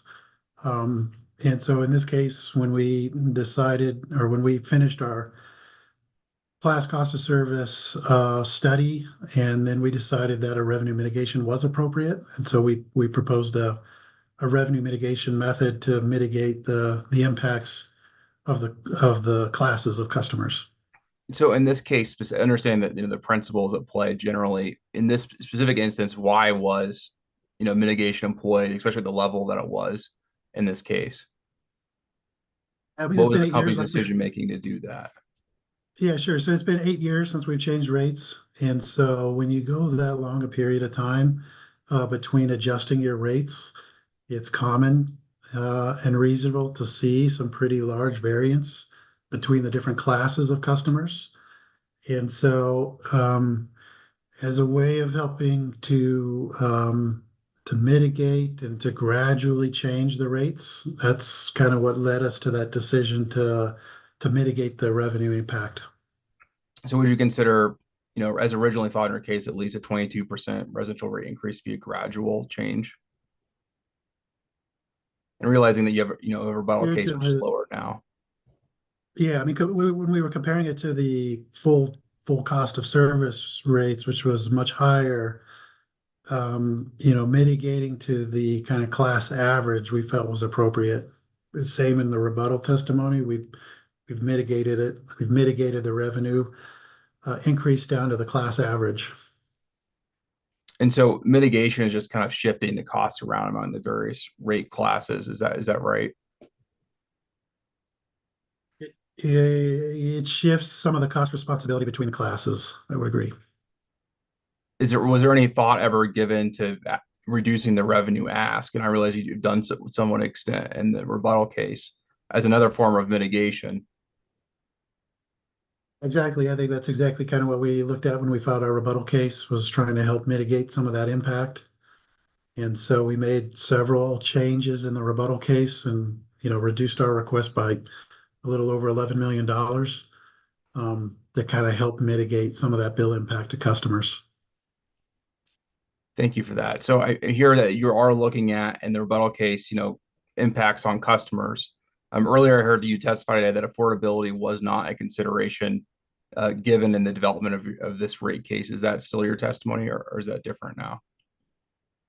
I think when we were preparing the initial direct testimony, we've followed kind of the normal process of what we do and preparing the test year to represent our current cost.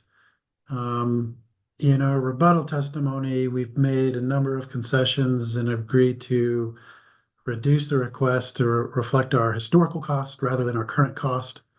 Kind of in light of the feedback we've received from customers who expressed a lot of concern about the original bill impact, and so we've reduced our cost through the rebuttal testimony.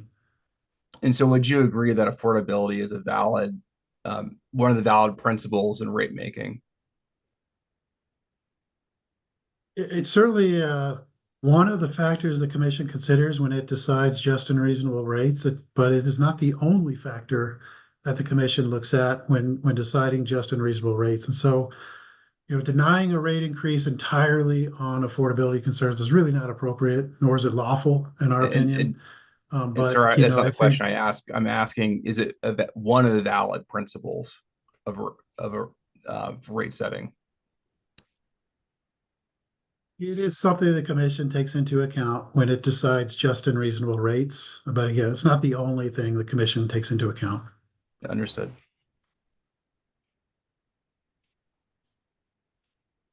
So now I want to turn, this cross-examination to some of your testimony on disproportionately impacted communities.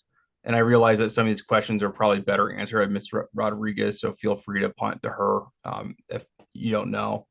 But I did want to look at a couple things you said in your testimony regarding to DI communities and some of the efforts the company is doing regarding DI communities.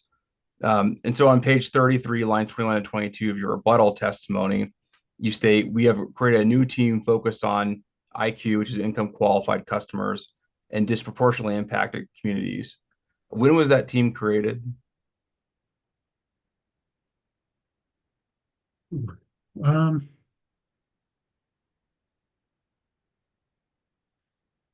I think it was kind of formally organized maybe a little over a year ago. Miss Rodriguez or Mr. Wolf may know better, but it's been at least a year since we've kind of had this formal team that was dedicated to address these issues. And was that team involved at all in educating customers around this rate increase, and in particular, the change in rate design that's being proposed by the company? So the team who was not really involved at the beginning of this rate case to inform customers, but as we talked about in Ms. Rodriguez's testimony, we're making a number of rate changes or changes to the rate design. And so this team will be very much involved in talking to customers and educating customers about the changes from the tiered rate to the flat rate, the option of the time of use rate, and then bill assistance, energy efficiency, and those kinds of things. So that team will really help us on the back end of this rate case of helping educate and inform customers of the changes that are ultimately approved. But to be clear, nothing has been done to educate customers through this team to date. It's only on the back end. Is that your testimony?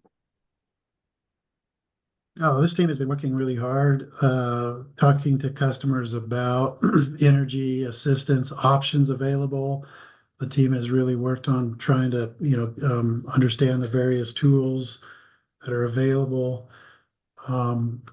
The issues on the back end are really related specifically to rate design, which again, because we've proposed rate design, we haven't implemented any rate design changes yet. So assuming the commission approves our flat rate and our optional time of use rate, then this team will really start also help educate customers about the benefits that those have and try to educate customers that on the optional time of use rate, how that might benefit them or it might not. But really, since these proposals are not yet approved, we're waiting for the commission to approve those, and then we'll start the education campaign on that. Was there any effort by this team or any others to explain to customers who asked, what the notice was about in terms of phase two? There was, I think, as the company acknowledged, there was limited information on the phase two portions of this case. For customers who called in asking about the customer notice and what the company is proposing, was this team involved in explaining to them what it meant? Ms. Rodriguez might be better answer that because I'm not specifically involved in some of those communications. I know that, as a part of this rate case, we have talking points that we designed for our call center agent. So if a customer calls our call center and is, excuse me, and if they're asking questions about the rate case, we have kind of scripts that we designed for our call center agents to talk about some of the changes that we're proposing. But Ms. Rodriguez would be probably better suited to answer any specific questions. Thank you. I'll follow up with Ms. Rodriguez on that. Another portion of this testimony I wanted to follow up on is that you testified that the DI team has created targeted solutions to reduce the energy burden for customers. Can you give us examples of what some of those targeted solutions are? Yeah, sure. Ms. Rodriguez could probably be a little bit better, but certainly our energy efficiency plan and targeting our energy efficiency programs specific to these customers. We have a significant budget for energy efficiency for IQ and DI customers. We also have incentives on our renewable programs for solar and battery installations for IQ DI customers. So, those types of things are what the team really looks at in trying to help customers. But we have specific rebates for electric vehicles for IQDI customers, and then bill assistance and trying to connect customers with all of the various bill assistance and energy support that's available. And in terms of getting these programs to customers, is the company just relying on people calling and asking about it, or are you going out into the community and actually promoting, these programs? Yeah, again, Ms. Rodriguez, she talks about the wraparound approach that we do. We're out in the community and numerous events throughout the year, and Ms. Rodriguez talks about how we do this wraparound approach and talking to customers about energy efficiency and all of these different programs that are available to them and bill assistance and helping customers understand their bills. Ms. Rodriguez kind of talks about all these different events and community involvement that we're in.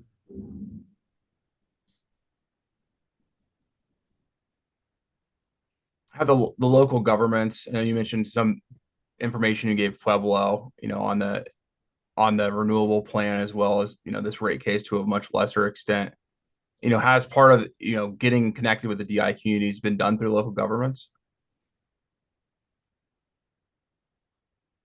I'm not sure. That's probably a better question for Ms. Rodriguez. I'm not sure. Did you present to Canyon City or Florence on the rate case prior to filing it? I presented to Canyon City. I don't recall presenting to Florence. Did you present to Canyon City on the rate case specifically, though, after it was filed or when you knew what the numbers were?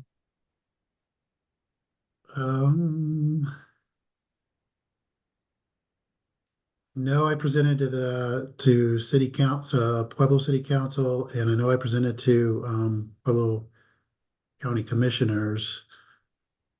I don't recall if I presented to the city. Somebody from our team might have presented to Canyon City. I'm drawing a blank. Sorry, I don't recall that one. So you don't recall at all presenting to Canyon City or Florence on the rate case? Oh, I do. I do recall presenting to Canyon City. I know I talked to Canyon City about our clean energy plan. But I don't recall if I came back and talked about the rate case. That might have been another one of our team members. Thank you. No further questions, Your Honor. Thank you, public interveners. And then after the 20 minutes you reserved, we'll take a break. So, Mr. Davidson.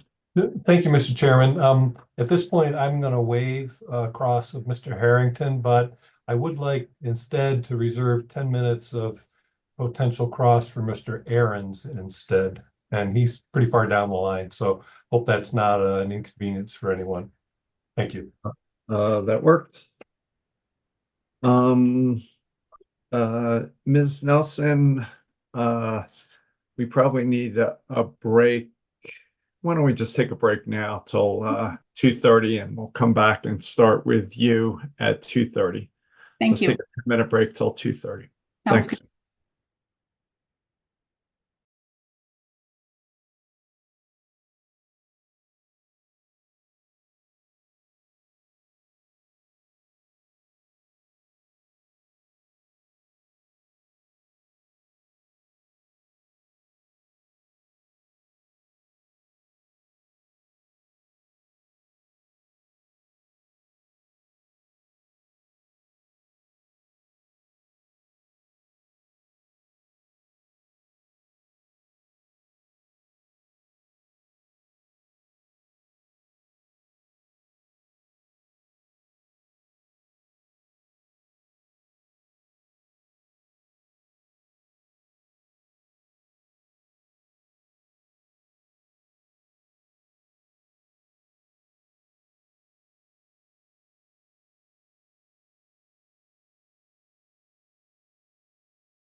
Mr. Sopkin, you there?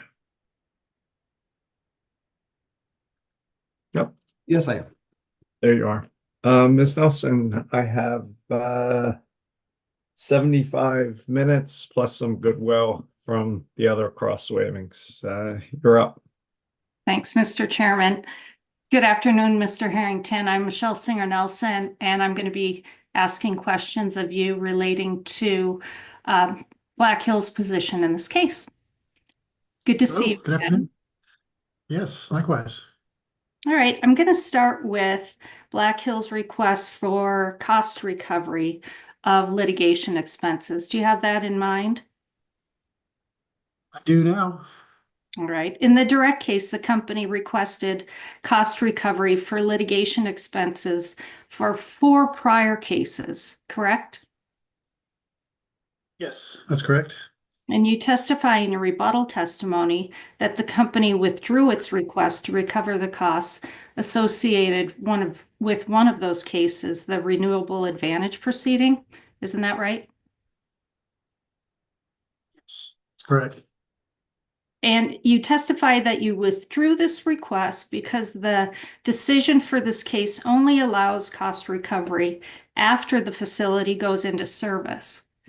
Is that right? Yes, that's correct. Does this mean the company may request these costs in a future rate case proceeding? No, it's unlikely we will not. And the reason why that we left it in is the facility itself was still available through our clean energy plan. However, the ultimate approval did not select that facility. So after we've made that decision in our clean energy plan to not reselect this facility, then that's when in our rebuttal testimony we decided to remove those costs. Okay, and you're not going to be requesting those costs in a future proceeding? No, we will not. Thank you. Can we pull up hearing exhibit 311 from UCA's box, please?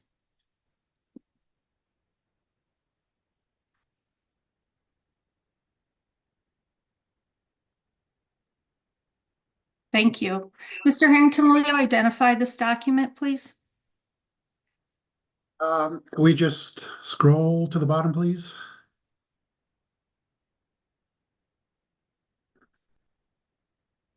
Okay. Yeah, this looks like a discovery response that I sponsored, providing a summary of the amounts of the rate case of these prior rate case proceedings. Mr. Chairman, I'd like to move for admission of UCA hearing exhibit 311. Any objections? No objection. Hearing none, so moved. The costs for the renewable advantage proceeding that are withdrawn are in line 2 of this table and are just over $143,000. Is that right? Yes, that's correct. Black Hills continues the request for cost recovery of legal and consulting expenses from the other 3 proceedings that are listed in this table, right? That's correct, and I've provided kind of detailed invoices in my rebuttal testimony that support the amounts there in that rebuttal column. And that amount is over $2 million? Correct. And you say that you produced invoices in your rebuttal testimony that supports the $2 million figure? That's correct. It's attachment 15 to my rebuttal testimony. It's a very lengthy document, about 300 pages, and it has copies of all of the invoices from the various third-party consultants that we used in those proceedings. I've also prepared a summary document that maybe we could go into if the commission didn't want to go through all of those documents. We do have a summary document that we could pull up that I'm prepared to talk about if you'd like. Mr. Harrington, did Black Hills provide the same detail that you just described for the invoices or the expenses for the prior proceedings as it has in this proceeding? in other words, did the company provide detailed invoices to support the litigation costs and expenses in this proceeding, for this proceeding? Yes. So we've provided copies of the invoices for the current proceeding. We've been supplementing a discovery response to staff, and we've provided copies of the invoices as we've been receiving them through the current proceeding.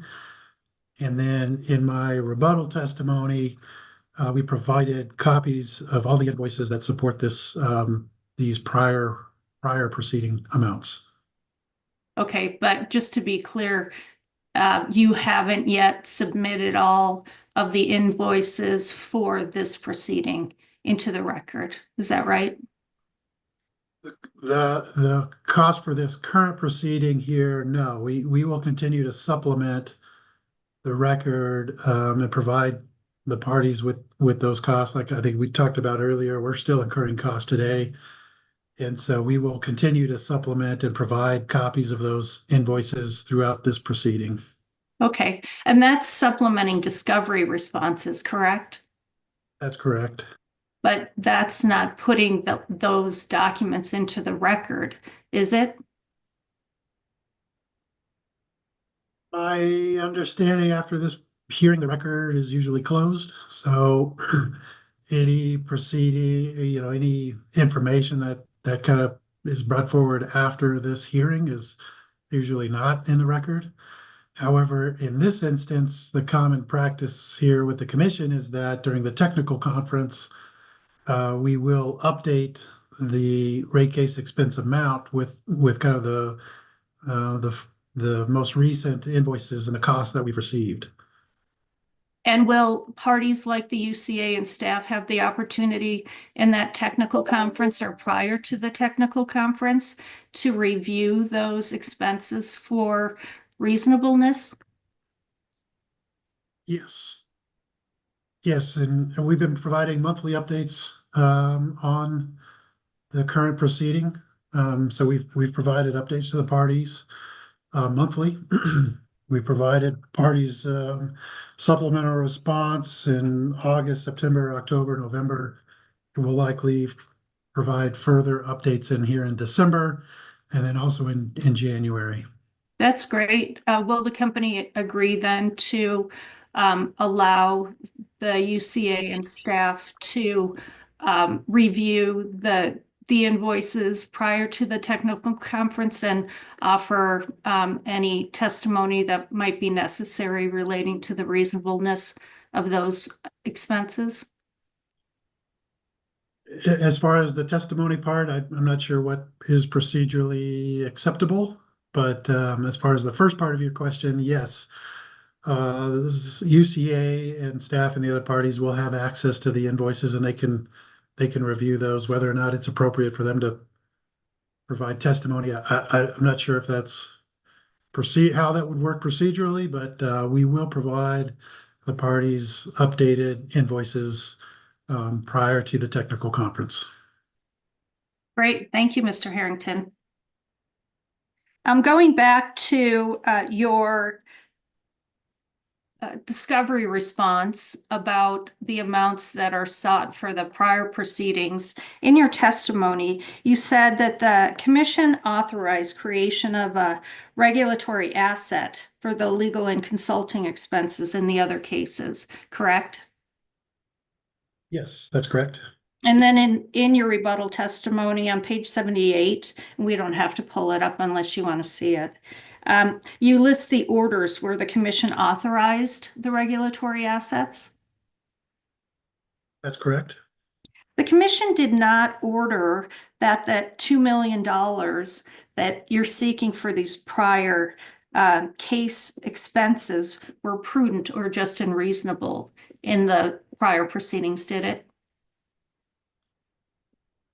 No, generally what happens is the commission gives the company the authority to defer and track these costs in a regulatory asset. And then the company will, in a future proceeding like this one, seek cost recovery of those of those costs. Do you agree with me then that Black Hills has to prove in this case that the $2 million in costs and fees from the prior proceedings are prudent? Yes, I agree. We have, and I think we've provided copies of all the invoices. Like I mentioned, if we want, I can go through, provide kind of some summary of those costs. We've prepared a demonstrative exhibit to help summarize some of the costs.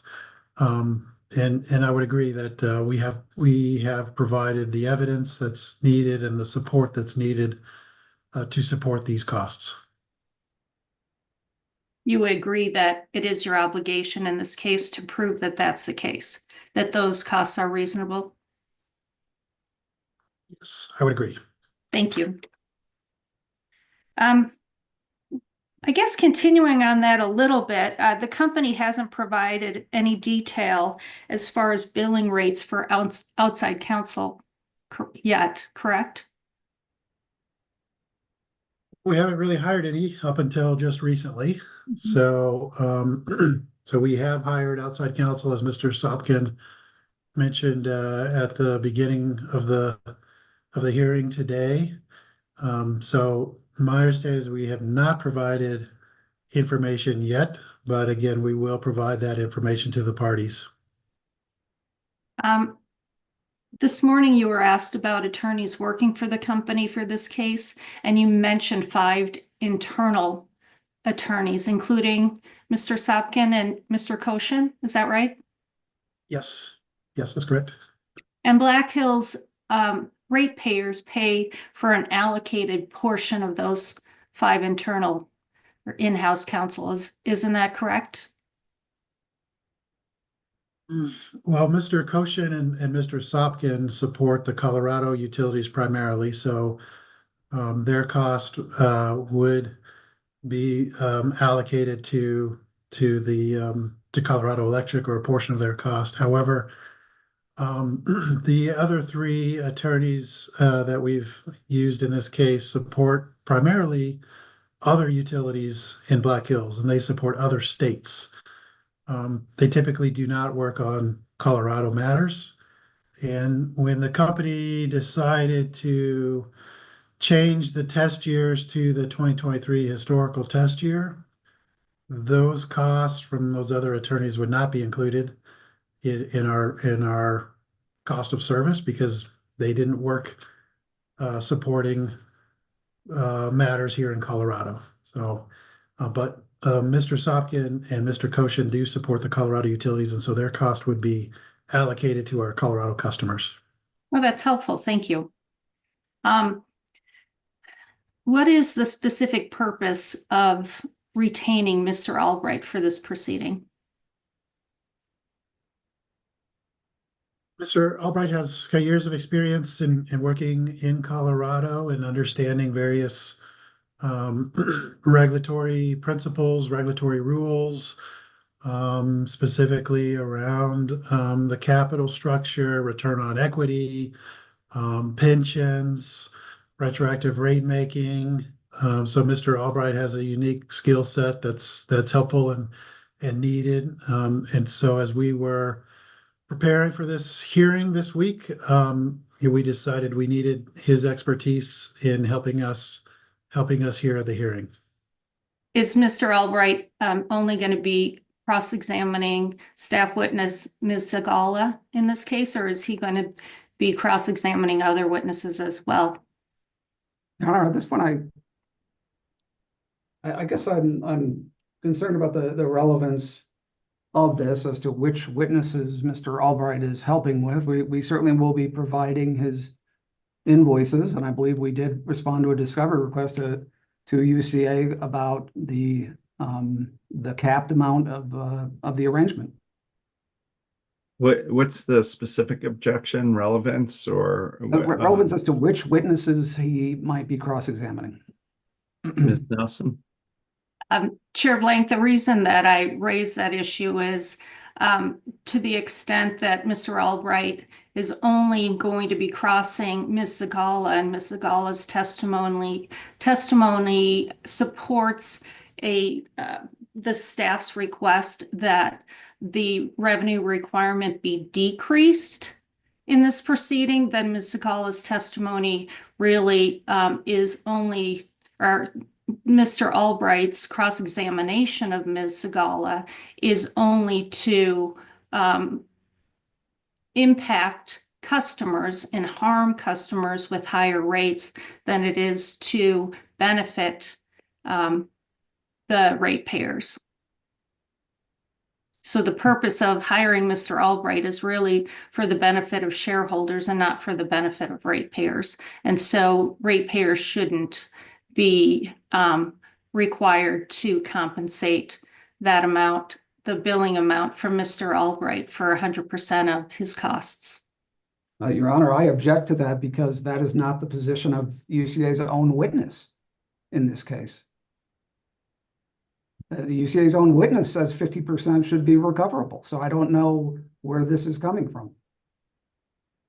Yeah, I'm struggling to see why whether it's limited to Ms. Segala or not is a basis is relevant to this. And I mean, I feel like you're asking the witness to comment on litigation strategy that maybe isn't part of the factual basis of this. So, are you out there, Ms. Dundas, or Ms. Harper?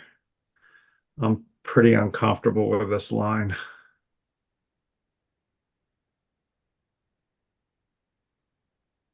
I support that, Chair. If you want to grant the objection and have Ms. Nelson move on, and questions related to the effectiveness of counsel or how they choose to use their counsel can be asked when that counsel is challenging or is actually representing witness, Ms. Segala. Yeah, if you can move on, Ms. Nelson, that'd be good. That's fine, Mr. Chairman, and I will address the relevance of this in our SOP. Okay, thank you. Let me just take a look at my questions for a second.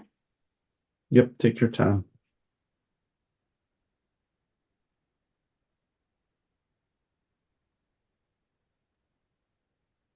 Okay. Mr. Harrington, going back to your direct testimony, you acknowledged that the General Assembly through Senate Bill 23-291 had the intent to limit rate case expenses in rate case proceedings. Isn't that right?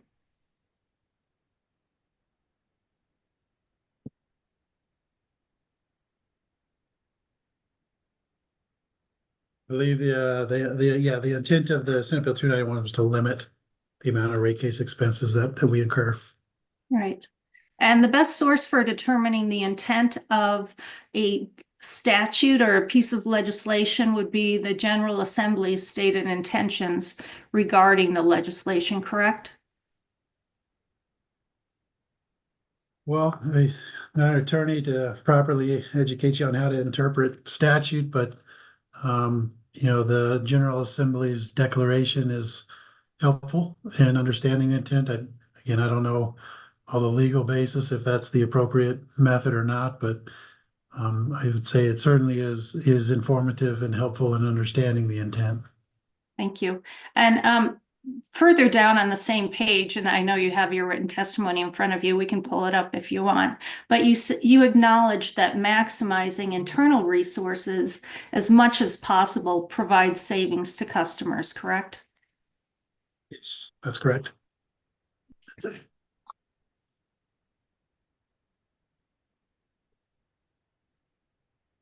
Let's move on to the company's recommendation that the commission approve a rate case tracker for recovery of litigation expenses. So isn't it true that the company proposes the commission approve a tracker for recovery of litigation expenses, both from the current case and the prior cases? Yes, that's correct. Have you reviewed UCA witness Corey Skluzak's testimony? Yes, I have. Are you familiar with Mr. Skluzak's recommendation that the commission not adopt a tracker, but instead adopt a negative general rate schedule adjustment, or GRSA, to end the amortization period of rate case expenses should the company exceed the recovery period? I'm familiar with that, and that's one way we've handled that in the past. The proposal that I made in my direct testimony is another way that the commission has used and we've used, but we use this other method of creating a regulatory asset or a regulatory liability. We did that method in our last Colorado gas rate case for our affiliate utility. I'm familiar with the method that Mr. Skluzak presented. I think as I kind of explained in my testimony, I think the method that we presented by creating a regulatory liability, should the next rate case be longer than the 4 years, is actually more administratively efficient. Both methods accomplish the same goal. So long-winded answer, yes, I'm familiar with the negative GRSA method. Right, and in response to a discovery request that UCA submitted to you, in response to your rebuttal testimony, you agree that if the commission denies the company's proposed rate case expense tracker, the company could implement the negative GRSA, correct? Right. Yeah, again, both methods accomplish the same objective. We prefer to create a regulatory liability if that was the situation, rather than implement a negative rate, which is another new line item on customer bills. We'd rather not, implement a new line item on customer bills. Rather, the administratively more efficient process would be to create a regulatory liability where we would track those potential costs, rather than, implement a new line item. But again, both methods kind of create they address the same issue. But wouldn't you agree that the practical difference between UCA's recommendation and Black Hill's recommendation is a negative GRSA stops the collection of revenues for the purpose of rate case expenses, and a tracker continues the collections until the next rate case? Yeah, I mean, the negative GRSA would, like I said, it would implement a new line item on customer bills, which has its own set of issues whenever we, issue add a new line item on customer bills. The regulatory liability would collect those costs, and would save them for future to be able to offset future cost in the future. Yeah, and that consumers or ratepayers would not receive the benefit of the offset until the next rate case, as opposed to with a negative GRSA, they wouldn't even incur the collection of those expenses, correct? Yeah, yes, I would agree with that. Okay. Let's move on to affordability. Can we pull up Hearing Exhibit 300 CZS2?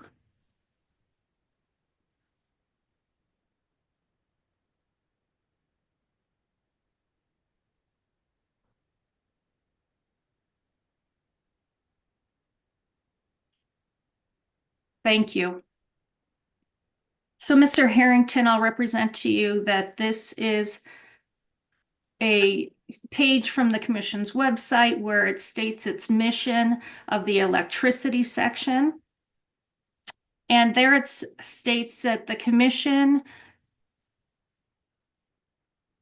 a mission of the electric section of the PUC is to achieve a regulatory environment that provides safe, reliable, and quality services to electric utility consumers on just and reasonable terms. Is that right? Yes, you read that correct. And the Commission notes that the PUC serves the public interest by balancing the needs of customers and utility service providers in the following areas of responsibility. Correct? Yes, that's correct. Correct. And moving down under rates, the commission states that it will maintain rates as low as possible for residential and business customers, consistent with minimum standards for service, safety, economic viability, and the environment. Do you see that? Yes, I do. Thank you. Now, over the last several years, you're aware, aren't you, that there's been a focus at the governor's office, at the commission, and at the legislature to address consumer concerns with energy affordability? Yes, I would agree. I'm aware of that. And in fact, in February of 2023, Governor Polis asked the commission, state agencies, including the UCA, and local distribution companies, including Black Hills, to work collaboratively to help reduce the energy cost burden on Colorado households and businesses. Yes, I'm aware of that letter, although I think that the main focus of the letter was on gas LDC companies and, you know, Black Hills. We're here talking about Colorado Electric, but I do recall that letter was mostly focused on natural gas prices coming from that winter where we had fairly high gas prices in the winter of 2023. Can we turn to pull up hearing exhibit 300, CZS 4?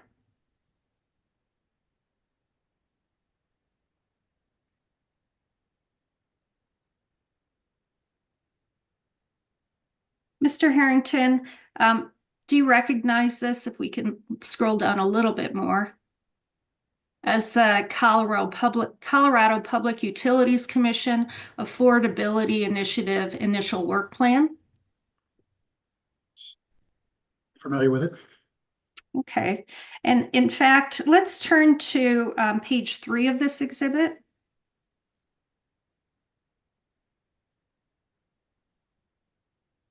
Great, thank you. And at the end of the first paragraph, the commission identified affordability as a critical part of the commission's oversight as it regulates Colorado gas and electric utilities. Do you see that?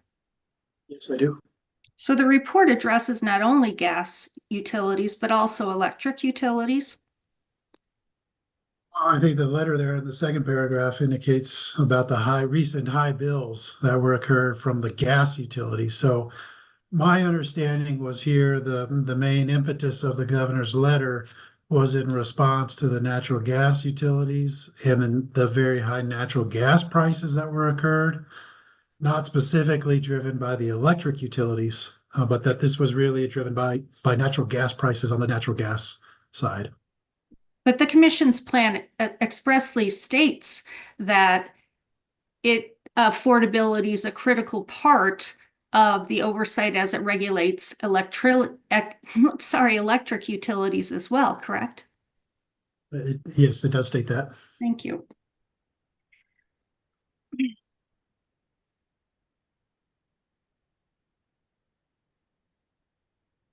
The commission commits in this plan in paragraph 2 to continue working to promote safe, reliable, and affordable utility services.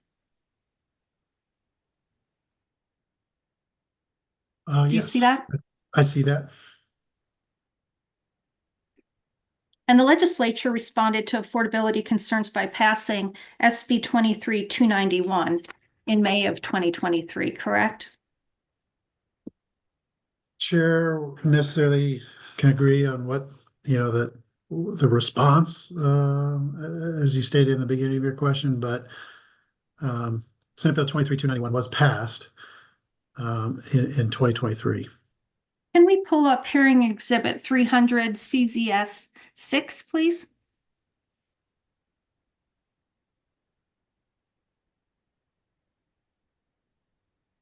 And scroll to page 2. In section 2 of, well, first of all, Mr. Harrington, would you agree with me that the exhibit CZS 6 is the Senate Bill 23-291? I'll take your word for it. It looks familiar. So I'll agree that this is the accurate representation. Okay, well, we can scroll back to the page 1 where it identifies itself. There you go. Do you see There we go. in Yes. Senate Bill 23-291?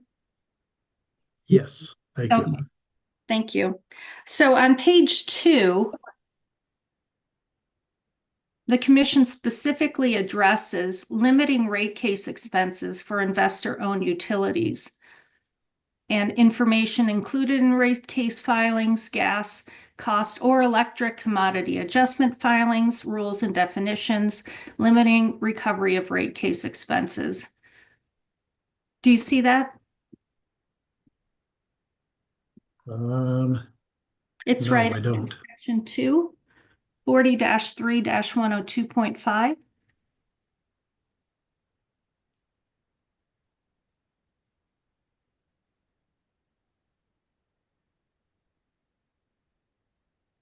Sorry, which subsection are we looking at? It's at the top of the screen, at least the screen I'm looking at. It In the just bold. says, Okay. I see that. Sorry, in the bold there. yeah. Okay. Yes, I see that. Okay, and limiting the expenses for investor-owned utilities does not limit itself to gas utilities in this section, does it? In this section, it's applicable to both gas and electric. Would you agree with me that the legislature passed the law because of affordability concerns? Objection, calls for a legal conclusion. Can you just rephrase, Ms. Nelson? Mr. Harrington, do you think that the legislature would pass a law trying to limit rate case expenses because it's concerned with affordability issues for ratepayers? Well, as I recall, the impetus of this Senate Bill 23-291 was really in response to the natural gas prices that we saw that winter of 2023, where gas prices were really elevated and pretty high. This provision here in the Senate bill is addressing rate case expenses, and it does address both gas and electric utilities and the desire to limit rate case expenses for both gas and electric utilities. Can we scroll to page 4 of this exhibit, please?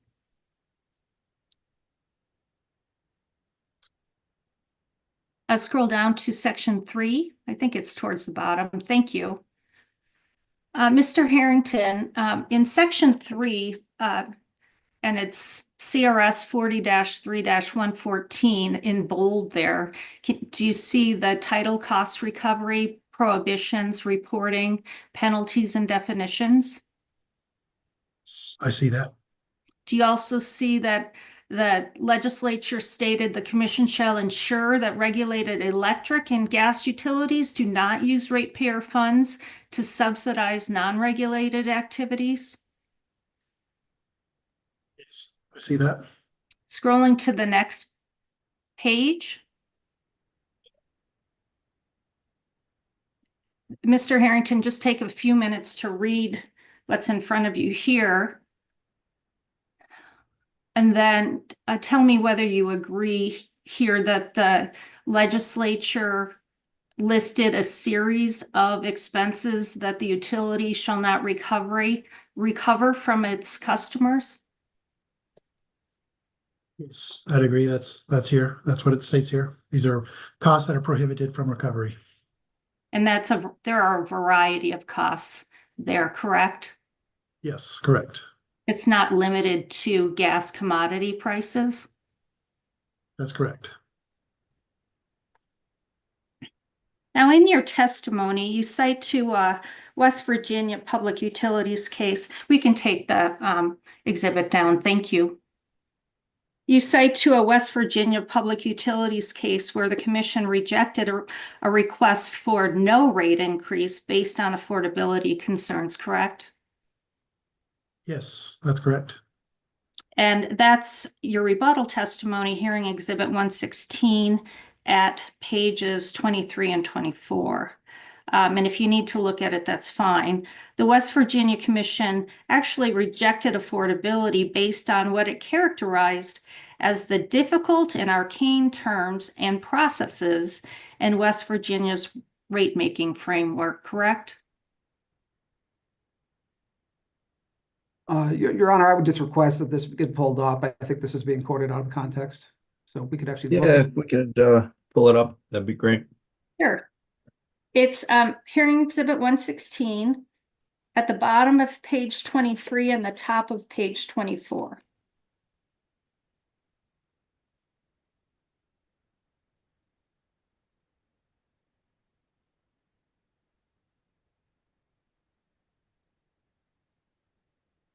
Mr. Harrington, do you see the language in line 35? Our task in rate making is further complicated by the difficult and somewhat arcane terms and processes that form the framework of our rate making efforts, and that we use to carry out our constitutional and statutory charge. So with that review, I'll ask the question again. So the commission rejected affordability based on what it characterized as the difficult and arcane terms and processes in West Virginia's rate-making framework, correct?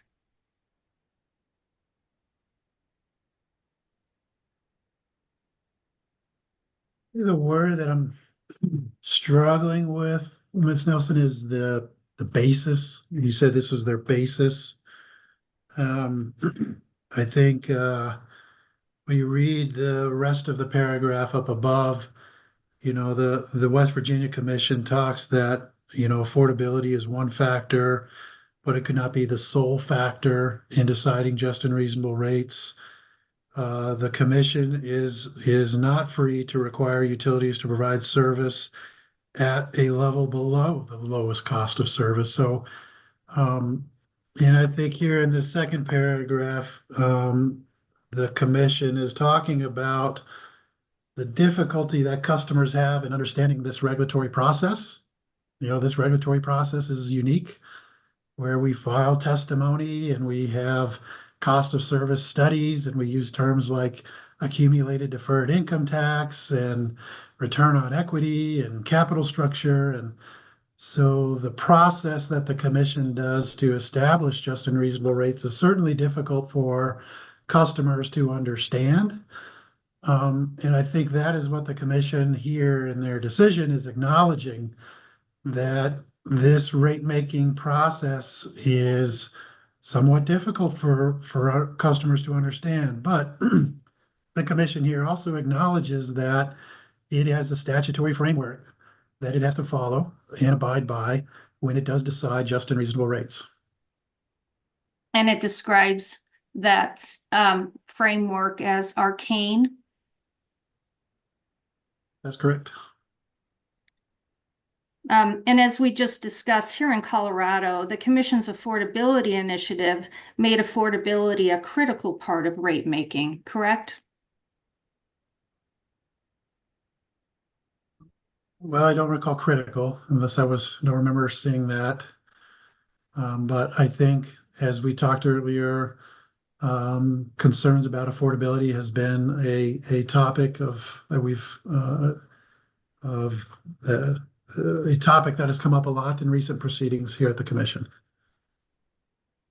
Well, in the interest of time, I'm not going to pull the exhibit up again, but I think when we looked at the affordability initiative, the commission actually did use the word critical, and you agreed that that's what was represented in the document. There's no question outstanding. Mr. Harrington, are you questioning the critical nature of it and whether the commission thinks it's critical? Well, I think, again, I don't recall that document, and if that was in the commission's decision or that commission's website or that document we looked at. I didn't remember reading that, but I think that affordability and questions about affordability have certainly been before this commission in recent years. We've had Senate bill, we've had legislation that was passed discussing affordability. And so I would agree with you. It's been a very hot topic here at the commission in the recent years. Correct. Can we pull up hearing exhibit 300 CZS -4, please, and go to page 3, paragraph 1. Just looking back at the last line in this document, Mr. Harrington, do you see that it says affordability is a critical part of the commission's oversight? Yeah, thank you for that. Yep, I see that. Are you aware of a recent statement that in fact our chairman, Commissioner Blank, made to a reporter in Utility Dive that affordability is his top issue? I'm going to start off with an apology, Mr. Chair, but I am not familiar with that. No worries. Just as soon not have that be evidence in this case. The bottom line is from Mr. Harrington, from the Colorado state government's perspective, including the commission, and Mr. Chairman, the affordability of utility costs is a critical public interest issue. Wouldn't you agree? Yes, I agree. Affordability concerns is a very important part of the regulatory process. Again, as we testified in our testimony, and my testimony talks about, it should not be the only concern of the commission. And the commission really looks at a number of issues and a number of criteria. Affordability cannot be the sole factor the commission uses in deciding what's just and reasonable rates are. We can take down the exhibit. Thank you. And now let's talk about the economic conditions of Black Hills, Colorado territory. Your direct testimony briefly describes the company's service territory. Isn't that right? I provide, a brief overview. Mr. Wolf's testimony goes into a little bit more details, but I have a brief overview in my testimony. Okay. And isn't it true that Mr. Wolf presents evidence that the median household income in Black Hills territory is 37% lower than the Colorado median household income? Yes, that's correct. And he points out that Pueblo and Canyon City incomes are less than $60,000 and Rocky Ford incomes are less than $32,000 per year. Isn't that right? Yes, that's right. And finally, company witness Mr. Ahrens provides testimony that 66% of Black Hills customers live in disproportionately impacted communities. Correct. Next, I'd like to walk through the bill impacts of this rate case if the commission were to adopt Black Hills rebuttal case proposals. Do you have that in mind? Bill impacts? Yes. Okay. And it's at your testimony, your rebuttal testimony, page 82. Feel free to review. And if you want us to pull it up, we can. But I just wanted to highlight your testimony that the company's current requested increase is 13.8% for residential customers and 9.5% for small commercial customers. That's correct. That's an average monthly bill increase for residential customers of just over $15 and just over $23 for small commercial customers. Correct? That's correct. And based on these increases, the average monthly bill for residential customers will be just over $114, and the average monthly bill for small commercial customers will be nearly $250, correct? Yes, that's correct. Mr. Harrington, did you review UCA witness Carrie Kirkendall's testimony? I did. And Mr. Kirkendall summarized over 600 written public comments filed, primarily opposing a rate increase in this case. Yes. And he attached copies of the comments in attachment KK2. Do you recall that? Yes, I do. And you reviewed the public comments as well, correct? Yes, I have. I mean, I don't think I've read all of them, but I certainly have read a vast majority of the public comments that have been And you, filed. oh, sure, sorry. You attended the public comment hearings? I did. Mr. Kirkendall observed that the most commonly stated complaint is that Black Hills rates are already unaffordable. Did you also hear and read those complaints? Yes, I read a lot of complaints about rate impacts and the size of the rate request and customers expressing concerns about the size of the request that we initially proposed. And that the rates already being charged were unaffordable. Yes, I think that's a general theme of challenges that customers have. I don't know specifically if I recall any comments saying specifically they're unaffordable, but certainly the themes of the comments were expressing challenges, expressing the challenges and the hardships that could occur with the initial request that we proposed. And you read and heard complaints that customers struggle to make ends meet. Isn't that right? I heard those and read those comments. And the affordability concerns are not only expressed by low-income households, but those that do not qualify for low-income assistance as well.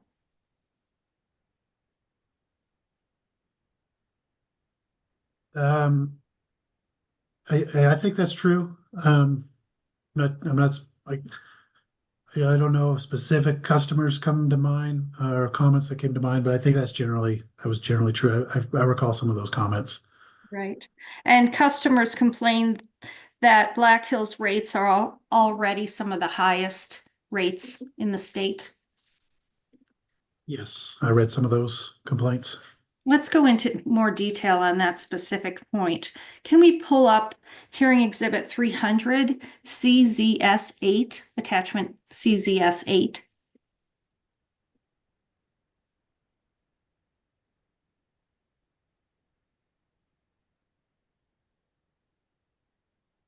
And Mr. Harrington, can you identify this document, please? It's like a response to a discovery request from the UCA to the company, asking about the CAMU survey, rate survey. And you're the sponsor of this request, correct? Of this answer? Can we scroll down? I think I am, but there we go. Yes, I'm the sponsor. Okay. And this is already admitted as an exhibit in this case, so at this point, I'm not going to move for admission. But you attach copies of the January 2024 Colorado Association of Municipal Utilities, or CAMU, survey of Colorado utility bills, and you attached the July CAMU survey as well, didn't you? Well, in this discovery response, yeah, we provided both copies of those survey results. Okay, let's move on to page 2 of this document. I know it's kind of small. I don't know if we can, is there a way we can zoom in on this so we can see it a little better? Yes, I can't make it all that much bigger and fit everything. So if there's a particular column or area you want me to focus on, just let me know. Okay, thanks. Right now we'll focus on line 2, where it says Black Hills Energy. Mr. Harrington, this shows that Black Hills January 2024 average residential bill was over $131. Isn't that right? Well, there's an important difference. The CAMU survey uses a baseline of 700 kilowatt hours per month, which is greater than our average. So if you're trying to compare back to the bill impacts that we provide, that's going to be a big difference. So here using 700 kilowatt hours a month, which again is more than the average customer that we have, that's kind of the instructions of the survey. That does show that our average bill at the time was $131.54. And to your point, this is 700 kilowatt hours. And then I think the charts that you've provided in the testimony go from 300 to 600 to 900. And so 600 would be the average residential usage that you are using primarily in your testimony. Is that right? That's right. Our average usage is 600 customers based on our customer data. The average usage is 600 kilowatt hours per month. For purposes of this survey, all the utilities are just put on the same playing field, so to speak, and all the utilities report their bills using 700 kilowatt hours. Okay, thank you. But going back to my question, line 2, Black Hills Energy, looking in the first major section of columns under residential average bill, it says $131.54, correct? Correct. And let's scroll down to the almost the very bottom. I think we've got the other investor, right? Okay, so the only other investor-owned utility in Colorado is Xcel, isn't that right? There's only 2 electric investor-owned utilities here, Black Hills and Xcel Energy. Okay, and so looking at the line, do you see where Xcel Energy is listed? I think it's 4th from the bottom. I see it. And Xcel's has an average residential monthly bill of $99.82, correct? I'm going to object at this point because the discovery response makes clear that we provided the more recent report, which is July. I don't know whether Ms. Singer-Nelson plans on going through the July one, but I don't understand the point of discussing Xcel Energy's current rates if this is not their current rates. I'm going to go through the July one as well, Mr. Chairman. Okay. I don't want to mislead anybody. So the point really is this exhibit shows that in January, the Black Hills average residential customer monthly bill was over $30 higher based on the same usage. So using 700 kilowatt hours of usage, Black Hills charged $30 more per month for an average residential ratepayer, correct? And just again with the caveat that this is not necessarily a comparison of bills because our average usage is lower. But if everybody had the same average usage, it would show that ours in January was about $30 a month higher. Right, and this exhibit shows the same amount of usage and is comparing the same amount of usage, correct? Yeah, that's correct. It's just I just throw caution to say that our average bill is $131 because that is not our average bill. So again, the point of this survey is to have an understanding of the different utility rates. But you can't draw any conclusions that our average bill is $131. Okay, Mr. Harrington, I was just hearing the 2 rates in the survey. Now let's move on to the next page, and it shows the bills in graph form. There we go. This graph shows that Black Hills average residential bills in January of 2024 were the 3rd highest in the state, correct? Objection, mischaracterization. Mr. Harrington just explained this is not the average bill because our average customer does not use 700 kilowatt hours. Sustained. The question really goes to the point that if a customer, a residential customer, is using 700 kilowatt hours, that's the assumption, then for Black Hills, a Black Hills customer, they are charged the third highest in the state in comparison to the other utilities for the same usage. Objection based on the temporal nature of the question, that this is current. Again, we're looking at January 2024, not July 2020. That characterization, can you answer, Mr. Harrington? Yeah, again, I just throw caution in saying that this is our average bill because this is not our average bill. And so it's important to understand what this survey shows and what the survey does not show. And so it does not show what our average bills are. Our average utility bills are much lower because our average customer uses 600 kilowatt hours, not 700. But if all the utilities were on the same footing and you were to hypothetically have a customer that had 700 kilowatt hours for every utility, that this would show that, as you can see, it would be the third highest. But again, that's not really a representation of our average bill. Thank you, Mr. Harrington. That's fine.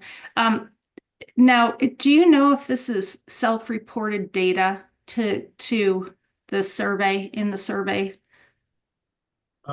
Yes, it is. I can't speak for all the other utilities, but I know for Black Hills, we get the survey response or the survey questionnaire, and we self fill it out and self respond. Okay, so Black Hills actually self-reported that for 700 kilowatt hour usage, the average residential customer bill would, in January of 2024, would be $131.54. Is that correct? That's correct. Yeah, we filled it out. We filled out the survey. Thank you. All right, let's move on to, now let's go to the July survey. And that would be on page 7. Again, it's kind of small, but I would just want to focus on Black Hills, which is line 2. Can you read that, Mr. Harrington? Yeah, it looks like it says total or residential average bill of $131.01. Thank you.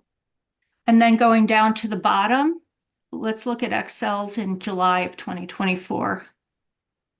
So again, Excel is 4th from the bottom. Can you see what Excel's residential average bill is? There shows $116.47. Right. So Excel's average residential bill increased over that 6-month period. But Black Hills residential customers still paid $15 more per month than Excel's customers for the same amount of electricity, correct? Well, again, it's important to understand what that shows. You can't draw conclusions about our average customer based on this data. So it's hard to say that our customers paid more than Excel's. But again, if you had a hypothetical customer that used 700 kilowatt hours in both utilities, the Black Hills total bill would be about $15 higher. And if the rate increase requested in this proceeding is approved, Black Hills residential customers' average bill would increase by the $15 that you talk about in your rebuttal testimony. So the difference between Black Hills and Excel's average residential customer bills would go back to more than $30 for the same amount of electricity, correct?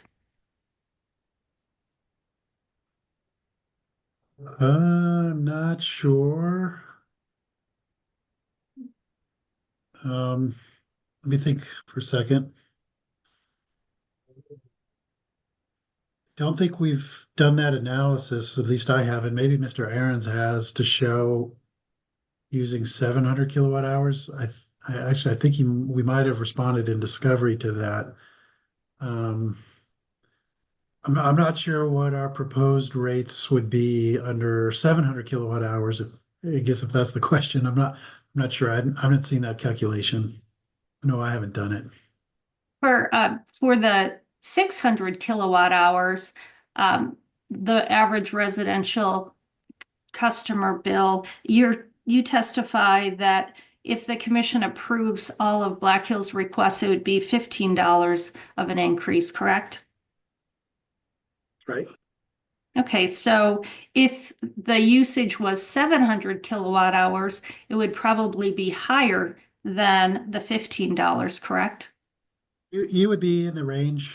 So it would be in a similar range to the $15. Yeah, I haven't done the exact calculation, but I would expect it to be somewhere similar to the $15. So the point is that for the same amount of electricity, if the commission were to approve Black Hill's request and proposal in this case, then the average residential bill for Black Hill's customer would be 30% or $30 higher than the same amount of usage for the Excel customer.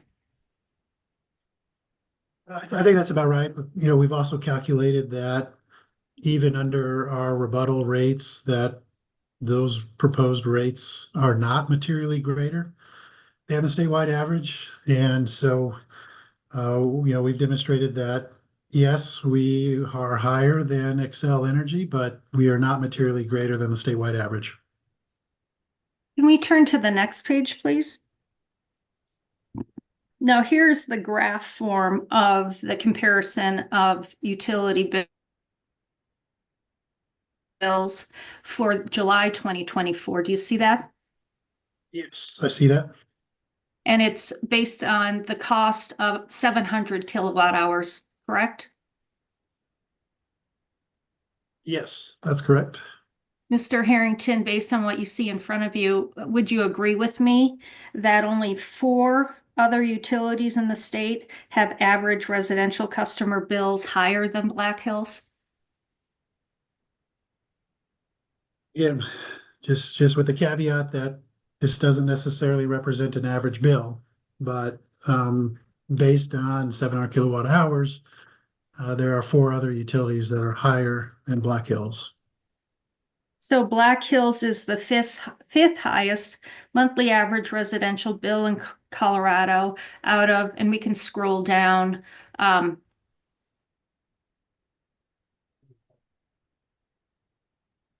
of about 8.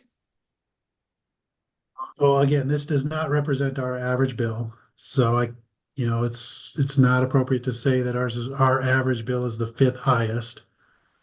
Our average bills are much lower than what's shown on the chart, but using 700 kilowatt hours for all utilities, it would show that we were the 5th highest. But again, that is not a representation of our average bill. Okay, we can take this exhibit down. Let's talk about hearing exhibit 101.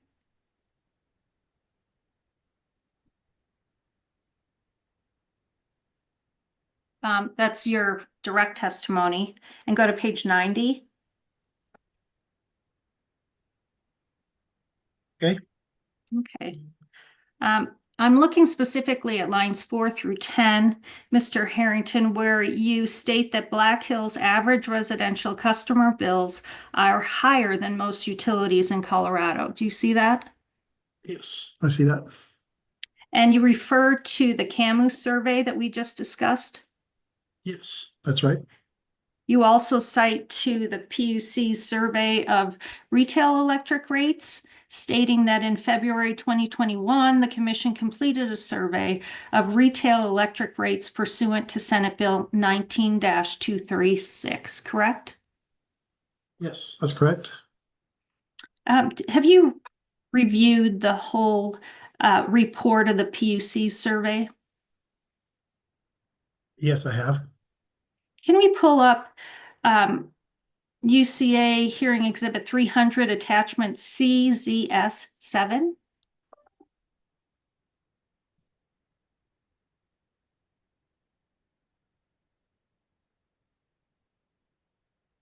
Mr. Harrington, is this the Colorado PUC's electric retail rate survey report that you discuss in your testimony?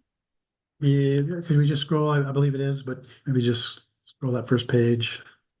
Maybe the second page. Yes, this is the report. Okay. Isn't it true that the commission found in the report that Black Hills Electric's electric rates are materially higher than the statewide average? At the time this report was published, that was the case, but as I discussed in my rebuttal testimony, that is no longer the case. We are no longer materially greater than the statewide average. Can we turn to page 33?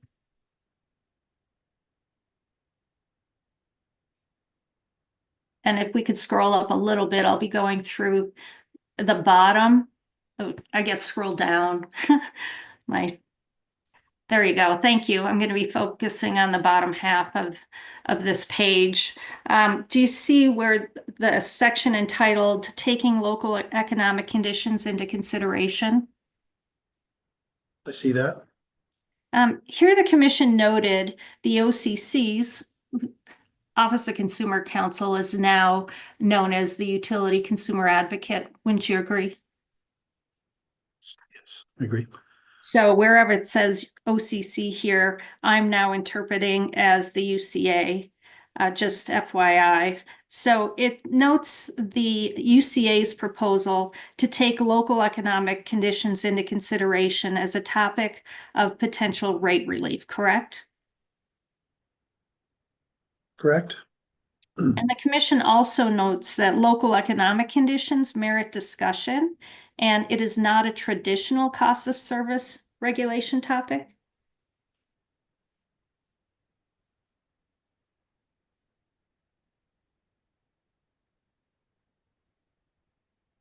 Well, the one part of your question about the commission discussed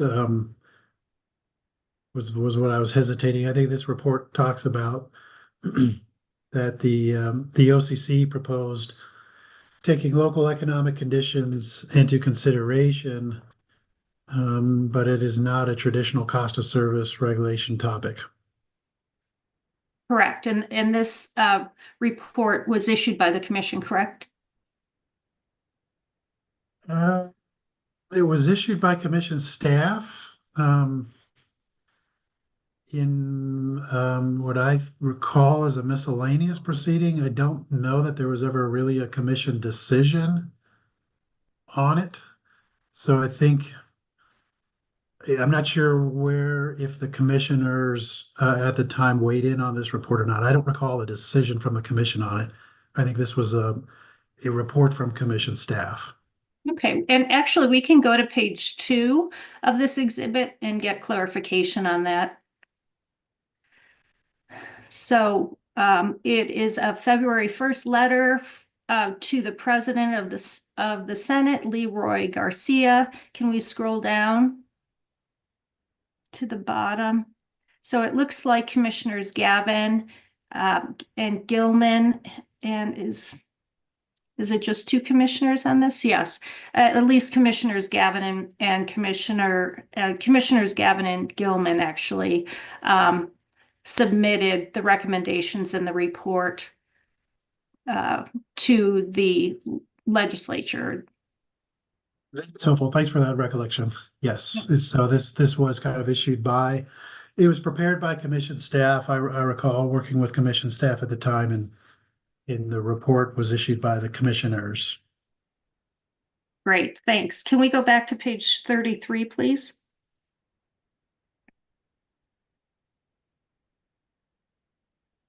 So I'm going down to the last 2 paragraphs on this page. So the report observes that typically energy assistance programs are used to help those who face an undue energy burden, correct? Yes, that's correct.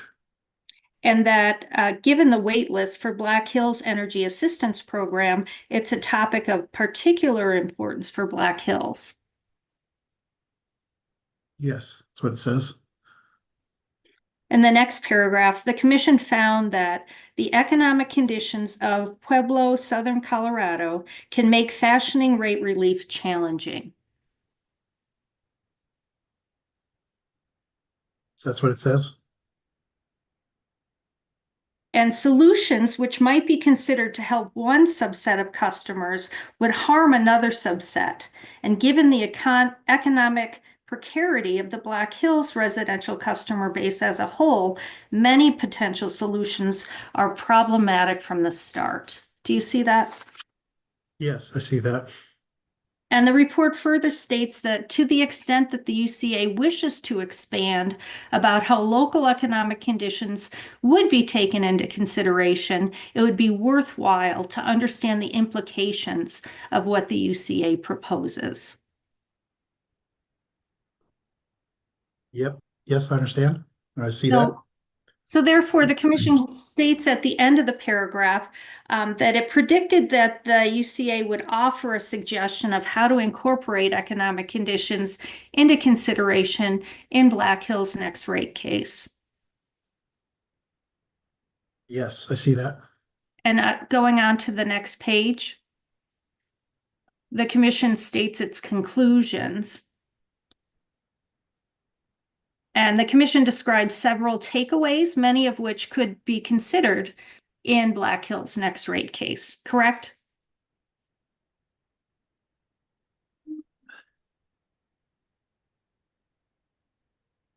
Yes, I do see that. It says in our next rate case, although I'll note that many of these suggestions we've already incorporated before the rate case was filed. So some of these suggestions were not necessarily required to have a rate case, but I do see that sentence there that says many of these options may be able to be considered when Black Hills files its next electric rate case.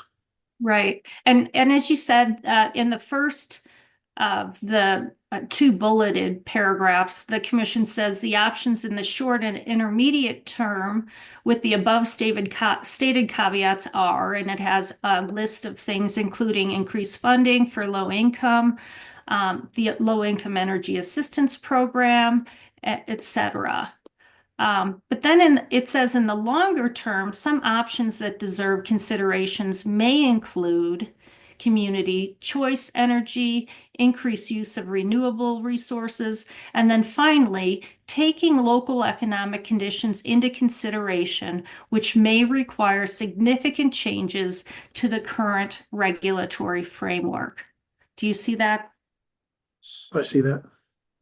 And this case is actually the next electric rate case since the report was issued, correct?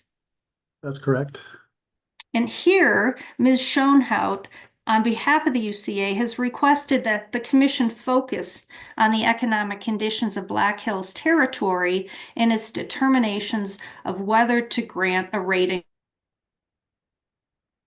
increase to Black Hills in this case. Isn't that right? Yes, that's correct. All right, we can take this exhibit down. And then can we pull up hearing exhibit 316 from UCA's box? And Mr. Chairman, this is actually my last series of questions.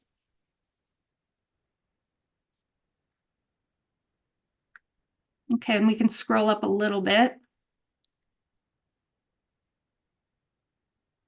Mr. Harrington, you discussed with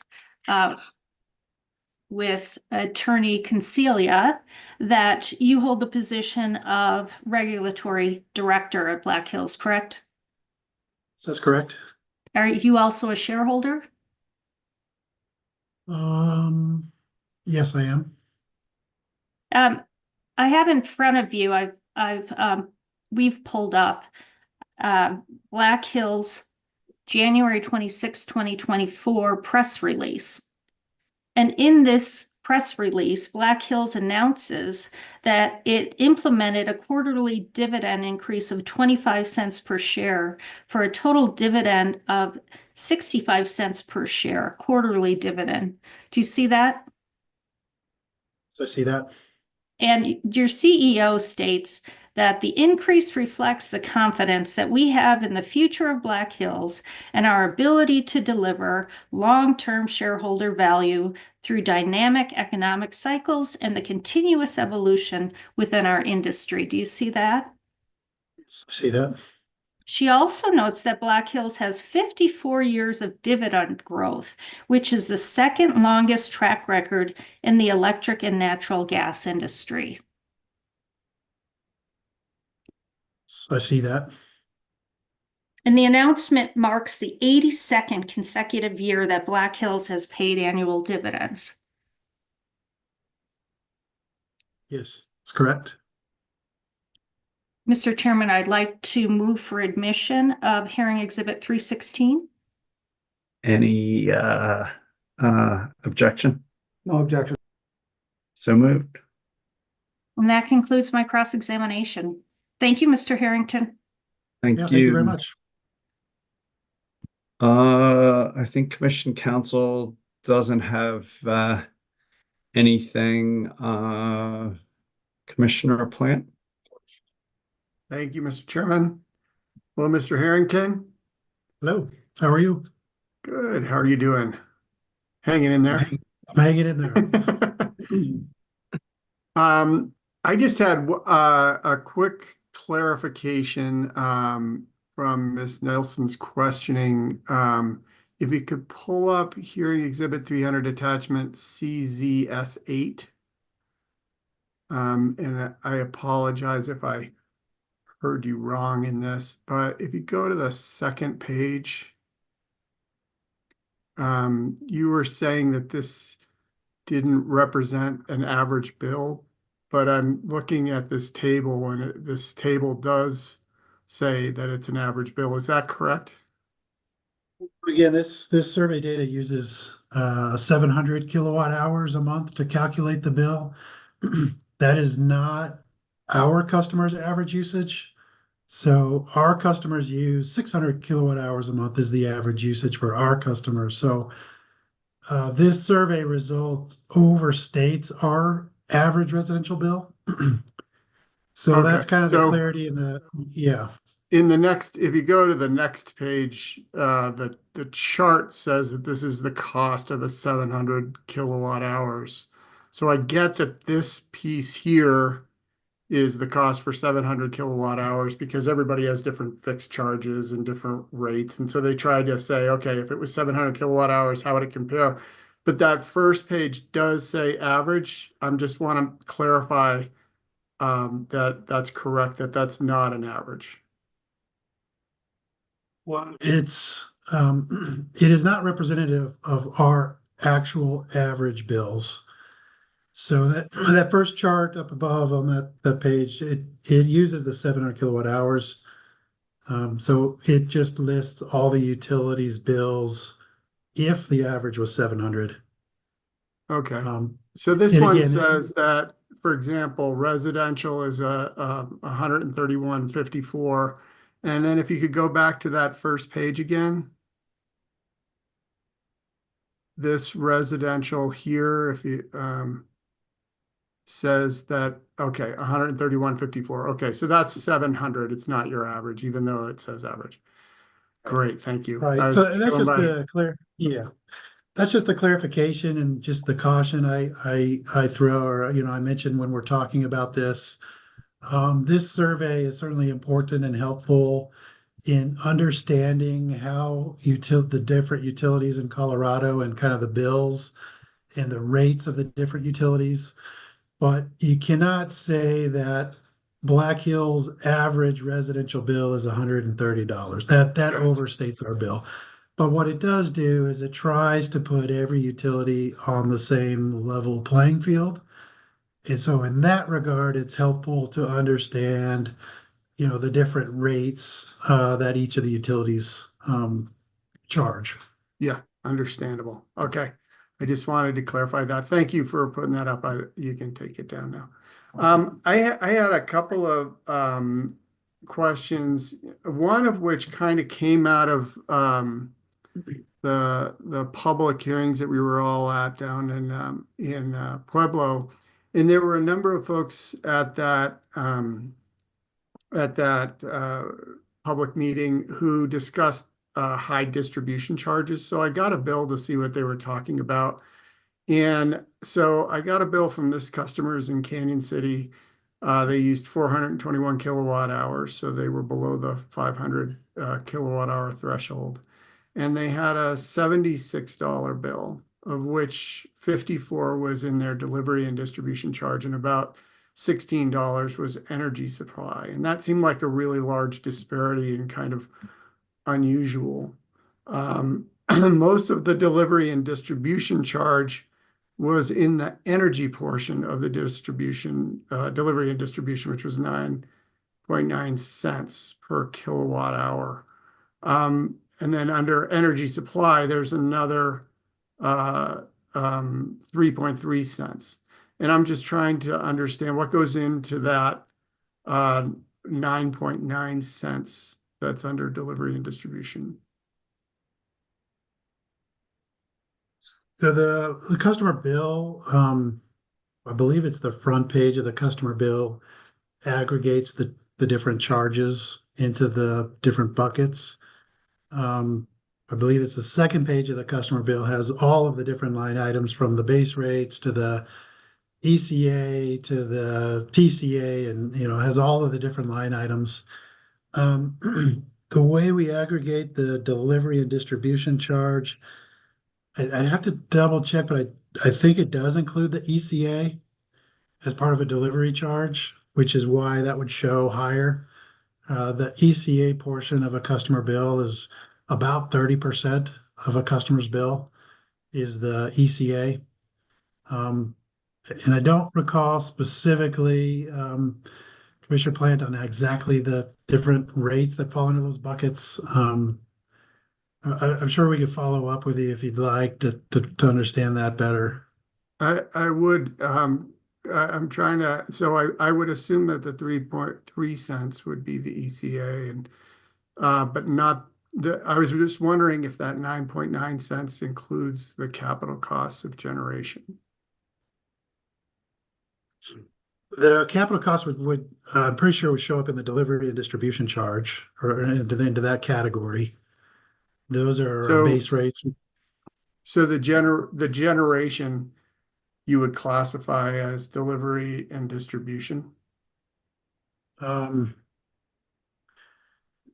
I think so. Again, I need to maybe refresh my memory and look at those bills to verify how we've kind of aggregated those different line items.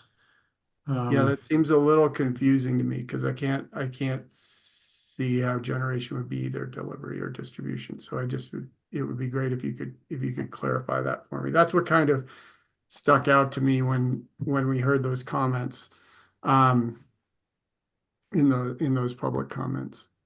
And then I would imagine that the energy supply then is the marginal cost.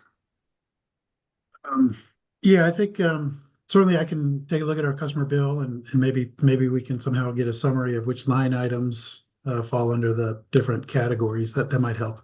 Okay, thank you. I can take a look at that and we can try to get that to you somehow. Okay. I'll leave that up to Mr. Sopkin to figure out how we get that in, but somehow, yeah, I'll take a look at that tonight. All right. I just want to make sure that when we're, communicating with the customers, we're being clear in exactly what their charges are. And in looking at the amortization of the cost for the last rate case, I believe there was a 3-year amortization of those costs. So what would that mean to Black Hills?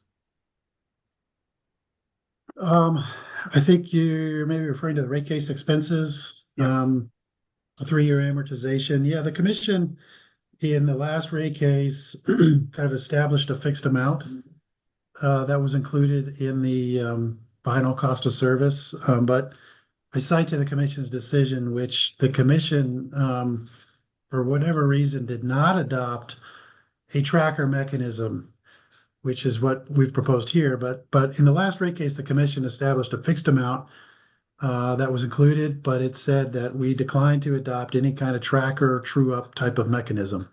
And so what the company did was included the fixed amount for the rate case expenses and the cost of service. And that was just a component of the overall cost of service calculation. So the 3-year amortization was designed to sort of spread those costs out over 3 years? It's difficult to make that conclusion when the commission did not assign the tracker. Is that the basis of the cost? I mean, when you come up with a certain amount per year and you say, I want to amortize it over 3 years, is that the basis of that determination of what that cost is? There's two real purposes. One purpose is for the what goes into the rate. And if the commission, which we typically do, establish a tracker, then we say, okay, we're going to track the recoveries of the annual amortization amount. So that's one purpose of the amortization. The second purpose of the amortization is for the accounting books and records, to make sure that our accountants are amortizing the cost in our books and records in accordance with what the commission decided.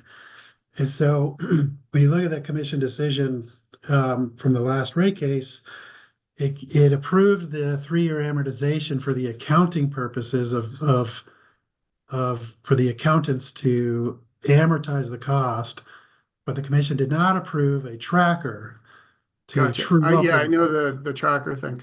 So the 3 years was designed to pay back the costs over 3 years, and then because there wasn't a tracker, you're saying that you continued on, and because in the decision it said you won't change the revenue requirement. Right. So right. Is it possible for you to come to the commission and say these costs, this cost that was identified in the last rate case has been paid, and so therefore we want to adjust the rate down so that we're not collecting that anymore? Yes, there's a lot of questions there. I mean, this kind of falls into some of the single issue rate making where if you have a cost that just gets included in the overall cost of service, then it just becomes part of regulatory lag.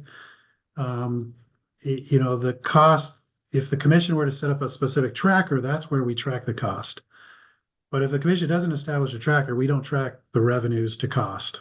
It's just part of our overall cost of service.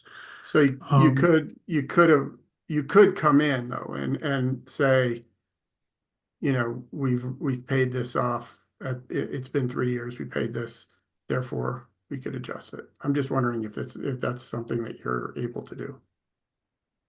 Yeah, we can file rate cases kind of at any time we want. I mean, we would look at what cost went down and then versus what cost went up.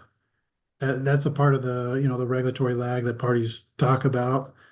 That's inherent in this rate making process. So if we had a cost that went down, we could certainly file to lower rates. The commission staff and other parties have also the opportunity to file show cause proceedings to force the company to lower rates.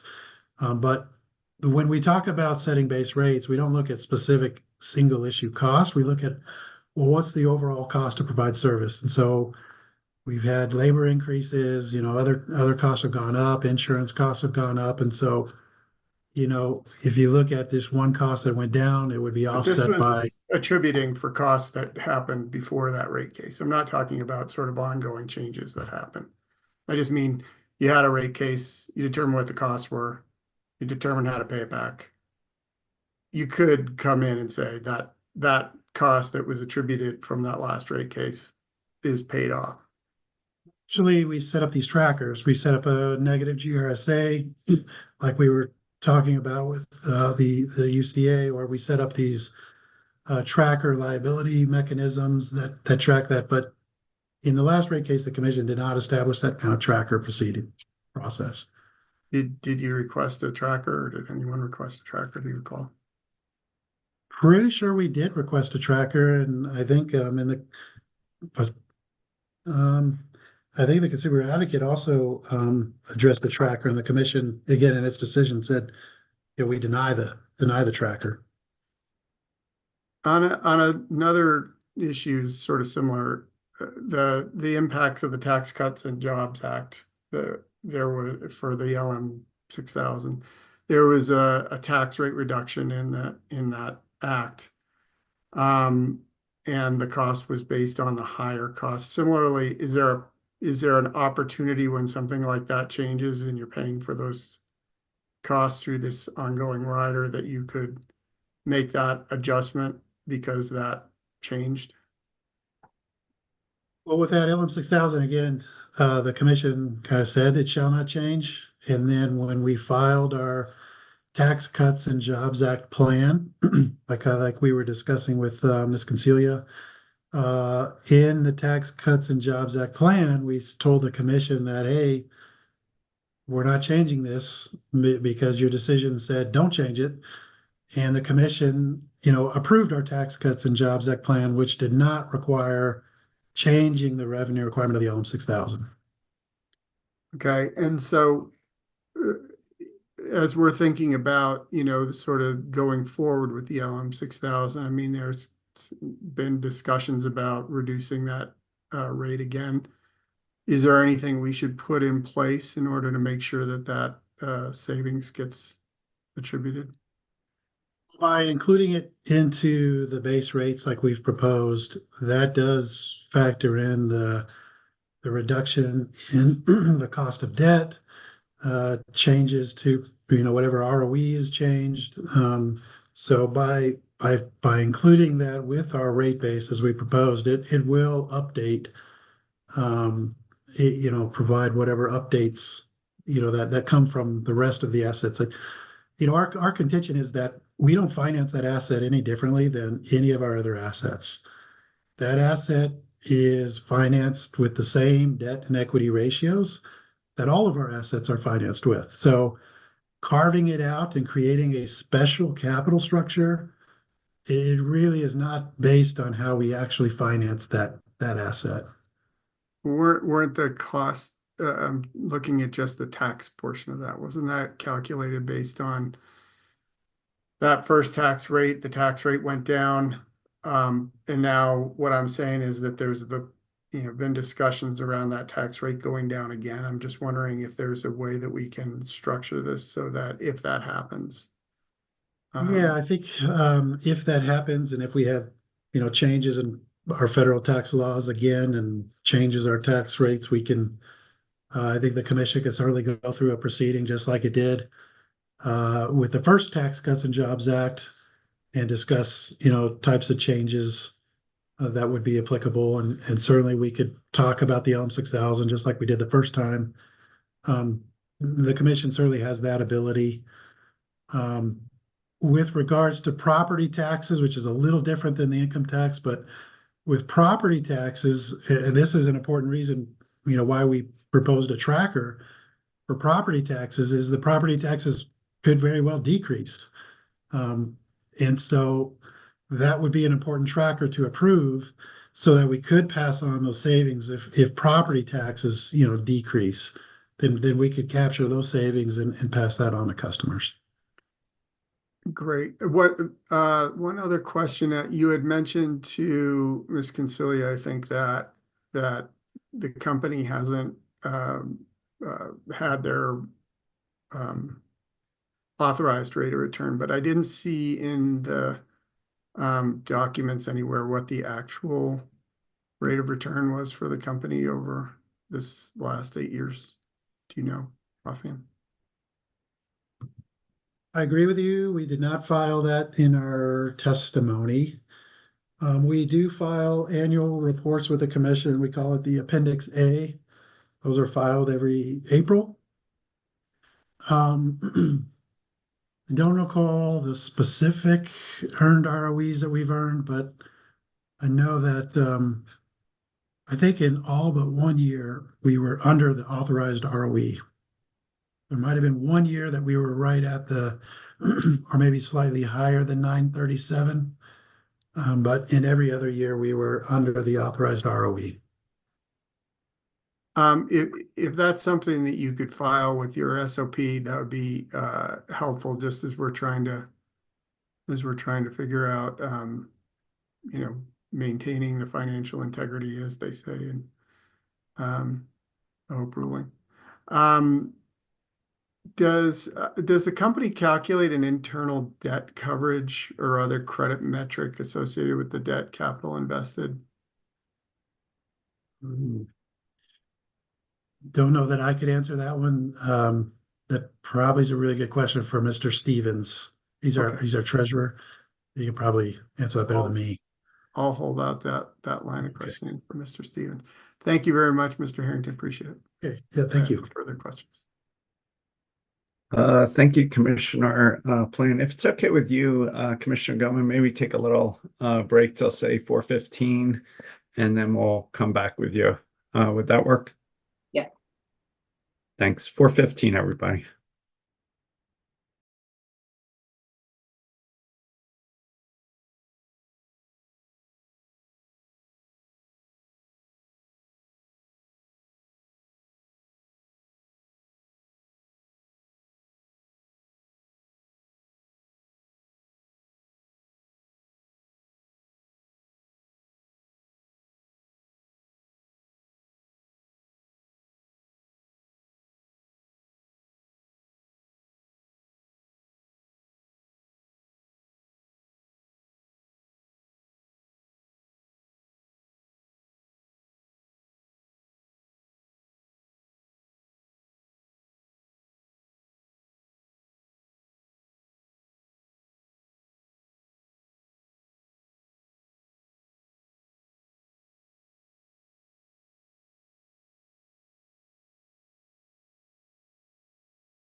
Commissioner Gumman, you're up.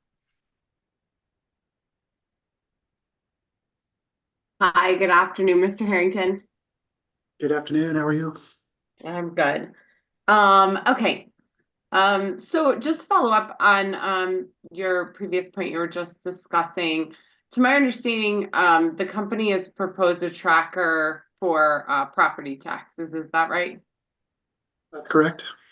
Okay, so if that proposal were accepted, then any changes in the positive or negative with regard to property tax would kind of automatically be factored into rates moving forward. And I wouldn't say real time, but without a rate case. Is that fair? No, it would not be factored into real time. We would track the over or under, and likely at the next rate case is when we would factor in that cost or savings to customers. It would not be provided to customers real time. Okay. Yeah, I said not real time, but so to your understanding, it would have to go to a rate case for that tracker, but somehow the overage or underage that had occurred within the interim time period would be brought to that rate case to be dealt with. Is that accurate?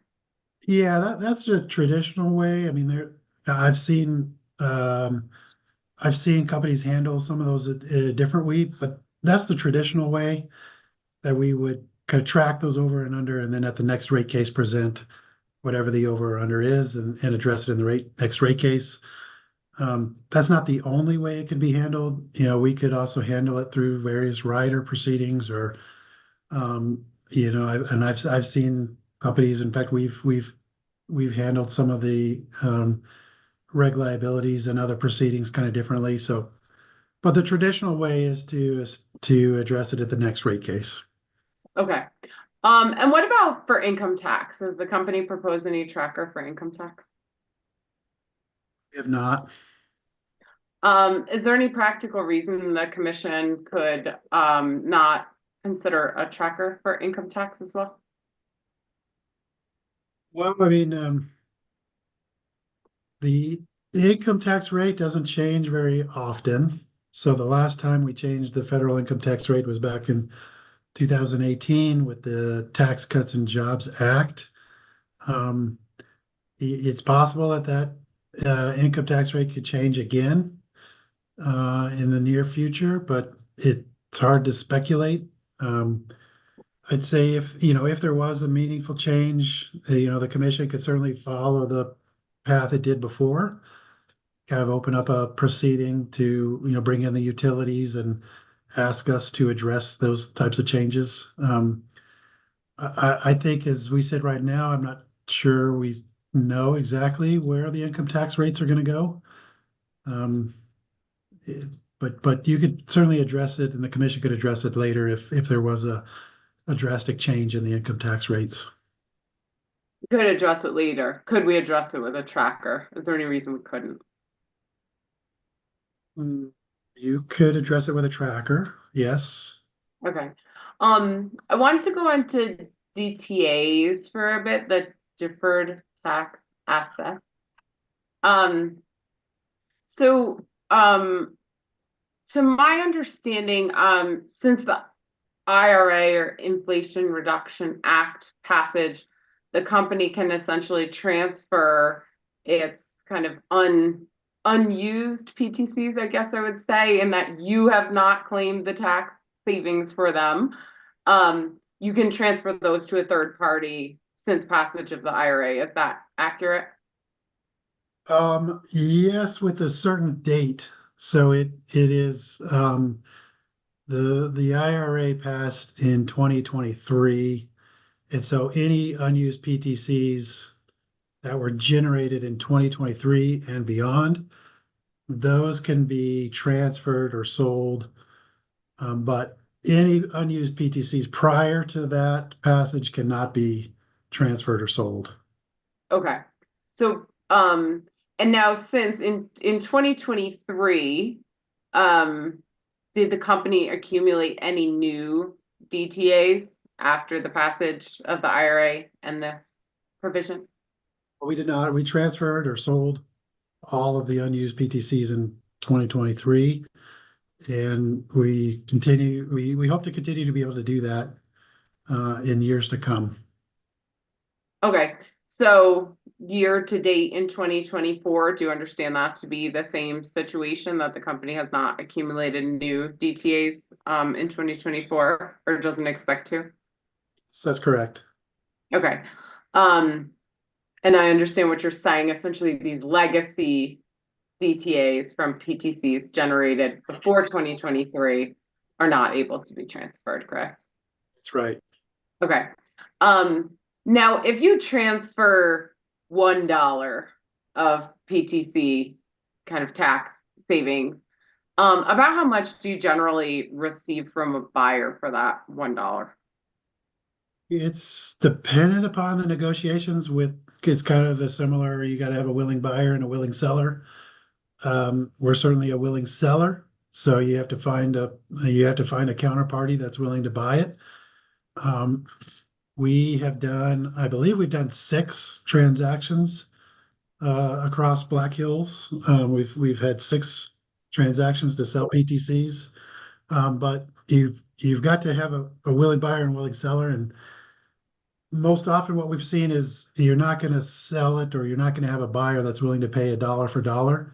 You know, they're wanting to purchase those tax credits for less than the $1. And so it's a negotiation with that buyer as to what the exact value is. Okay.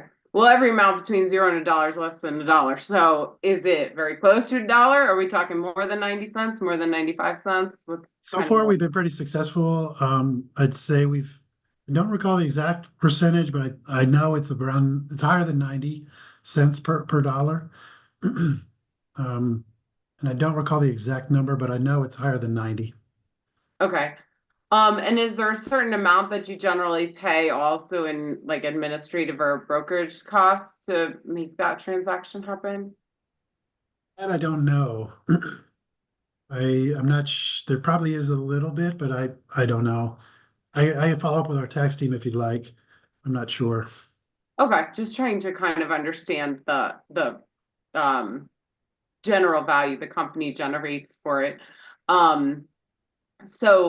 That change in IRA law seems to be producing some savings for customers as it is now, and essentially not having the company carry forward these DTAs, collecting, return on those assets as it moves forward. Would you agree with that? Yes, would agree. Okay. If I know this requires some speculation, Mr. Sopkin, but if the IRA were to be repealed, I suspect we may end up back in a situation where we're accumulating DTAs if that provision were repealed. Is that fair to assume? I mean, I certainly would hope that's not the case. When we're talking about clean energy development, not just for our existing wind farms, but our new solar farms that we're proposing, I certainly hope that the IRA is not repealed in that regard. Those tax advantages utilities have advocated that we have this ability, because previously the utilities were not on a level playing field with other developers. And so we've advocated, I know that for the ability to transfer these unused PTCs actually puts utilities on a level playing field with other developers that don't have some of the tax challenges that we have when we look at bonus depreciation and calculating our net operating loss. Other companies don't have some of those restrictions that utilities have. So I know that we as Black Hills and also other utilities have kind of advocated that at least this provision in the IRA is actually very helpful to utilities, and certainly we'd like to see it continue. I don't think we'd want to see it go away. Okay. Question for you, moving on to a new topic. I've read in testimony you have 140 customers on the electric operating company's BHEAP waitlist. Is that, I forget if you call it BEEP or BHEAP. Whatever you prefer. I don't know if you pronounce the H, but anyway, Is that accurate? 150 customers currently on the wait list? Yes, that sounds about right. What would it take in terms of kind of regulatory action or action on the part of the company to clear that wait list and ensure that everyone who qualifies for and has applied for that assistance is able to receive it? Yeah, I mean, earlier this year, we changed the funding rate. So we increased the funding up to the dollar cap, which is in commission rules. The funding is capped at $1 per residential customer. So if we wanted to, provide additional funding, we would need to either modify that cap or, find another or raise the funding rates from the other customer classes to help support those additional customers. Okay. Do you have any calculation as to what those funding rates would need to be increased to in order to clear the waiting list?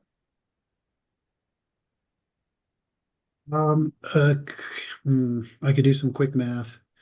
If I recall, customers get about $100 a month as a benefit. And so if we were to add another 140 customers, we would need an additional funds of about $140,000. I don't know what that would equate to rates, but we would need to find about another $140,000 of revenue or funds for that to support those 140 customers.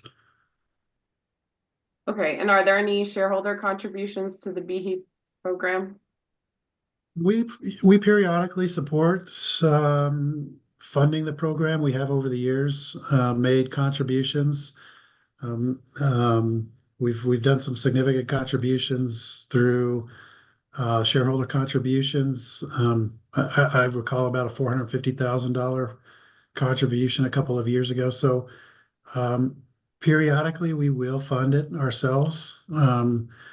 We also donate when a customer fills out the low income energy assistance support funds on their bills. Black Hills matches those donations, and we provide that to Energy Outreach Colorado. I believe we're the only utility that matches our customers' donations, and so we do provide some shareholder funding to help low income assistance. Okay. New topic. I wanted to follow up on one of Ms. Consilio's questions, and you talked a bit with Ms. Nelson about it too. You listed 5 internal Black Hills attorneys who are working on this case. Is that, you recall that? Yes, that's right. And I believe you confirmed with Ms. Consilio that their salaries or not, in part or in whole, are not included. Sorry, too many nots. That their salaries in part or in whole are not included in what you consider your rate case expenses. Is that accurate? Yeah, yes, that's accurate. I would say a vast majority of their costs are not included. We have not included them in the rate case specific cost bucket. And again, I think I was discussing with UCA, because we switched our test year to the 2023 historical test year, those attorneys did not support Colorado Electric, so they would not have charged any of their time in that historical test year. So essentially, those attorneys' fees are not included in this request at all. Okay, so they don't appear, none of the 5 internal attorneys appear in the revenue requirement because of the test year, basically? Only 2 of them. So we have 2 attorneys that primarily support Colorado. So that's Mr. Sopkin and Mr. Koshin. So they provided support during, in the test year 2023. And so their cost would be included in the 2023 test year. But the other 3 attorneys that typically support other states, those costs would not be included. Okay. Thank you for clarifying that. It was a little different than my understanding previously. Do you have any concept on the percentage of time those folks, have spent in the year working on this rate case versus other matters? I do not know. I know that this rate case certainly is taking a lot of time with, answering discovery and testimony. And so certainly this year in 2024, all 5 of those attorneys would be supporting Colorado Electric quite a bit. I'm not familiar exactly with all the other work activities they have and kind of what comparison that would be towards the other states. I'm not sure. Okay. And then so the other 3, am I getting it right? The other 3 operate at a different level, and so support Colorado when necessary and support the others when necessary. They kind of float. Yeah, they're set up similar to as I am. They are service company employees, and so each of the attorneys are assigned a specific jurisdiction that they're supporting, and so the other 3 attorneys, their primary responsibilities are to serve other states like South Dakota, our FERC jurisdiction in Nebraska, Kansas, and so they primarily support those utilities in those states. But if there is a need, which this rate case we had a need for additional help, then they can kind of jump in and help us here in Colorado. Does the cost allocation among the subsidiaries for kind of this floating legal resource change based on kind of actuals or allocation of time for cases like this? It could. It could. The cost allocation manual kind of allows the company to either directly charge whichever subsidiary that we're supporting. So I'll give you an example for me in my time. I'm a service company employee, but I'm supporting Colorado Electric. So today I will charge all of my time to Colorado Electric as a direct charge. And so it depends on the type of projects and the type of work that's going on. If you have a major project, certainly that could allocate more cost. But it's all under the parameters of our cost allocation manual and how we charge or allocate our time. Okay. So it seems like it would somewhat depend within the test year as to like what cases were going on and how much resources like you or the attorneys are allocated to electric versus others. Could be unique from other years, from year to year. Could be, but it's, at least it generally is stable. As you know, we have a pretty aggressive or heavy regulatory filing requirements, and so we're pretty active at the commission. So at least for me and the 2 attorneys and my staff, we're pretty regular. It kind of really depends on if we have major proceedings where it would require some additional support. That could mean some more cost is assigned to Colorado Electric. Okay. In your conversation with Ms. Consilia, she talked to you a bit about the relationship between Black Hills and Pueblo leaders. Do you recall some of those discussions? Yes. I'm curious if you believe, kind of on behalf of the company, that you currently have a positive working relationship with leaders from specifically the city and county of Pueblo. Yes, I do. And that's why reading some of their testimony was frankly confusing. We've had good relationships with the city leaders, county commissioners. Our operations team meets with the various leaders on a daily basis to talk about operation issues, outage issues. The Pueblo mayor is fairly new, and so we're working on building that relationship with the new mayor. Under the previous mayor, certainly we had many conversations. I was involved with many conversations with them. And so I think we have positive relationships with the city leaders. Of course, they've expressed concern about the rates, but when you think about operational issues that come up, issues around helping our customers that need help, our team is very responsive, and I think we do have a good relationship with the city and the county and the various local leaders. Okay. Have they expressed concerns about more than just the rates, including things like reliability, customer service? Yes, reliability comes up, especially when we have big storms. We've had some storm outages, I'm aware of up in Canyon City. So our team has worked really hard at repairing service and providing service. So definitely when we have outage issues, that comes up. We've had a concern from City of Pueblo on street lights. So they've raised that to our attention, and our operation team has worked hard to address their concerns. And again, so I think, in those kind of operational issues, we have really good relationships with the city. And I guess I would also maybe ask you could ask Mr. Wolf. He's our operations director. He's the general manager. So Mr. Wolf could probably provide a little bit better insight. He works with them on a more daily basis than I do. Okay. Okay, a couple more questions. You mentioned in your testimony earlier today with Ms. Concilia that Black Hills has not earned its authorized ROE. I think you brought it up with Commissioner Plant as well. Is that accurate? Yes, I think all but 1 year in the last 8 years, based on our Appendix A filings. Is there any evidence in this record providing support for that statement? No, I don't think so, but we're happy to provide references to those Appendix A filings, and we could show what, we reported as our earned ROEs for the past 8 years.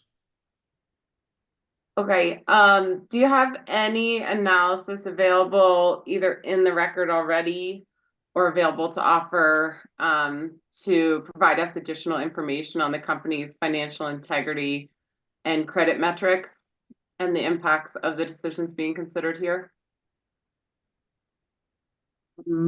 Yes, there is some discussion, although I think I'd probably recommend you have that discussion with Mr. Stevens.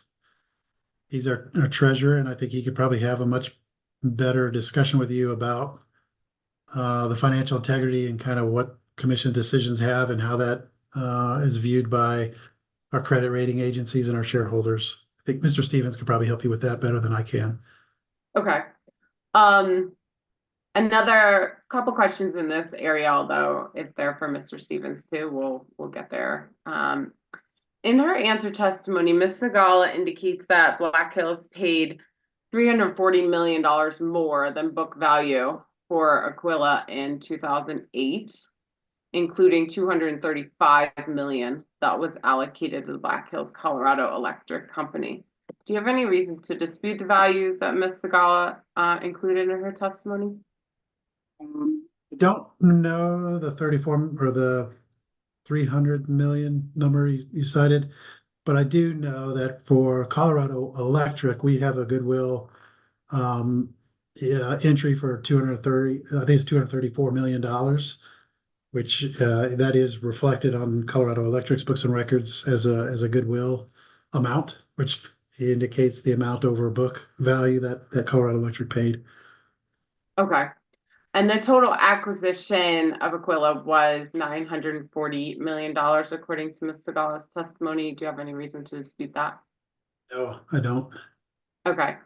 So if we take, if you agree that it's 235 million or 234 million, very, very functionally the same as the electric company's share, do you think it's reasonable, the $340 million value in total that Ms.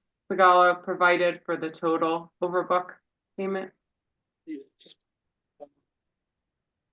I don't know that I have any reason to disagree with her numbers there. I don't recall the specifics of the other utilities. The purchase of Aquila included gas utilities along with the electric, and so there's certainly an allocation between the gas and the electric. I do know the electric side was about 234 or 235 million. I know that that number. So looking at those numbers, the 940 million total purchase price and Ms. Segala's value of 340 million total above book, what she lays out is that about 36% of the purchase price of the Aquila assets is essentially goodwill or price above the book value. Is that reasonable? The calculation, I guess, reasonable. Yeah, I don't know that I have any reason to disagree, with that. Okay. To your knowledge, does the amount Black Hills paid for the Aguila assets, including what's now the Black Hills Colorado Electric, factor into the company's financial integrity and credit metrics? It does in some way because we have recorded this goodwill asset on the books and records, which is on the balance sheet, that we are not getting recovery of. So we have not included that goodwill into rate base at all. So to the extent it does have an impact on the balance sheet, I think Mr. Stevens might be able to help you answer that a little better as to what impact that has on the financial side than I can. Okay. Does that amount of goodwill and impact on the balance sheet factor in at all to the company's earned ROE that you discussed? No, it doesn't, because when we report our earned ROEs, we call it the regulatory view, which we look at the rate base, the updated or the actual rate base, and we don't include this goodwill in rate base. The commission hasn't allowed that to be in rate base, so we exclude that.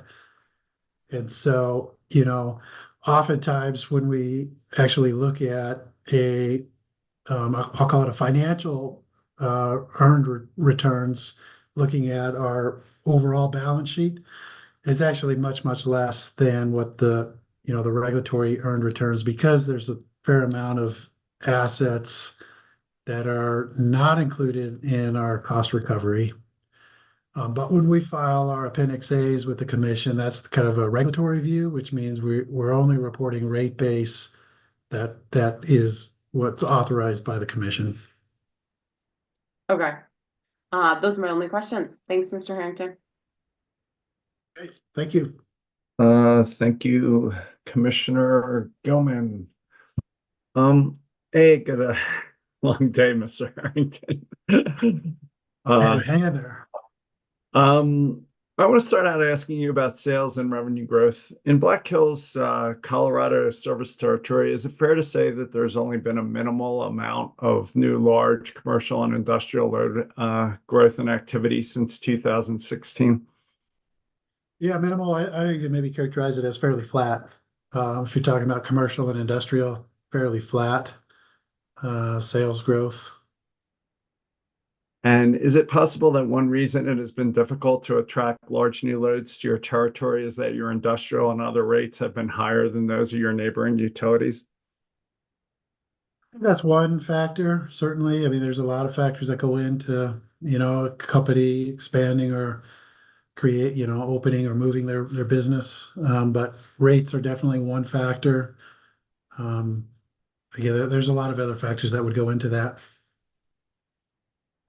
Likewise, on the residential side, my understanding is that although customer counts have grown, that per customer usage has fallen by more, resulting in little or no overall growth in residential sales and revenues. Is that fair?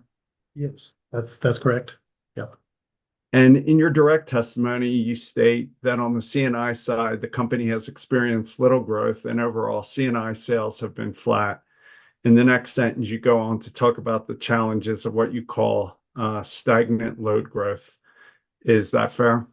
Yes, that's fair.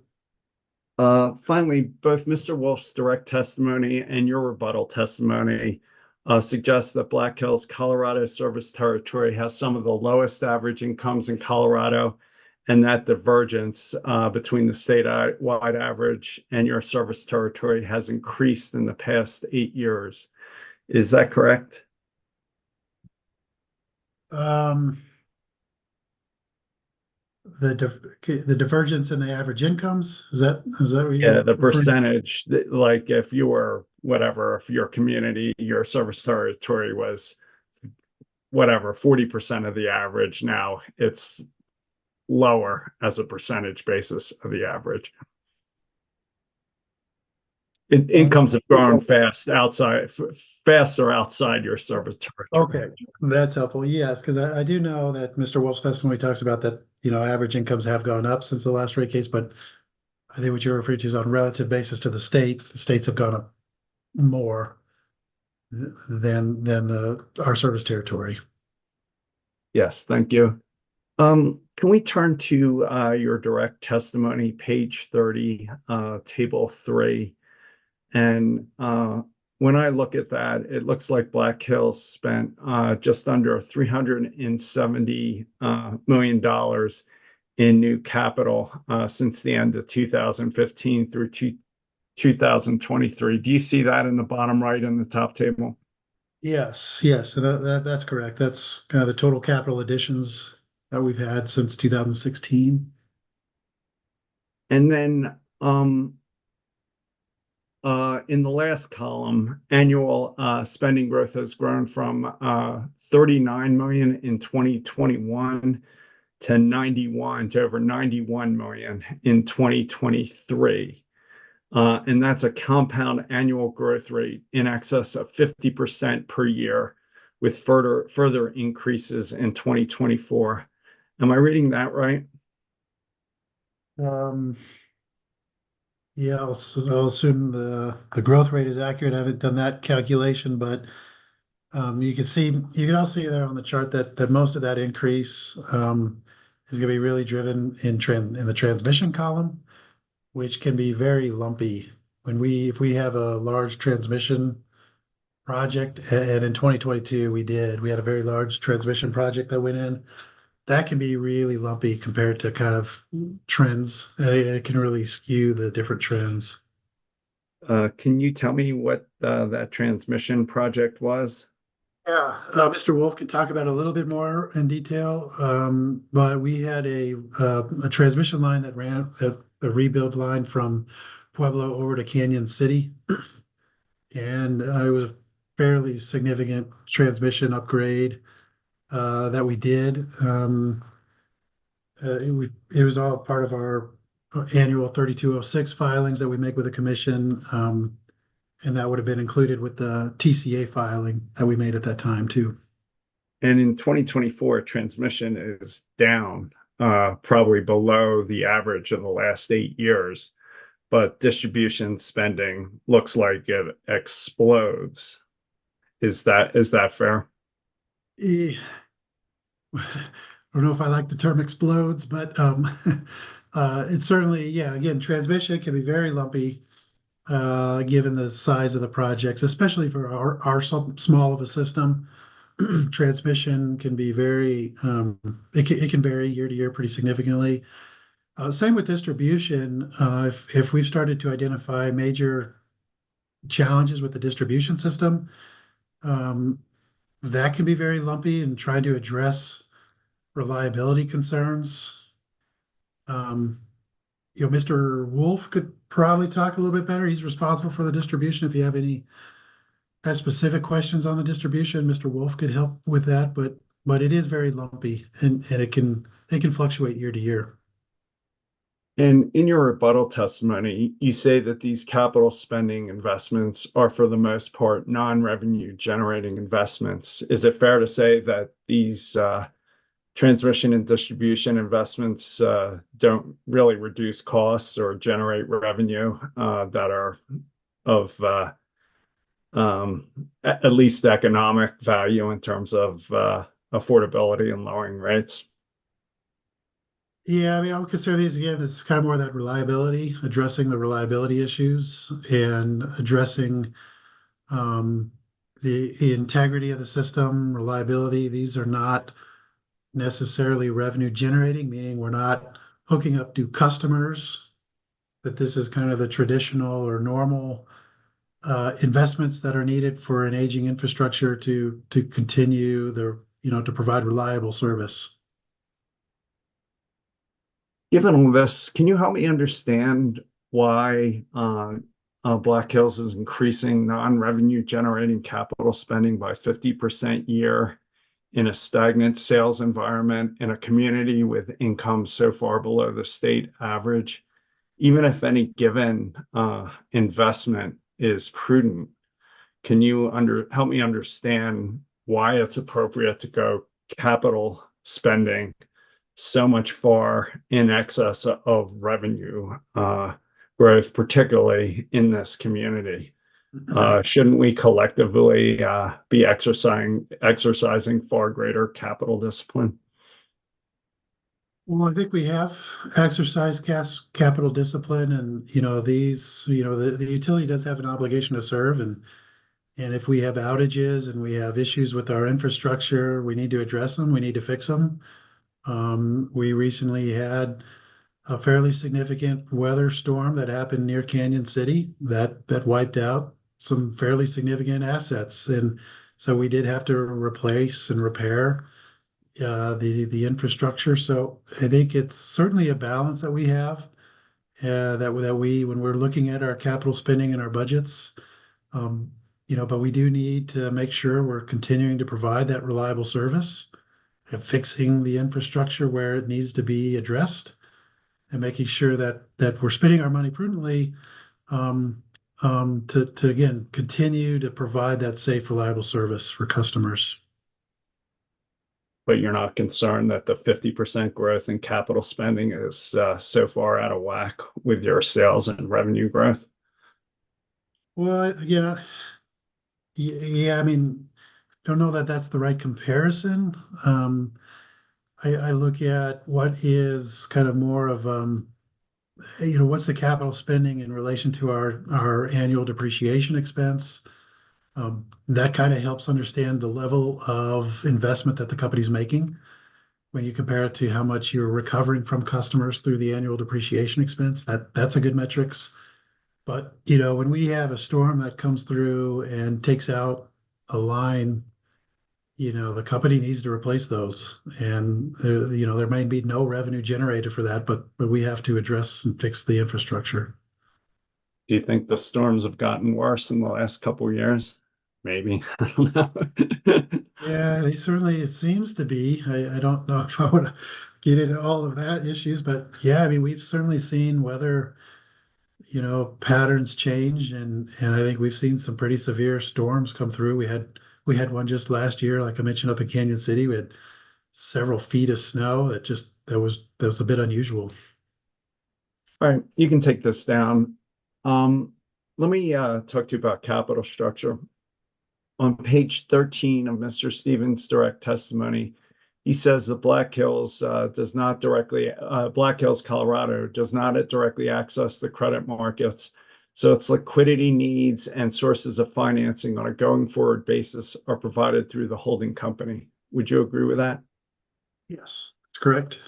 So unlike public service company, which does raise debt at the operating company level, 100% of the capital for Black Hills, Colorado is raised at the holding company level. Is that right? Yes, that's right. And I can follow up with Mr. Stevens.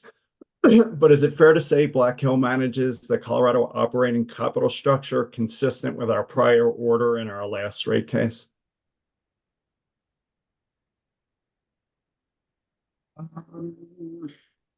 Yeah, you might want to follow up with Mr. Stevens on exactly that. I mean, he talks about the financing philosophy, I know, in his testimony a little bit.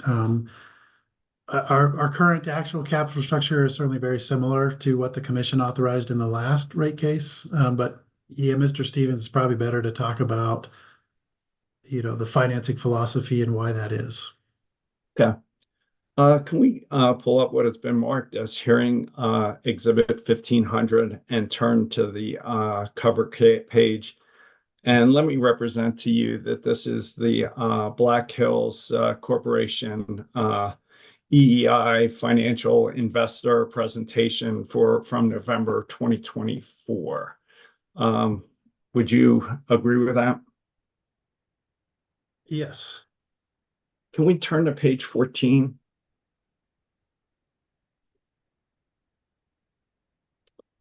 Do you see in that bottom left graph that this shows that the company's long-term target on debt as a percentage of the capital structure is 55%. So it's your current debt to equity has been above 55%, but that's where you're shooting for. Is that a fair characterization of the holding company capital structure? I guess subject to check by Mr. Stevens. Yes, yeah, that's my understanding. Yeah, I agree. That's our target. Can we turn to page 8?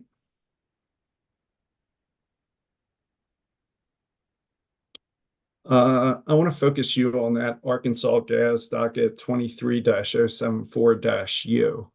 Yep. Do you see that Black Hills agreed to a settlement that was approved in October 2024, setting the debt to equity ratio in Arkansas equal to 54-46? Yeah, I understand that. It's also important to understand that Arkansas kind of uses a very unique approach. They use an approach that's called the modified balance sheet approach, which includes cost-free capital like the accumulated deferred income tax. So when you're looking at Arkansas's debt and equity ratio, it's not an apples to apples comparison because of the different method that they use. Okay. Any thoughts on us doing something similar here, given that the actual capital structure used to fund capital investments in the operating company is the holding company's capital structure? Can you help me understand why this commission shouldn't just set the debt to equity ratio at 55%? Well, I think, yeah, Mr. Stevens could probably really address that a little bit in his testimony as to why that's, not appropriate. Black Hills Corporation includes multiple utilities, gas utilities, non-regulated utilities that are financed with different debt and equity ratios. I think, so I think some of that questions is probably best for Mr. Stevens. I can tell you that the commission here has a practice of using the company's actual cap structure to establish rates here. I've cited a kind of a long-standing court case here in Colorado that we use to establish actual cap structure. And so the utility's actual cap structure is what the commission here has used for a long time.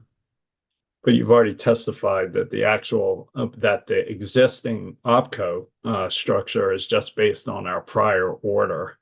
And I suspect Mr. Stevens will confirm that. And to me, it seems like the actual capital structure that they're using to finance these expenses are at the holding company level. No, I'd say, yeah, I'd say our current actual cap structure is similar to what was approved in the last time. I don't think it's not exactly the same. And then Mr. Stevens can address kind of the financing philosophy and why it's appropriate. We go to page 3.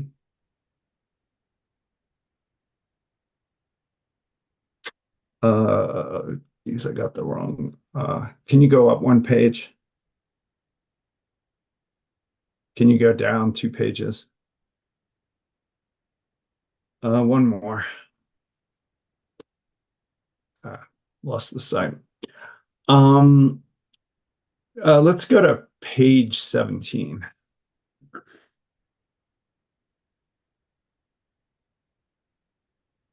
This is actually go back to page 3 for a sec. Can you just scroll up to the top of the page? I don't think you have the full page there. I think this is the full page. If I scroll up any more, it takes me to page 2. Can you shrink it just a little? All right. Yeah, can you go to page 17?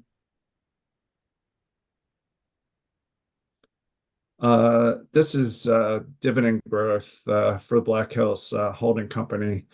Is it fair to say that since 2015, 16 dividends have significantly accelerated for the holding company since your last rate case?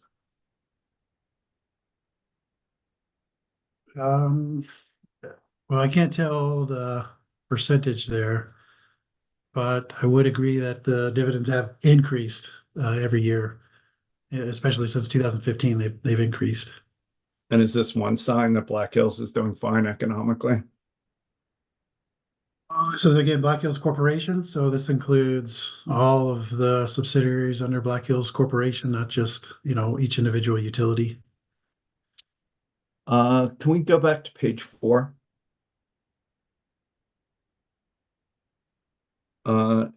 It looks like Black Hills is proposing 4.3 billion in capital investment from 24 to 2028 at the holding company level.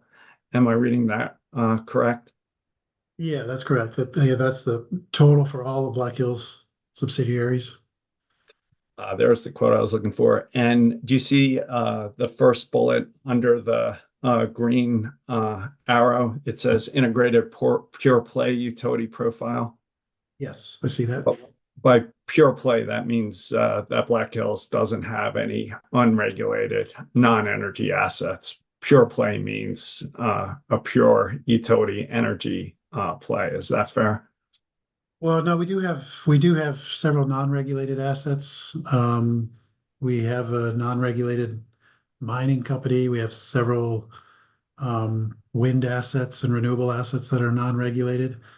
When we talk about our non-regulated subsidiaries, our focus is really on finding those non-regulated opportunities that align with the regulated utilities, and so that are more complementary to the regulated utilities, such as maybe an IPP business for a wind farm or a solar facility. So those are the types of non-regulated entities that we have.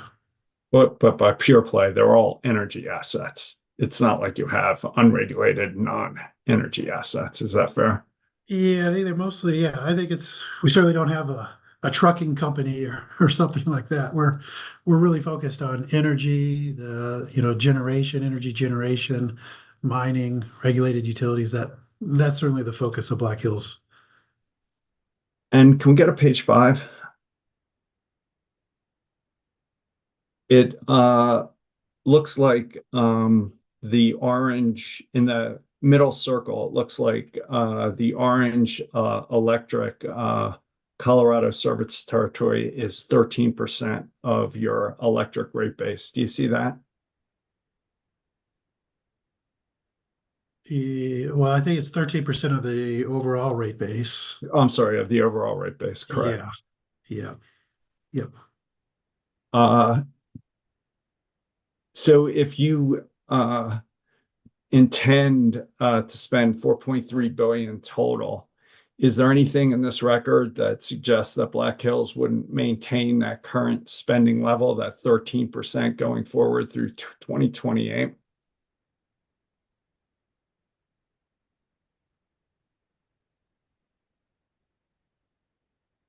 Well, let's see. Well, I'd say we update our capital budgeting plans every year. So this is based off our current capital plan. We'll update those capital budgets next year. And so I think this is accurate and reflection of our current plan. Yeah, we update those every year. And given that you're proposing to spend 98 million in 2024, if current spending is maintained at these levels, is it fair to say that this would result in another $400 to $500 million in non-revenue generating investments in Colorado through 2028?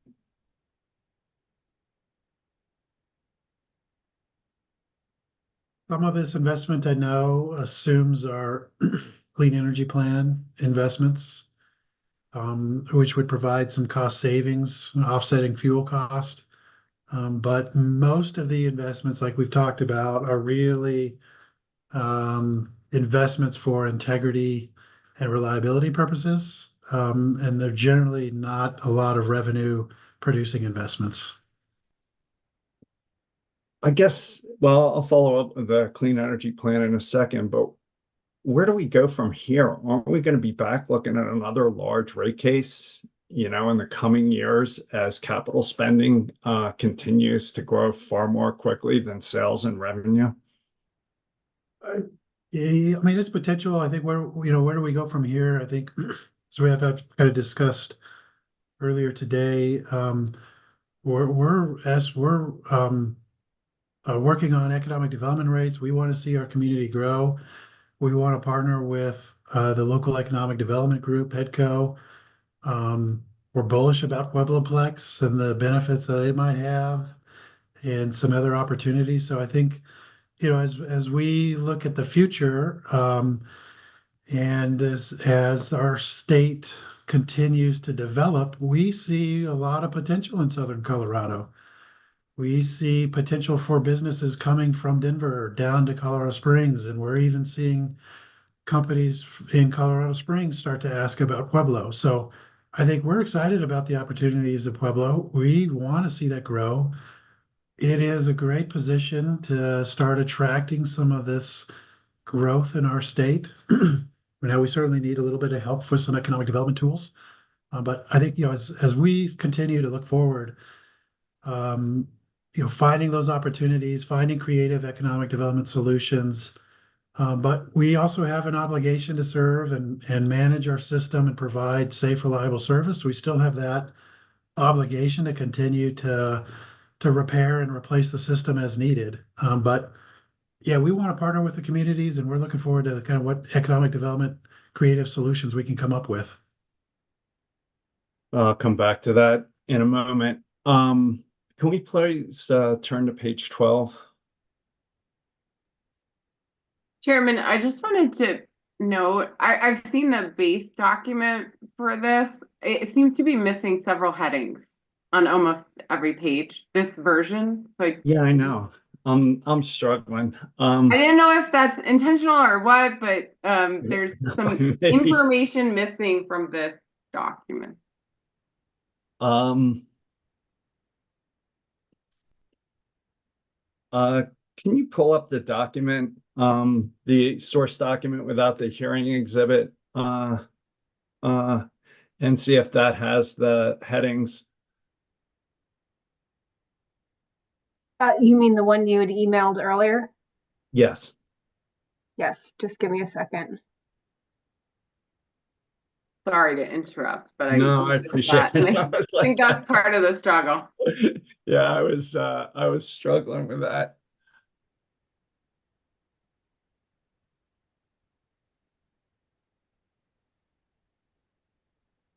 Can you give me a page to test out? Like would that page 12 we were on be one to test? Yeah, if you would.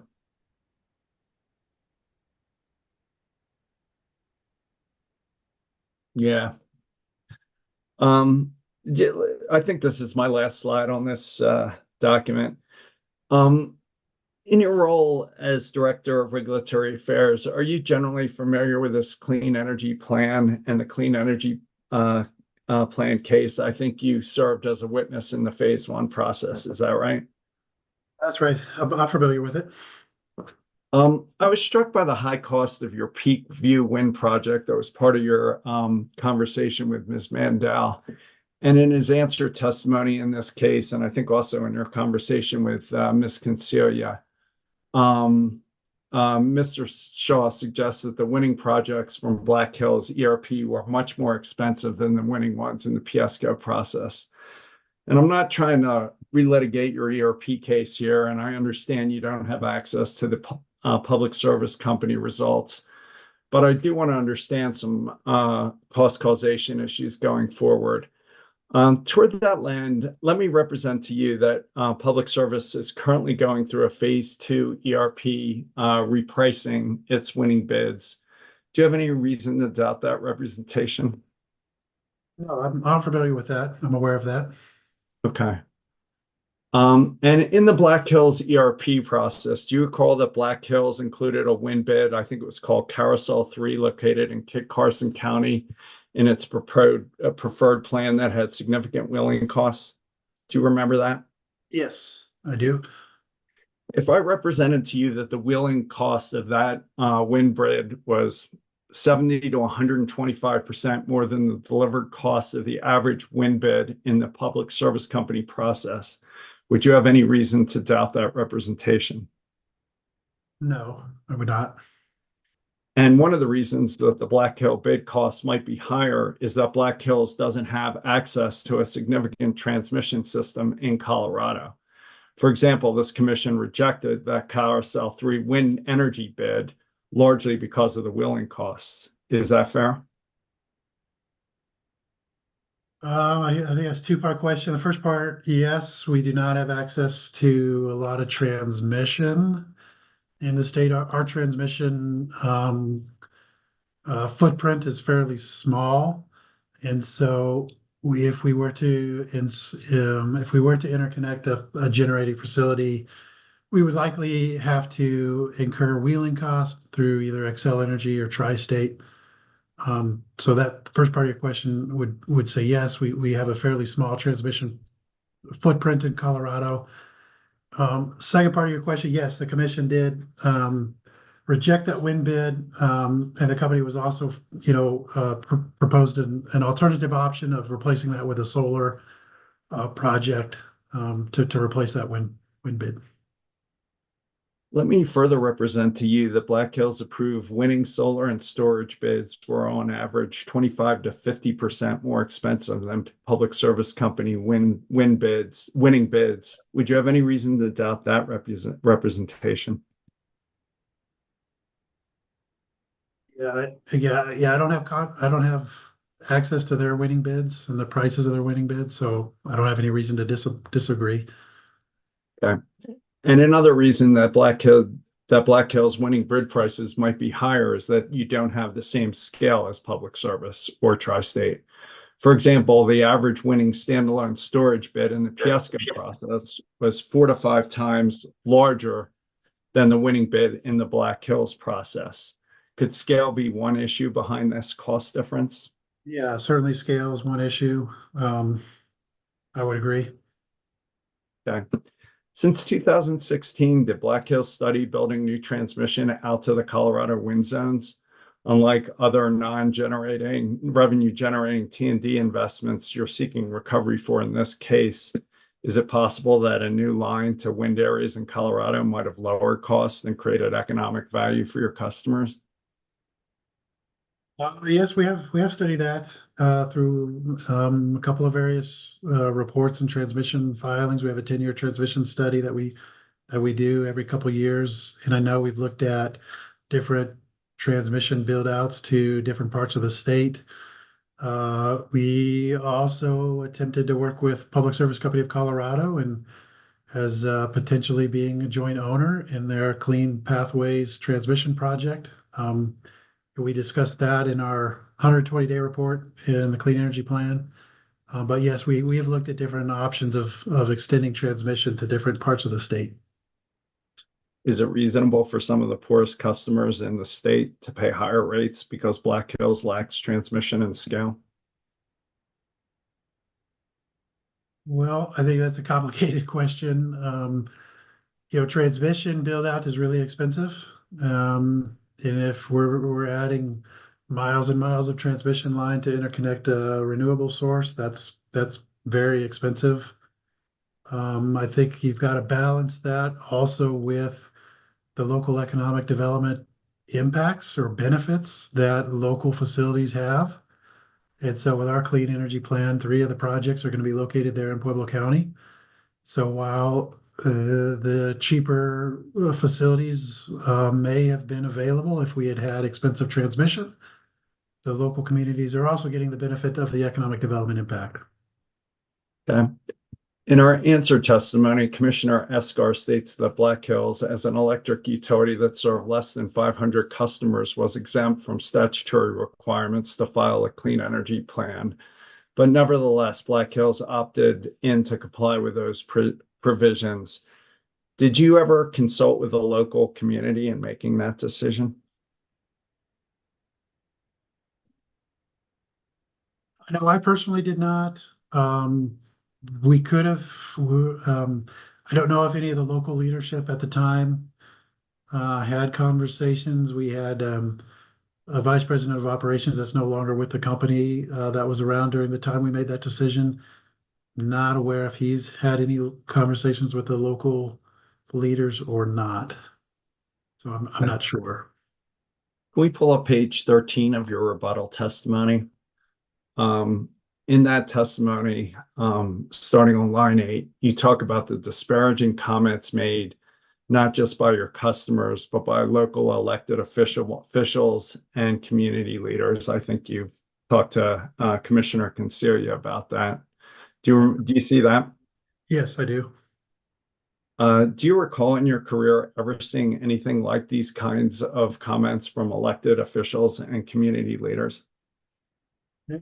No, and it's frankly quite troubling. I mean, when we're here as a partner willing to serve our customers, we're happy to be a part of the community. We have 136 employees and their families who are dedicated to provide service, who work tirelessly day in and day out to serve this community. This type of language is really unfortunate, and I've not seen this type of rhetoric before in any of the proceedings that I've been a part of. So it's really unfortunate that this type of language was used. Hopefully that this language does not carry over after the rate case. We are optimistic about partnering with the city and the county. As I mentioned, if we have positive partnerships, we can accomplish a lot together, but we need positive partnerships with the city just as much as they need our partnership and cooperation. We are a willing partner. We are willing to talk to them. We are willing to work together. And hopefully this type of language can be put aside after this rate case and we can move on. You can take this down. I mean, you keep saying that, but given the inability to attract new revenue and sales over the last years, given the rate increases in this case, and given this relationship, which you said you've never seen before, why is that? What basis do we have for optimism? Well, I mean, I think again, Black Hills is, we're happy to serve our customers. We want to serve our customers. We have a responsibility and an obligation to provide service. So we have a duty to maintain our system, to provide safe, reliable service. Our customers get even more upset when there's outages. And we've seen that when we've had some outages in the past, customers get really upset with outages. So, we have a duty and an obligation to continue to maintain the system, invest in the system where needed. As far as growth to the community, Black Hills is a partner. Black Hills is not the sole responsibility for providing growth. The city also has a role to play. The county has a role to play. The economic development groups have a role to play. And Black Hills is a willing partner to help these organizations find and attract customers. And we're a willing and able participant in that, but we are certainly not the sole bearer of all responsibility for why industrial customers are not moving to Pueblo. But again, we are willing and able and more than happy to find creative solutions, but we need positive partnerships with the city and the county and the economic development group to make sure that happens. In your last question, in your conversation with Ms. Consiglio and on page 19 of Mr. Shaw's answer testimony, he suggests that Black Hills, Colorado should be sold to a larger utility. Given Black Hills' limited access to transmission, your lack of scale in Colorado, your comparatively higher rates that makes it challenging to attract new customers, the mismatch between your capital spending plans and revenue growth, and your challenging relationship with local officials, is it possible that a sale to a larger utility might be beneficial and a better way forward for this community? I'd hate to speculate on that. I mean, we haven't had any, at least that I'm aware of, recent conversations with any larger utilities to make that happen. Certainly, a larger utility could use some better economies of scale. But I'm not sure of any, recent conversations or if that's a realistic opportunity or not. Okay. That's all I have. Thank you, Mr. Harrington. And apologies for everyone for going so far beyond 5 p.m. Unless there's any final matters, let's reconvene at 9 a.m. tomorrow morning with your redirect, Mr. Sopkin. Does that work for you? It does, Your Honor. Thank you. All right. Anything else for tonight? Thanks all. 9 a.m. tomorrow. Thank you.